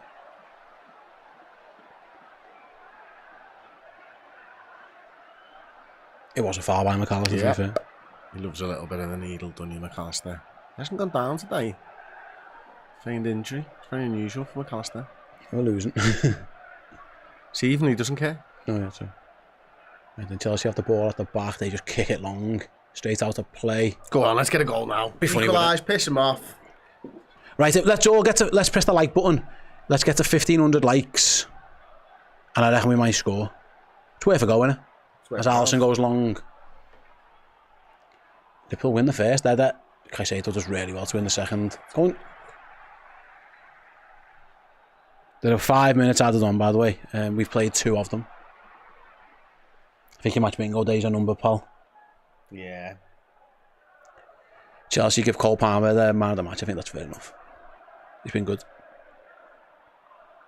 You need a 5-minute stoppage time, didn't you? Wasn't that one of your things? Yeah, one of them. I'm not sure which.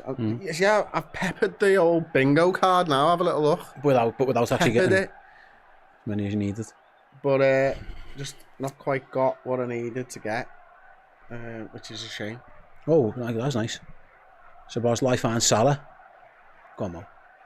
Oh, Cucurella wins it. Throw into the Chelsea. Go on, Steve. Who is your match bingo man of the match?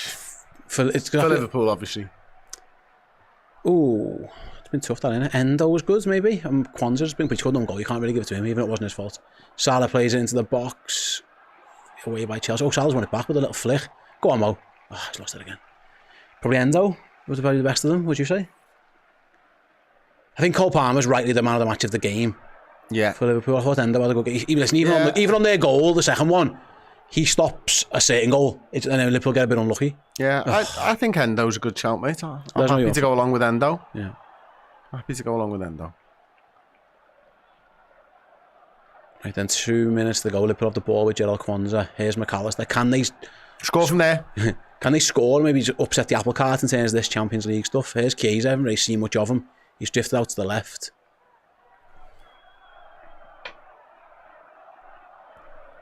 We might as well get everyone for. I want a corner and Alisson's go up for it, just for the fun. Right, then a minute and a bit to go. Liverpool have the ball edge of the box with Jones. Oh, that is shit, Curtis. He hasn't been man of the match. He has not been man of the match. He has had a poor game, Curtis Jones. He's had some defensively okay moments, but his use of the ball has been really poor. That wasn't a foul. He just slipped over. Stop being a tit. Fucking handbags, lad. I think that might be that. Bradley's been penalised for a free kick, and that'll be that, I think. Yeah.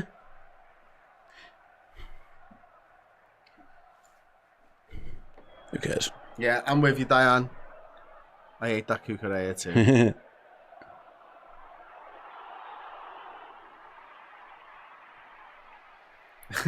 Adam.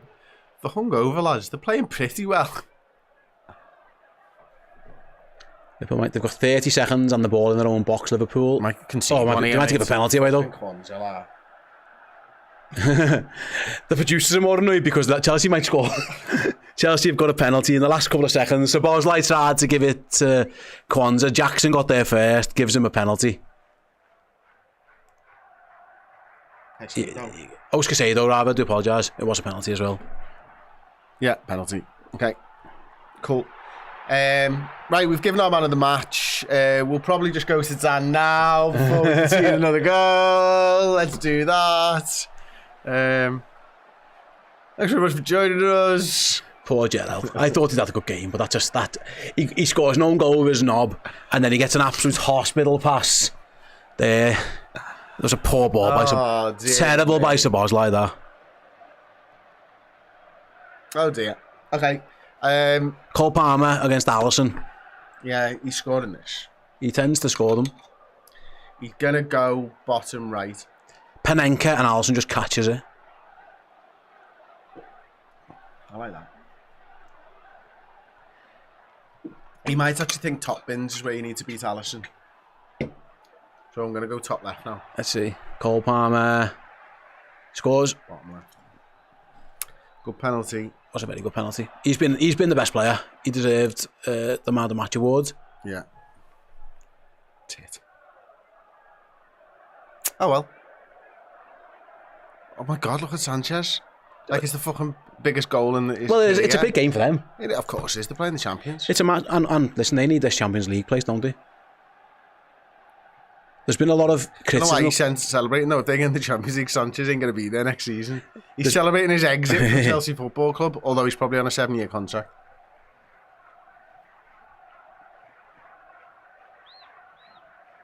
He's been a good player. He's played really well. It's a good penalty as well. Because Alisson goes the right way. Yeah, it's a good. Really good penalty. He's a top player, Cole Palmer. He's had some criticism recently because he's been a bit up and down, but he's been brilliant today. I think it does go to show if you're not quite at it in the Premier League, like it's tough. Like, Yeah. it's a big win for Chelsea.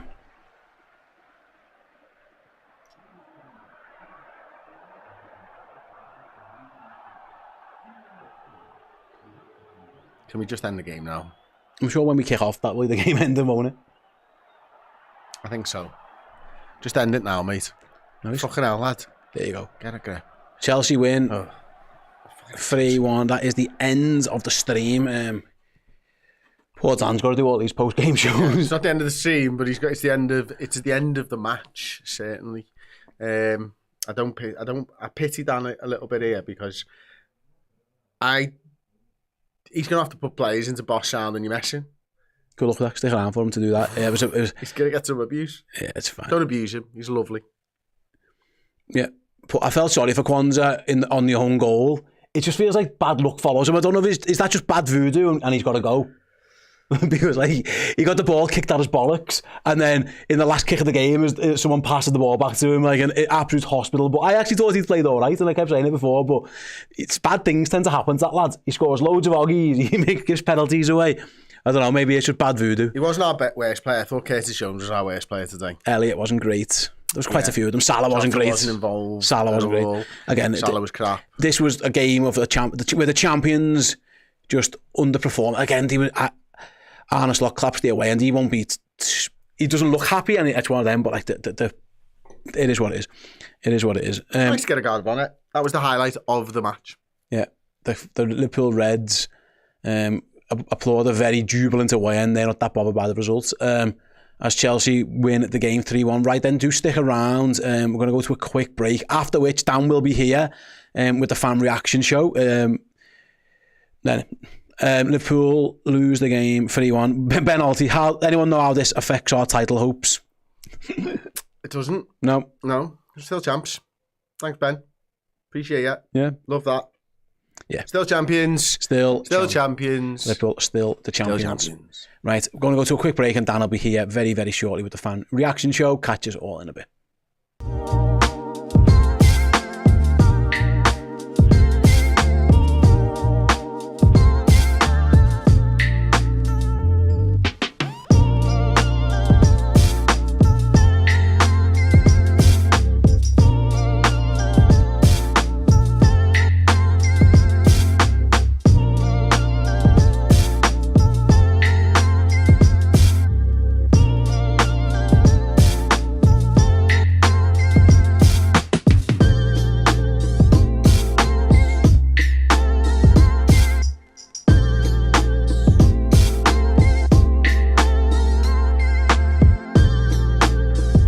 Our Champions range of merch is available right now on redmenmerch.com.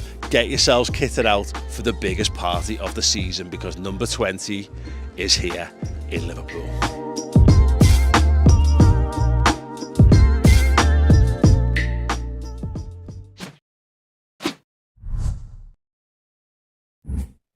Hello everybody, welcome to the Redmen TV and your match reaction show, the fan interactive after Liverpool were beaten by Chelsea 3-1 down at Stamford Bridge. What do we make of it all?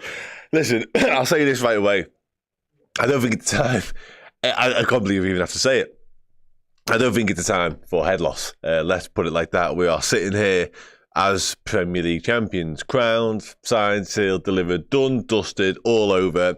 We spent large parts of the pre-match show talking about, the rotation, the fact we made 6 changes. There's a lot of players, fighting for their futures. We can have discussions around how they might have fared. That's absolutely sound. But in terms of the overall collective performance, in terms of the result, it would have been nice to have won the game. It would have been nice to have won all 4 remaining games. Ultimately, does it really matter? Are we actually really going to lose our heads over that? I'm personally not, but yeah, you do you. Let's do it. 100, do you know what? We had the Gorillas 100 men chat before the game, and I was very much in the camp of Gorilla beats all men, hands down. Having seen that was how ended performance, yeah, I'm inclined to have another chat with you because he was the one. Well, let's be honest. Let's get the man the match stuff out of the way. He was brilliant, I thought. And the only one at times really carrying the fight, because if we are going to dissect the performance, it was poor. It was nowhere near what we've become accustomed to. It was, the midfield in particular was outclassed at times. It looked like a midfield that hadn't played together a lot. Overrun at times as well, outworked at other times as well. But I think Endo was the absolute standout whilst he was on the pitch. Tried his heart out, put his body on the line, showed some class, some intricacy as well in his passing. Thought he was brilliant, absolutely brilliant. The rest of them, less. So I felt sorry for Joe Conson, though, man. Fuck me. Martin Lawrence kicks it off. Not happy with the performance. Thought the manager made too many changes, and that made it hard for the players coming in to succeed. At the end of the day, we're still league champions. Absolutely their final point. It's interesting that we've seen a few examples now of him making changes, and it's hard to know what the problem is. Is it the sheer number of changes he makes, or is it the fact that players are coming in aren't good enough, or alternatively, is it the fact they played so little football, they're so undercooked when they do get opportunities? Because PSV was one, we got beat in that game against, a pretty average Eredivisie side. I think it's fair to say Eredivisie teams in general aren't world beaters. Plymouth, bottom of the Championship, relegated from the Championship yesterday. Plymouth got beat by them, and we were pretty poor in that game as well. Made loads of changes for that. And then today, I thought that performance today was probably better, certainly than the Plymouth one. But again, it's a game whereby we brought players in from the cold a little bit, and they haven't delivered. Is it down to just lack of opportunities, lack of minutes in legs, or is it a quality issue? That's where I think Arne Slot, Richard Hughes, etc. will have to make a decision on 1 or 2 of the players. Are they good enough, or is that where we need to go into the market and find better options? A little bit of both, maybe. Little bit of both. Right, dive into the chat. Brady Lloyd, so this is Quanta's stock drops lower and lower. Should have cashed in last summer. I don't think that was we spoke about Simicast and that maybe being a shop window opportunity forecast of Simicast. I don't think we are doing that with Joe Quanta personally. Liverpool have made it abundantly clear that we're desperate to keep hold of Joe Quanta. We give him a new contract. We fended off interest in Newcastle last summer. We've dismissed interest in Newcastle already ahead of this summer. People may or may not think that he has got a future at the football club. Liverpool clearly do right now. What I would say is, I think last season looked to be, it was a breakthrough season for him, definitely. He seemed to have regressed since that. I'm not quite sure what the reason is, but he can't be the third choice centre-back, let's put it like that, for next season for me. I think he has to be 4th, 5th choice option. I really like him, I do, and people may not like that, but whatever. I do think there's a player there, and I think there's a future there for him. But like I say, I think in terms of next campaign, we're going to have 1 or 2 above him in the pecking order. Probably Virgil and Canate, 1, 2, Quanta, maybe Quanta the 4th. We'll have to wait and see. But yeah, there has to be a couple of new signings in amongst it. Quanta cost us in the FA Cup against United last season. He's super. Yeah, I must admit, he does tend to find himself in situations that do result in problems. A couple of them his own making. The one today, Virgil van Dijk just clears the ball into his hip, essentially. I'm not quite sure what he can do about that. That's just bad fortune. Gives away a penalty late on, of course, which is his own fault. But there's definitely been a time where everything he does seems to turn to shit. And he does seem to be, like I say, at the scene of many crimes. Let's put it that way, Joel Conser. Conser is the fourth, he's just not a top Premier League player. And he's still got loads to learn, hasn't he? We don't see defenders really come into their own often until mid to late 20s sometime, when they've sort of got that back catalogue of experience and sample size behind them, and they've seen different situations, different strikers, their bodies fully developed and all that sort of stuff. So, yeah, I don't think we should be writing off Joel Conser just yet. I understand there's some uncertainty around him. I understand there's question marks as to whether he is ever going to be the answer for Liverpool Football Club. But I do think it's too premature just to dismiss him out of hand, because I think we've seen enough, particularly last season, to suggest there's a player there, personally. Anyway, right, I've got some more chats. Here we go. How the hell did Jones play the full game, who's once again absolutely garbage? Yeah, he was one of the most disappointing performers for me, because he can't use the excuse or the explanation that he hasn't seen enough action this season, because he has. He's got enough football under his belt to put in a much better performance than that. And actually, he was man of the match in the reverse fixture at Anfield against Chelsea. So his literal track record, the history against them, stands up. So for him to put in that level of performance, which was miles off it, is bitterly disappointing. And he's actually the sort of player, especially when you've got that midfield around you. I know Vertonghen, there's more experience than him, but he doesn't play much, and Harvey Elliott alongside him as well. That's where you want Curtis Jones. And he was in the McAllister role as well. Now, I think Alexis McAllister has been the brains of Liverpool's operation for a little while now. He's been our best performer for me, exclusively over the course of the season. However, Curtis Jones didn't even come close to stepping up to that mark today. Quite the opposite at times, actually, to be honest. Anyway, let's dive back into the chat. There, Red says, what's the point of Elliott? He's slow, can't run, one-footed and sell. I wouldn't be selling Harvey Elliott myself. I think he's got more to his game than you've just described there. I think there's been times this season where we've been crying out for Harvey Elliott, actually. And he's been underused, actually, for me, if anything. Not the opposite of that. I think we've actually required him more than Arne Slot to turn to him. I get the one pace thing, he's a little bit one pace, and that's why I don't think we do see as much of him as maybe we think he warrants. And I think that's why he will never be even though many have tried to make him a right winger or a Salah understudy, he just hasn't got the turn of pace. He's not fleet of foot enough to play that role, in my opinion. But I don't agree with what you just said there. I'll be honest, I don't agree with that at all. Certainly on the back of today, I think there was much worse performance today. Dan, I personally like the guard on it. It motivates the other team, but these plastics in the chat are embarrassing. Champions, you never walk alone. Listen, people are allowed to be angry by a defeat. Elliott will be gone and slow and not physical enough, says Lee. Quite possibly. And again, I come back to my point a moment ago. That's clearly a large part of the reason he hasn't played at all. And it's hard to argue with that. If that's Arne Slot's rationale and his logic behind why he doesn't trust him enough in certain games and for certain occasions and certain match situations, he can't change that, Harvey Elliott. He's not going to get 4 yards quicker overnight, and he's not going to get 4 inches taller overnight either. That ship sailed, like, you know what I mean? So if it is as simple as that, then Harvey Elliott may well have to be sold in the summer. There's a few that, the chat here sort of mentions the word expendable. There's a few in this squad that are expendable, maybe even 1 or 2 that started the game today that are as well. I personally wouldn't have Harvey Elliott in that category or in that bracket, but, you know, people may. Elliott seems to play well when he comes on as a substitute. Yeah, that's been a thing for a little while now. I don't think it's quite as hard and fast as good sub, shit starter for me personally, but I do take your point, and there's definitely been a greater body of work now to suggest that his impacts from the bench and his effectiveness from the bench has been more evident. Maybe that's just because you are calling upon it. You're literally asking for something often. There was a Crystal Palace game last year. There have been other examples where he's come on and he has instantly made the game better for us.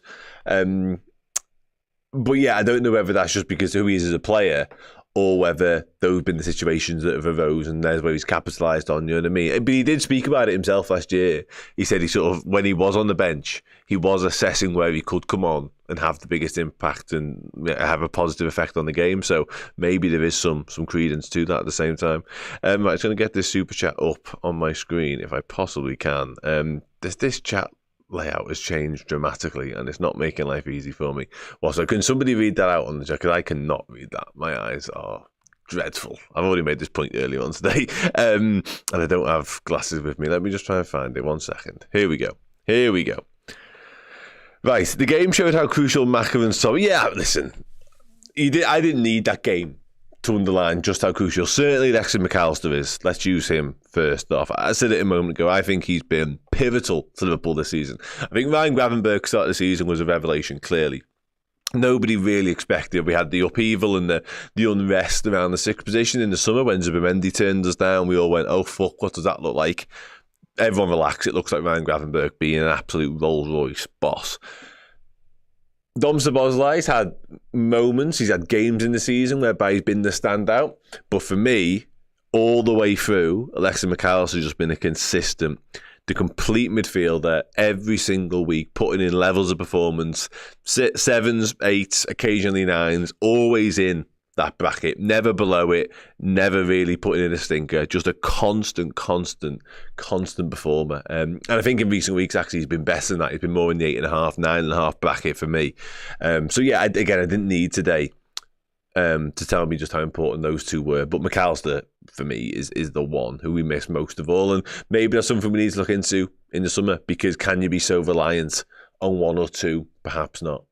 We probably need a little bit more depth in there. And if Harvey Elliott isn't the answer, some would say Curtis Jones isn't the answer. We might have to bring one into that department as well. Prosper says, this has been a good experiment, sell Quansah. I can't get on board with the selling Quansah. Honestly, if today was enough evidence for some of you that a few of them lads aren't good enough, then sound. I suppose if there's one or two, the Plymouth game, as I mentioned a moment ago, is probably another example of it, but I can't get on board with just dismissing any of them that performed today for various reasons. I think Tsimikas is probably the one that I come away from, and I thought he had an okay game, Kostas, but another game where you look at it and go, if we are going to bring in a first-choice left-back to compete with whoever left-back is, I'd probably still rather it's Andy Robertson for all the reasons we outlined earlier on, the experience, the quality he still possesses, that nous, that leadership class. Like, I just never see Tsimikas putting a performance that makes me go, well, you have to stay. You're definitely the answer. So, yeah, honestly, other than that, I don't think there's one in that game that really I would just get rid of off the back of it. Like, I don't work like that. Despite knowing it doesn't matter, it's still frustrating to lose to Chelsea. Yeah, it's always frustrating to lose. That should always be the case. And that's why I'm not completely baffled by some of the people losing their minds after it, because it wasn't good enough. It was below par, and it is horrible to lose games of football, especially against Chelsea, especially when they revel in it, like, just to really piss you off. But at the same time, in the cold light of day, like, won the Premier League, haven't we? Peter Birmingham Super Chat says, starting midfield today was incredibly unbalanced. Harvey doesn't suit our game. He'll have a great career elsewhere. A lot of people, Harvey Elliott and Joel Quansah are the biggest losers from today by a million miles. Glenn makes a good point. At least Chiesa is now confirmed as a Premier League medal winner. Congratulations to him. And then we left it late, didn't he? I think Arne Slot said pre-match he was definitely going to use him between like now and the end of the season. I think including today as well. Then it got to like the 80th minute and he hadn't come on yet. I was thinking, God, he's going to go back on his word. He really does hate him. But then, of course, he emerged. Nacer Khan. I'll tell you what, Darwin Núñez, actually, to come back to my point a minute ago, from people who've probably, done themselves no favours. I think the writing's on the wall for Darwin anyway this summer. I think he's on the move regardless. And I know Diogo Jota is probably another one, actually, come to think of it, who probably deserves a lot of criticism because he never really got into the game, and when he did, his quality was not at the races at all. But people on social media in particular were saying, like, well, at least when Darwin comes on, things happened and there's something to talk about, which maybe wasn't the case with Jota. But I'm sorry, if the thing to talk about is a horrendous header when the goal, you smack bang in the middle of the goal, you're 6 yards out, it's a perfect ball for Mo Salah. You haven't got to lean back, you haven't got to adjust your body, you haven't really got to crane that much. For the striker, 6 foot whatever he is, Darwin Núñez, that is one hell. That's on a plate more or less to at least hit the target. To not hit the target in that situation is unforgivable for me. And again, yet more proof that he's just not the answer. And I've been a long-suffering Darwin Núñez fan. I've been willing to stick by him and stick by him and stick by him, but my God, has the time come. And I'm quite loyal to a lot of Liverpool players, full stop, because that's the way I am, generally speaking. But yeah, Darwin, it's time, isn't it? It's time. It's so time. Just quickly get the super chat up off Nasa again. It says, get rid of lads who don't take chance when given and replace with real quality.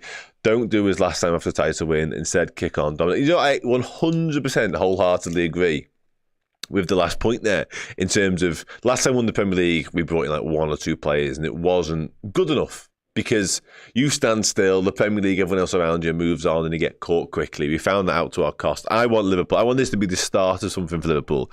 A lot of people have used the word dynasty in recent days, and I get it. It's romantic, it's fanciful, but why not? Why not use it? Fuck it, why not? But the problem now, also the challenge now, is a challenge again. And to defend the title and to be better than you were last year. And I think one of the easiest ways we can do that is by signing players and not resting on our laurels and making sure that this is just the start and Arne Slot, Richard Hughes, etc. are equipped enough and ready to go into the transfer market. So at the final point is absolutely bang on the money in terms of what I have said and want this summer, because I think it's got to be a big one because there's clearly upgradable positions and squad areas. But as for just getting rid of players, there's definitely 2 or 3, possibly 4 or 5 that will leave. I think there'll be a natural sort of circulation of footballers this summer, but I don't think we saw many of them today, if I'm being honest. I think Darwin Núñez is probably one. Kostas Tsimikas is probably one. We know about the Trent situation. That's kind of as an aside to everything else. But honestly, like, we didn't see Kieran Keller, obviously. I think he'll probably want to leave. From the bench today, do I think anyone... Chiesa, his future is clearly still up in the air because he's been so, vacant, so absent, really. But outside of that, the Harvey Elliott one's fascinating to me. I think if there was genuine interest and there was big money on the table, Harvey Elliott and Liverpool might have to consider it, perhaps. But I don't think Liverpool will be pushing for that exit whatsoever. And I don't think Harvey Elliott will be either, for what it's worth. Curtis Jones is a non-starter. Obviously, all the first team, the out-and-out first-team lads, they're all non-starters as well. Diogo Jota is an interesting conversation for me. I don't think Luis Diaz is going anywhere either. So, yeah, there aren't many that you're going to sort of completely rip up everything and start again over the course of the summer. There just isn't. But I do think there'll be a lot of incomings, personally. I think 4 or 5. But the point I'm making initially is that what we need is more squad players that Arne Slot can rely upon. And maybe a better quality of squad player as well. You might be absolutely spot on. I do think there is some quality in there, but we definitely need to upgrade and get 1 or 2 more options, because I think it's done us dirty. Late on, Baldwin says, the unfortunate thing about the midfield problem is Slot probably going to sell Endo just because of his age and to get someone out of the squad. But I'm not sure he will sell Endo, if I'm being honest. I'm not sure if he will. Take care, mate. Have a good one. Enjoy your bank holiday. Yeah, I think a lot of the Endo and the sick stuff, generally speaking, because we need help there. That's clear. Ryan Gravenberg's been brilliant mostly this season, but he can't do it all again next time around. I'd be shocked and amazed if he could. And we've seen dips in his performances, perhaps due to the sheer intensity and the sheer amount of minutes that he played.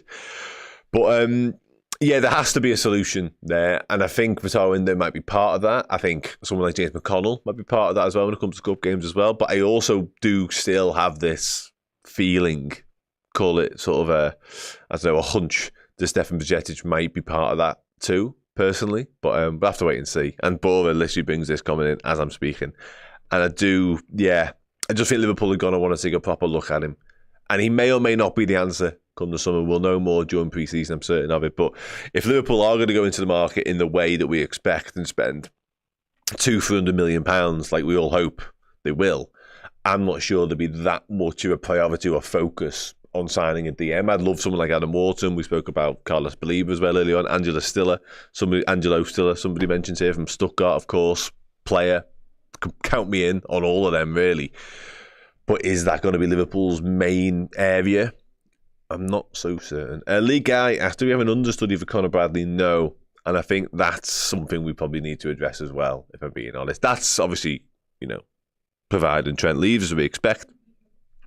I really like Conor Bradley. I think he's a wonderful footballer.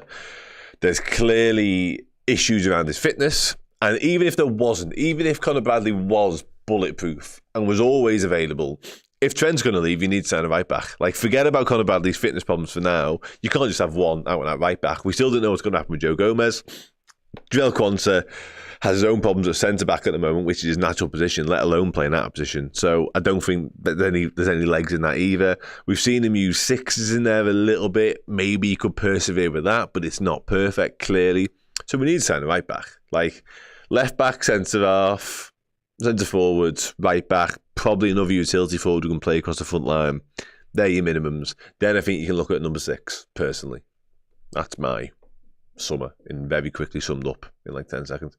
Dave Red says, you think Endo stays? I do as well. I think a lot of what happens with Taro Endo will be based on what Taro Endo wants. If he goes to on a slot this summer and knocks on the door and says, listen, what's happening next year? Am I going to be a part of this? Or am I expecting the same amount of minutes, similar amount of game time, or even less because you're about to go and sign someone, or Stefan Bajcetic coming in? If the answer's any of the last 2 options there, he may well just say, do you know what, my time's come. I've loved it. I've won the Premier League, but I've got options back in the Bundesliga, in France, Spain, whatever, in the Premier League, who knows? Then maybe we do sell. And if there's offers on the table like 20 million, we might. And that might have to force our hand into doing a Angelo Stiller, Adam Wharton, whoever.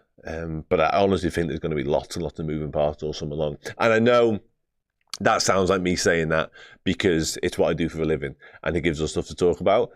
I'm not that arsed, ultimately. It keeps me busy, granted, but I'd like to have a rest every now and then. I genuinely think it's going to be a busy summer. And I think for all the reasons we've just kind of outlined in the past 10 minutes, Arne Slot said as much, Virgil van Dijk said as much. I just think there's going to be loads happening in and out, by the way. Colin Campbell says left back, right back, centre back, number 6, number 9, and the Salah back up to start with. Shitting hell. That's what I'm talking about. Busy. I don't know about Gyökeres.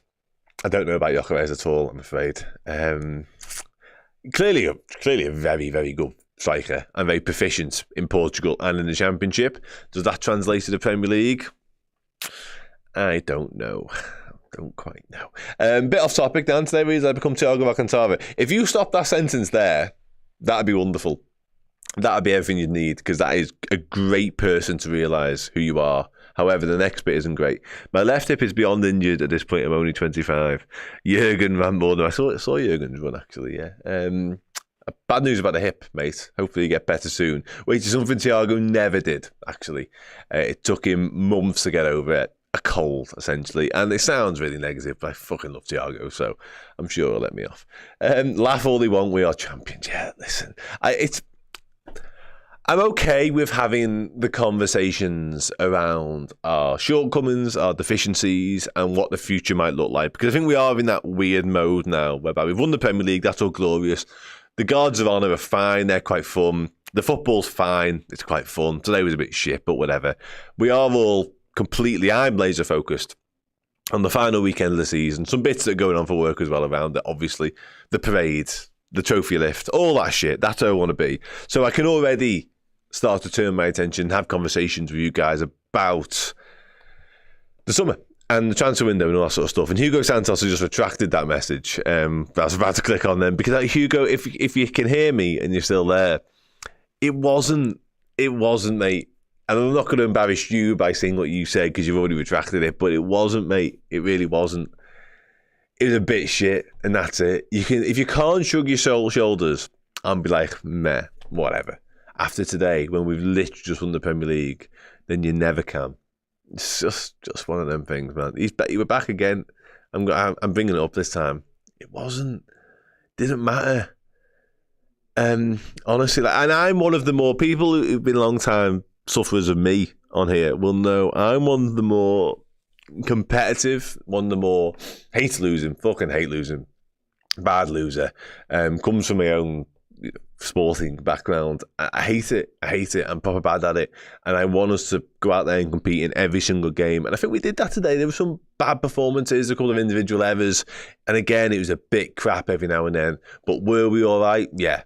Did we roll over and get twatted by Chelsea? No. So I can live with that. I can just about live with that. Anyway, when's the rating show? In literally a minute, I'll walk over that board because I think we've had our fun with the transfers and the context and the aftermath. I think we're all good. I like Ekatike. Do you know who we bet on Ekatike though? Alexander Isak, obviously, but Julian Alvarez. I've convinced myself that Julian Alvarez is possible in the past 24 hours. You might have noticed. Michaela Perkins says, I'm 33. The only reason I hate it is because of how much I hate Chelsea. I get that. And it's fine to have individual reasons for it to be even shitter than I'm explaining. And ultimately, you be you. If you're embarrassed by today, that's fine. I'm not going to tell you how to feel. But for my own personal opinion, I can't agree. I can't be that. I can't be embarrassed or ashamed of the Premier League champions, given the fact we've literally just confirmed it. Just doesn't marry up in my mind at all. Possibly is the answer to this. Possibly. I'm going to assume that's in jest. It might not be, but I'm going to assume that's in jest. Yeah, I might be over there. It looks like I'm definitely going to do the Hong Kong leg, which is cool. But I also might be joining you over there too. So wait and see on that one. I will let you all know as soon as I know. It was an average performance. It definitely was an average performance. And that's probably a good way of leaving it. Benny says, Chloe's new right back. She's good in the cups. I don't know what that means. But fine.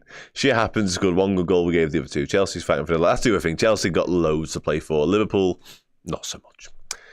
Not so much. Anyway, sound, I wrap up there. That's that show done. We will go and do the player ranking show, which if you haven't seen it before, is where I pick up a player's face and you tell me where to put that player's face from boss sound to your messing. Come and do that with me because honestly, if you thought this bit would have been bad if you weren't speaking to me, wait and see how much of a fucking dick I look if nobody speaks to me over there as well. So come and join me, please. I'll see you in a second. What's happening, everyone? There has not been a better time to join our Redmen Plus subscription service. Liverpool are the Premier League champions and we've got so much content for your eyes and for your ears. If that wasn't enough, if you subscribe to Redmen Plus as a legend subscriber, either on a monthly or a yearly subscription, we will be giving away this signed Gary McAllister shirt at the end of the month to one of our legends. So yes, go over to redmenplus.com, join us as a legend, and at the end of May you could win this, a 2001 UEFA Cup final shirt signed by the baldy headed legend himself, Gary McAllister.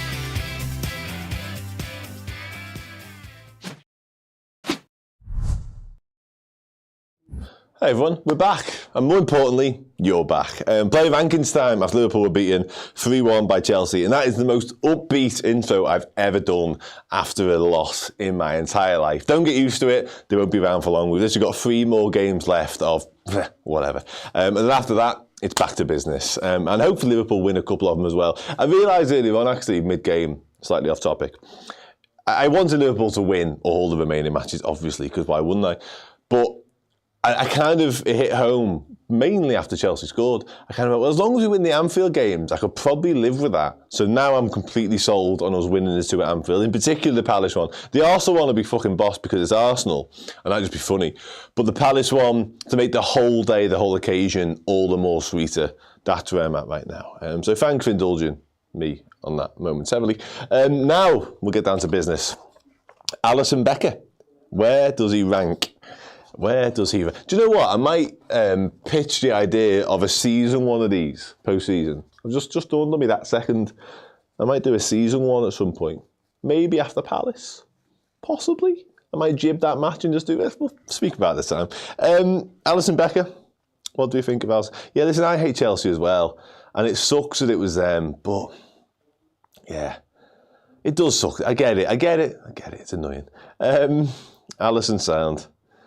Alisson's, I see you. Lee Guy says Alisson sound as well. Alisson let down by Quonset. Swap Nil says Alisson sound. Lots of sounds. Yeah, I thought Alisson come out of it pretty unscathed, didn't he? Would have been nice How do you say? Fucking hell, that was high. Would have been nice. I am in a good mood. How do you save the penalty? But we could all move on with our lives. Yeah, do you know what? I can only assume he thought he was offside and he just fancied clattering someone. But yeah, he looked a few ribeyes deep there when he was hurtling out, full of testosterone. Yeah, mad one. Lucy Alson-Becker do shit like that either, but there we go. Trent, what do you make of Trent? Always a fun subject at the minute is Trent. Love when people talk to me about him. It's wonderful. Sound, didn't offer much going forward. No defensive mistakes. Low sound. Gino, really? Listen, I don't think Trent was amazing, don't get me wrong. But that last bit is a huge surprise to me. I thought people would be hating on some of the others. Jono says he was awful. Low sound, didn't see much of the long ball. No, as an attacking weapon outlet, he wasn't really used at all today, was he? I'm not sure whether that was him or what, but yeah, it was a quiet game for him, actually. High messing, nowhere to be seen. Yeah, fair enough. We might have our first straddler. We've got quite a lot of messings and quite a lot of sounds, and when that happens, they normally just border the two. So that's what we've gone with there as well. Didn't even realise it was playing, says Paul. Okay, that says a lot, doesn't it? And let's be honest, with Trent, we normally know he's there for good and for bad. Like, if he's having a stinker, it's usually a fucking all-timer stinker, where he's getting skinned every 2 minutes and he's putting in horror shows of defensive outputs. Or he's running the show from right back, and he's kind of on them things today, so, okay. Interesting. Sound. Drell Quanser. Fucking hell. Delayed that long enough. Let's do Drell Quanser. And try and be kind, he says. I know it's not going to be pretty. I'm aware of that. I try and be positive about people. A, because I quite like Liverpool players. And B, I'm a nice person. And C, because we won the Premier League. But I'm aware this isn't going to be pretty. So, yeah, go for it. Do your worst, as they say. Do your worst. Low sound, unlucky, quite poor, game to forget. I think that game to forget point is accurate. And what I would say on it, as much as I do like him, and I will go into bat for him and stand his corner, he's had a bad season at this point. There's no point suggesting, keep him there. There's no point suggesting, he's got time to turn it round, or we'll see what the second. It's too late for that. He's had a bad season. His season's been borderline a write-off. There've been a few handful of performances in there that looked okay, but compared to last year, which was a breakout season for him, it's been the opposite of that. He's had lots of games to forget. He's had lots of moments to forget. He's been unlucky at times as well. A few things have gone against him. A couple of situations have conspired against him. I thought the own goal today was one of them, for what it's worth. But he hasn't covered himself in glory at times either. He's made mistakes. He's made errors of judgment. He's been off it. Obviously, and it all started way back for the first game of the season, didn't it? He started the match, which is, a real sort of tick in the box and a showing of faith from Arne Slot in many ways. He started such a way, he gets taken off at half time. And straight away you're wondering, okay, first off, this is a ruthless manager who doesn't suffer fools gladly. He makes brutal decisions. And second, where does he stand now? And he's never really got going ever again. So it's interesting. Okay, where are we putting him? I've still got him in my hand, despite all that. Bad season, but a champion, I'll take that. Yeah, absolutely. The past didn't help, but then could Quanta stand off? Could he wait? Could probably do something different. We got a straddler from C-Mac. If someone suggests a straddler, that's it. Virgil. I thought he was okay, actually. Scored a goal too, which momentarily looked like he might get us back into it. Yeah, Virgil, nothing you could do about the own goal, really bad pass from Sol. But yeah, a lot of people, and the own goal I completely agree with. There's nothing you can do about that whatsoever. He just happens to exist in that space of air. But yeah, it's just another one of them things, isn't it? And he had an okay game aside from that. But again, the penalty given away is a blot on his copybook, isn't it, ultimately? Anyway, let's do Virgil. Gino says high sound. Virgil was sound, nothing special. Low sound, Quanta higher than Trent. I mean, we're talking millimetres, guys. Sorry. Virgil's in strolling mode. Yeah, I think there's a lot of that, actually, today, particularly from Virg. We've got a lot of sounds coming in from Virg. Sound, yeah, he went up top for a little bit at the end, he did. Yeah, okay. I think we're mid-soundish, maybe slightly below Allison, aren't we? Kostas Timikas. Kostas Tsimikas. What did we think of Kostas Tsimikas? Really battled, actually, once or twice. I'm just left so nonplussed by Kostas. Obviously I like him as a footballer, and I think he's been a very good understudy, backup left back. But I don't know, I just feel like we've come to the natural conclusion of his time at Liverpool, and I think today was another example as to why. There's just a level and a ceiling which is fine, but it's not there. And I still think Andy Robertson, for all his faults this year, and there have been many of them, I still think his highest level is higher than his. And if he dips below his best, it's quite clear to see immediately. But yeah, that kind of sums it up, doesn't it, really? Kostas low sound. Kostas Barca for shit out of Caicedo. Yeah, there's quite a bit of that going on today. Some Liverpool players leaving him on, Lavia, and the fans having a pop at Lavia, and yeah. Yeah, it's a good point. Not Prem level. Ooh, harsh from Benny. Losing his battles, you're messing, fell off in the second half. Okay, we're not having Kostas Tsimikas then. Where's my midfield? Oh, yes. Oh, yes. Oh, I've lost a magnet on Harvey. That might come to bite me on the arse. Let's do Harvey Elliott first. What do we think of Harvey Elliott? Yeah, I've seen a lot of criticism for Harvey Elliott. Let's get that out there early doors. I thought a little bit was justified. I thought some was a bit harsh too. Never got into the game and never sort of managed to make the impact they clearly would have wanted to have done, because I made the point pre-match about, for someone like him, that was an opportunity to show Arne Slot that he'd been wrong this whole time for not playing him, and also to show Arne Slot that he has to be part of his plans for next season. Didn't really do either of them things. He's got 3 more opportunities to do it, though it's not done yet. You can't write him off based on this. But yeah, today wasn't it. Wasn't it at all. Elliott, your messing just wasn't great. Didn't get on the ball, lost some of it. Yeah, his use of the ball was what disappointed me most of all, actually. You want to see him offering and picking up those pockets of space that he does so well. And I think he had elements of that, actually. But then when he got it, that next bit lacked all too often. C-Max is straddling as well. Dizzy up the fools is straddling. Horrible game, you messing, did not suit him. Missed his chance to shine. Oh, God. Yeah, it's not pretty. It's not pretty, guys. And I like Harvey Elliott. Okay, we got another straddler, I think. Oh, we are lacking. And I told you we'd miss that magnet, didn't I? She's moving anyway. She's moving. Can't get hold of her, but she's moving. Ah, that's a real... It's going to have to... Javier's going to go there. Just by a cruel twist of fate, he's going to have to live there. Curtis Jones. Now, I think, and this might be a Twitter thing, but feel free to tell me it's a worldwide thing. I think Curtis Jones got the most criticism of anybody during that game. So therefore, what did you guys think of it? I'm going to leave it up to you for a moment. Douglas kicks us off with Jones, oh my God. Never bodes well.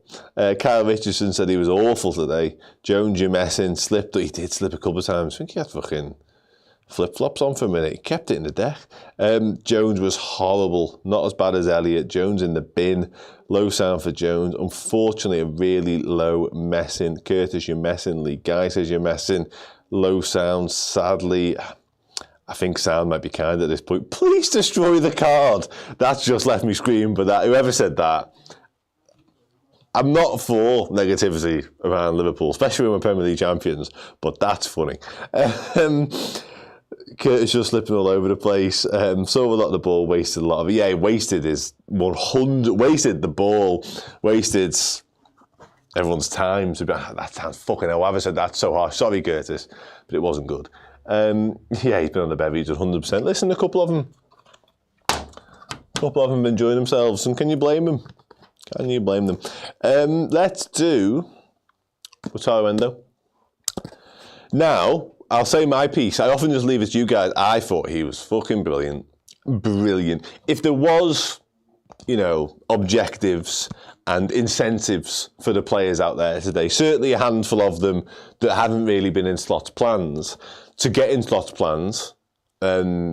He's the one who took it for me. I thought he was brilliant. And it's fascinating how a lot of the stuff I have often thought is what he's lacking in his repertoire that means Slot doesn't use him that much. I think he showed loads of it today. Like little passes around the corner, little moments of invention, bursts of pace into the final third, getting into the box, the third man runner. Honestly, defensively solid, brilliant, putting his body on the line, so nearly deserved to save their second goal from going in.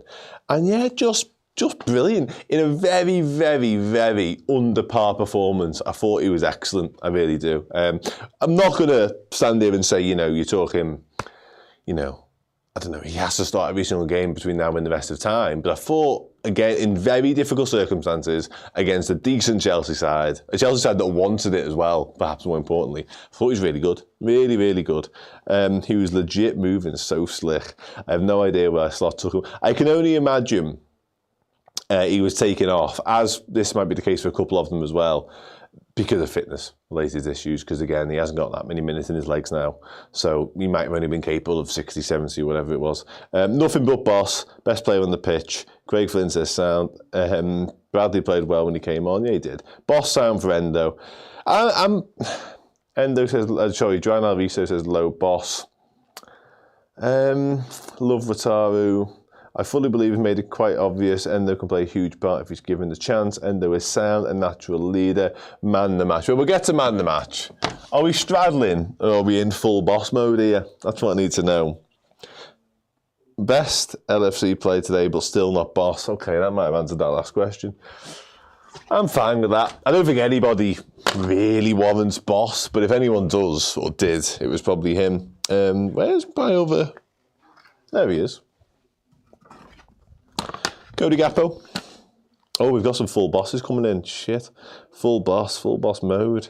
No player. I see you're twisting me melon. Straddling for sure. Okay, Alan, you've convinced me. Alan, I don't know who you are. I don't know where you're from, as long as you love me. No, but I will take your word for it. Cody Gakpo.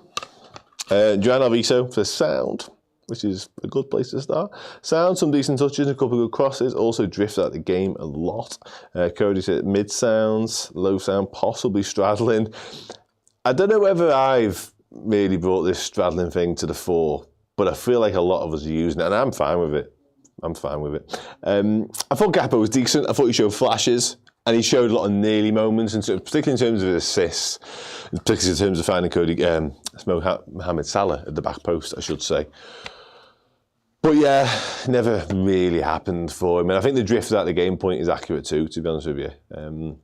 Wasn't a constant threat, let's put it that way. Sound for Gakpo low sound, particularly first half. Yeah, I think second half he became a little bit more anonymous. And Gakpo's okay, could have done more, but still good. Maybe it's me. Yeah, I'll take it. Wayne loves him a straddle as well. Good, I'm glad. We should all have joys in life. Life's too short. Cody Gakpo. That's a little bit high. I'm happy with that. Alongside Van Dijk. Let's do Mo Salah. Oh, fuck me. Yeah, let's do Mo Salah. That touch. Because that was a big chance. That. And it does feel as if we're all, as a fan base, as a squad, as a collective, we're all desperate to see Mo Salah thrive and break more records and continue to take the piss out of the Premier League. I don't know whether we're a little bit too desperate for it right now. I don't think it was quite as evident today as it was previously that we just need to get him a goal on the score sheet or as an assist somehow. But there's definitely elements of that. But yeah, there was a chance where he has a header which sort of drifts wide of the far post as well, which was quite close. But there's one where he gets fed into him. I can't quite remember who plays in the past now. And his right-footed touch is just off. And it's a shame because if he'd have got it right, it was a big opportunity for Mo. But yeah, there's a few examples of his touch not quite being at it today as well. On the periphery of things a little bit, which isn't like him. Let's have it right. Dino says you're messing. I'm not going to read that out. Salah, still love the man. C-Max says sound. Was the one player with real motivation. And again, I think a lot of that, he wants to win games of football, of course, he's the ultimate consummate professional. But I think a lot of the fire in his belly is coming from his own strive for individual honours and awards, which I can completely live with, by the way, especially now we've been crowned Premier League champions. It's at the detriment of what? Fuck all, ultimately. Salah's standards, low sound. Listen, he's been the standard bearer for the entire Premier League for so long. I don't think that's the worst shout in the world. Don't know about Mo. The standards definitely messing, but was actually okay, so low sound maybe. Yeah, I think I'm on board with that. A lot of people saying low sound all of a sudden. And I think if I was stood here on my own, that's what I'd be putting him. So therefore, that's fine. Diogo Jota, next. I'm going to keep my powder dry on Diogo Jota and let you guys take the floor. Because I have very controversial, the word. Strong is definitely a word. Forthright, perhaps. Opinions on Diogo Jota. Not just based on today, based on the entire season and a little bit before that as well, and certainly heading into the summer. But I'll let you guys speak instead. Yeah, next to Curtis, was you messing? I forgot he was on the pitch. Non-existent.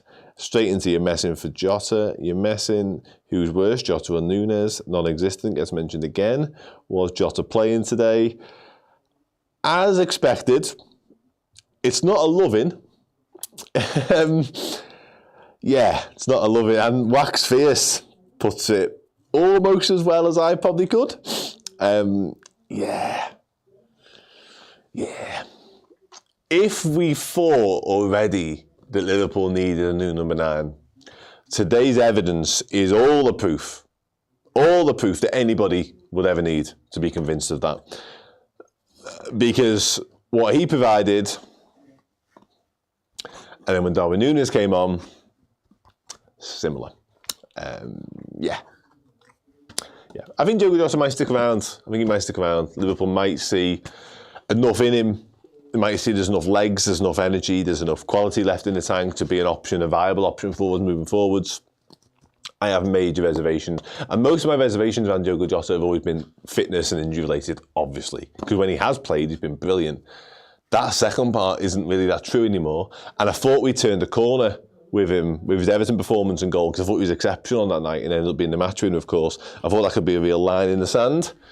Hasn't worked out like that at all. And when he's bad, he's really bad, you know. And I think today was a little bit of that too. Wayne Kerr says Jota's gone. Yeah, I don't know. We'll see. But what I do know is that was not good. Not good at all. And listen, he'll know that. He won't need anybody to tell him that. None of these lads who play poorly say we need telling it was shit. I've played fucking sport before. I know when I've been shit and I've been good. Often the former. Right, subs. Federico Chiesa came on. That guy. Recognise him? Italian. Decent looking, good hair. He came on. Who else came on? Darwin Núñez came on. Conor Bradley. Dom Szoboszlai. Alexis McAllister. And was that it? Am I missing one? That's 5, so I absolutely cannot be missing anybody on. Federico Chiesa, he comes on for minutes, doesn't he, at the end? Like, feel free to rate him. I can just close my eyes and put him on the board, whatever you want, really. Chiesa has a medal, that is true. That is also true. Chiesa was sound, low sound, nothing to do, left it too late. Yeah, I said it before, I didn't think he was getting on. I didn't think he was getting on, man. Maybe I'm just, yeah. I've seen it too many times. Darwin Núñez. Oh, wow. Am I being too kind by saying he has to hit the target? Loads of me want to say he has to score, but I might dull it down a bit and say he has to hit the target, because I think he has to hit the target. As a minimum, he has to hit the target. But shit me. Bas van der Heijden, I'm still a Núñez supporter, but low sound. Ooh, low sound might be high. I don't know whether low sound is right. I'm not even sure, is that close? You're messing all the way. Yeah, not even on the boards. Yeah, okay. Yeah. Okay. Conor Bradley nearly produced a wonder assist. Beat a couple, got to the byline, pulled it back, which I thought was the right option, by the way, to pull back, because there was 2 Liverpool players. I don't remember now off the top of my head who they were. You could tell how much attention I was paying. And it looked like the perfect bit of right-back, attacking right-back play. But then it got intercepted. I'm not sure whether he underhit the pass or whether the option was the right one ultimately. But yeah, it was very impressive, nonetheless. High sounds, made a real impact. Adds energy, doesn't he? Effervescent, Conor Bradley, when he comes on. Yeah, I've just seen that. I did much need to go for momentum and gun defence. Yeah, okay, we're having Conor Bradley. Absolutely having Conor Bradley. We're really having Conor Bradley. Wowzers. Amazing. Very good. Okay, everybody. Conor Bradley, some positivity in the room. Let's go. Alexa McAllister. What do you think of Alexa McAllister? Not man the match today. For the person who always shouts at me for giving Alexa McAllister man the match today, that won't be happening today. So you can get involved. It's a safe space again. What do we think? Comes on, doesn't he? He's brilliant, isn't he? He's fucking good, isn't he? Ultimately. Sound though. It's just a sound performance. Not much to see here. Martin Lawrence took the words right out of my mouth. It must have been while you were sending a chat to me. Dom Szoboszlai also comes on the football pitch. What do we think of that? Help is basically what I'm trying to say here. Help and quick. Why are we still talking about Alexa McAllister, guys? We've moved on. Got Dom Szoboszlai here. You mess it. Oh yeah, the pass. Shit the pass. Shit the pass. Same as Maka, not much from Hazard. Yeah, but the pass. Oh, everyone's right to mention the pass. Should have come on earlier. Dom, who? Oh yeah, shocking pass. Shocking pass. Shocking. He can't be as high as McAllister. That's insanity. I'll pop him just there. Right, we need to do Arne Slot, which I'll do now. And I need me man the match. Oh, I can see it. It's miles away, but I can see it, so we're all good. Let's quickly do Arne Slot. And then I'll grab it, and then we can all go home and enjoy being Premier League champions. I mean, our Sunday night. What do you think of the manager? Makes 6 changes, makes 5 from the bench. Interesting how obviously he does make the wholesale changes to the starting 11, but then gradually looks to get us stronger and stronger as the game goes on. Like, there was only really big hitters on the bench, to be fair, but he went to them. You know what I mean? He wasn't reluctant. He wasn't shy about turning to your McAllisters, your Szoboszlais. Yeah, from the bench. No, but the point remains, who else? Yeah. The point remains, he went to them and he tried to make us more competitive in the match, and it kind of worked. Conor Bradley, there you go. Slot was sound. Rested them and roasted them, that'd be different. Gave the fringe players a chance, that's good enough for me. We've been calling for that all season, haven't we? I mean, it doesn't look particularly great when he does it, but still. We've now got, again, PSV, Plymouth, and today to look at as games whereby he's given the lads a chance.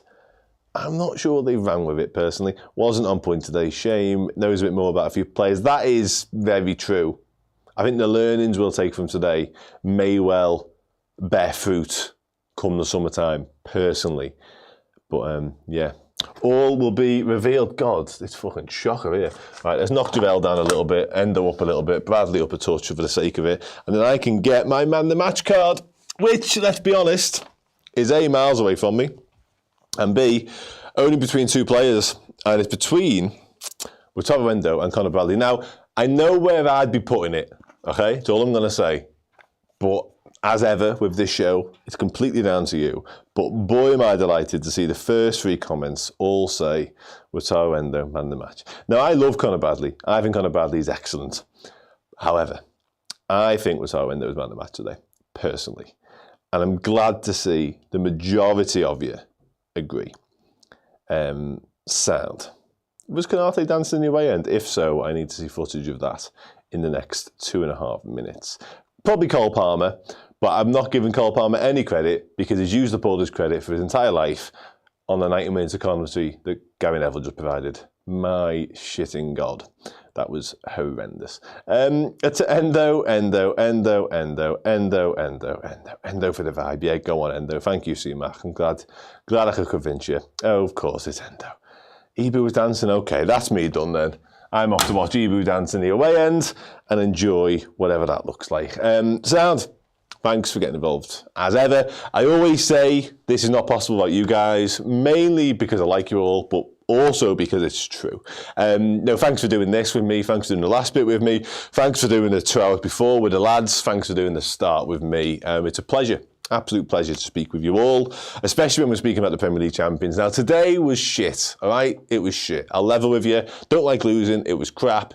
Too many bad performances, too many errors. It was crap. However, we are the Premier League champions, and we have got to do it all again next Sunday. So if you come along for that ride, it'd be much appreciated. And we're playing at Anfield, and we're playing Arsenal, so there's 2 reasons just to be better and to win. So let's try and do that together, shall we? Until next time, have a boss week. I'll probably see you sort of in the middle of the week at times, or you might see my face, unfortunately for you guys. If you do, try and enjoy it. If not, have a boss week anyway. I'll see you soon.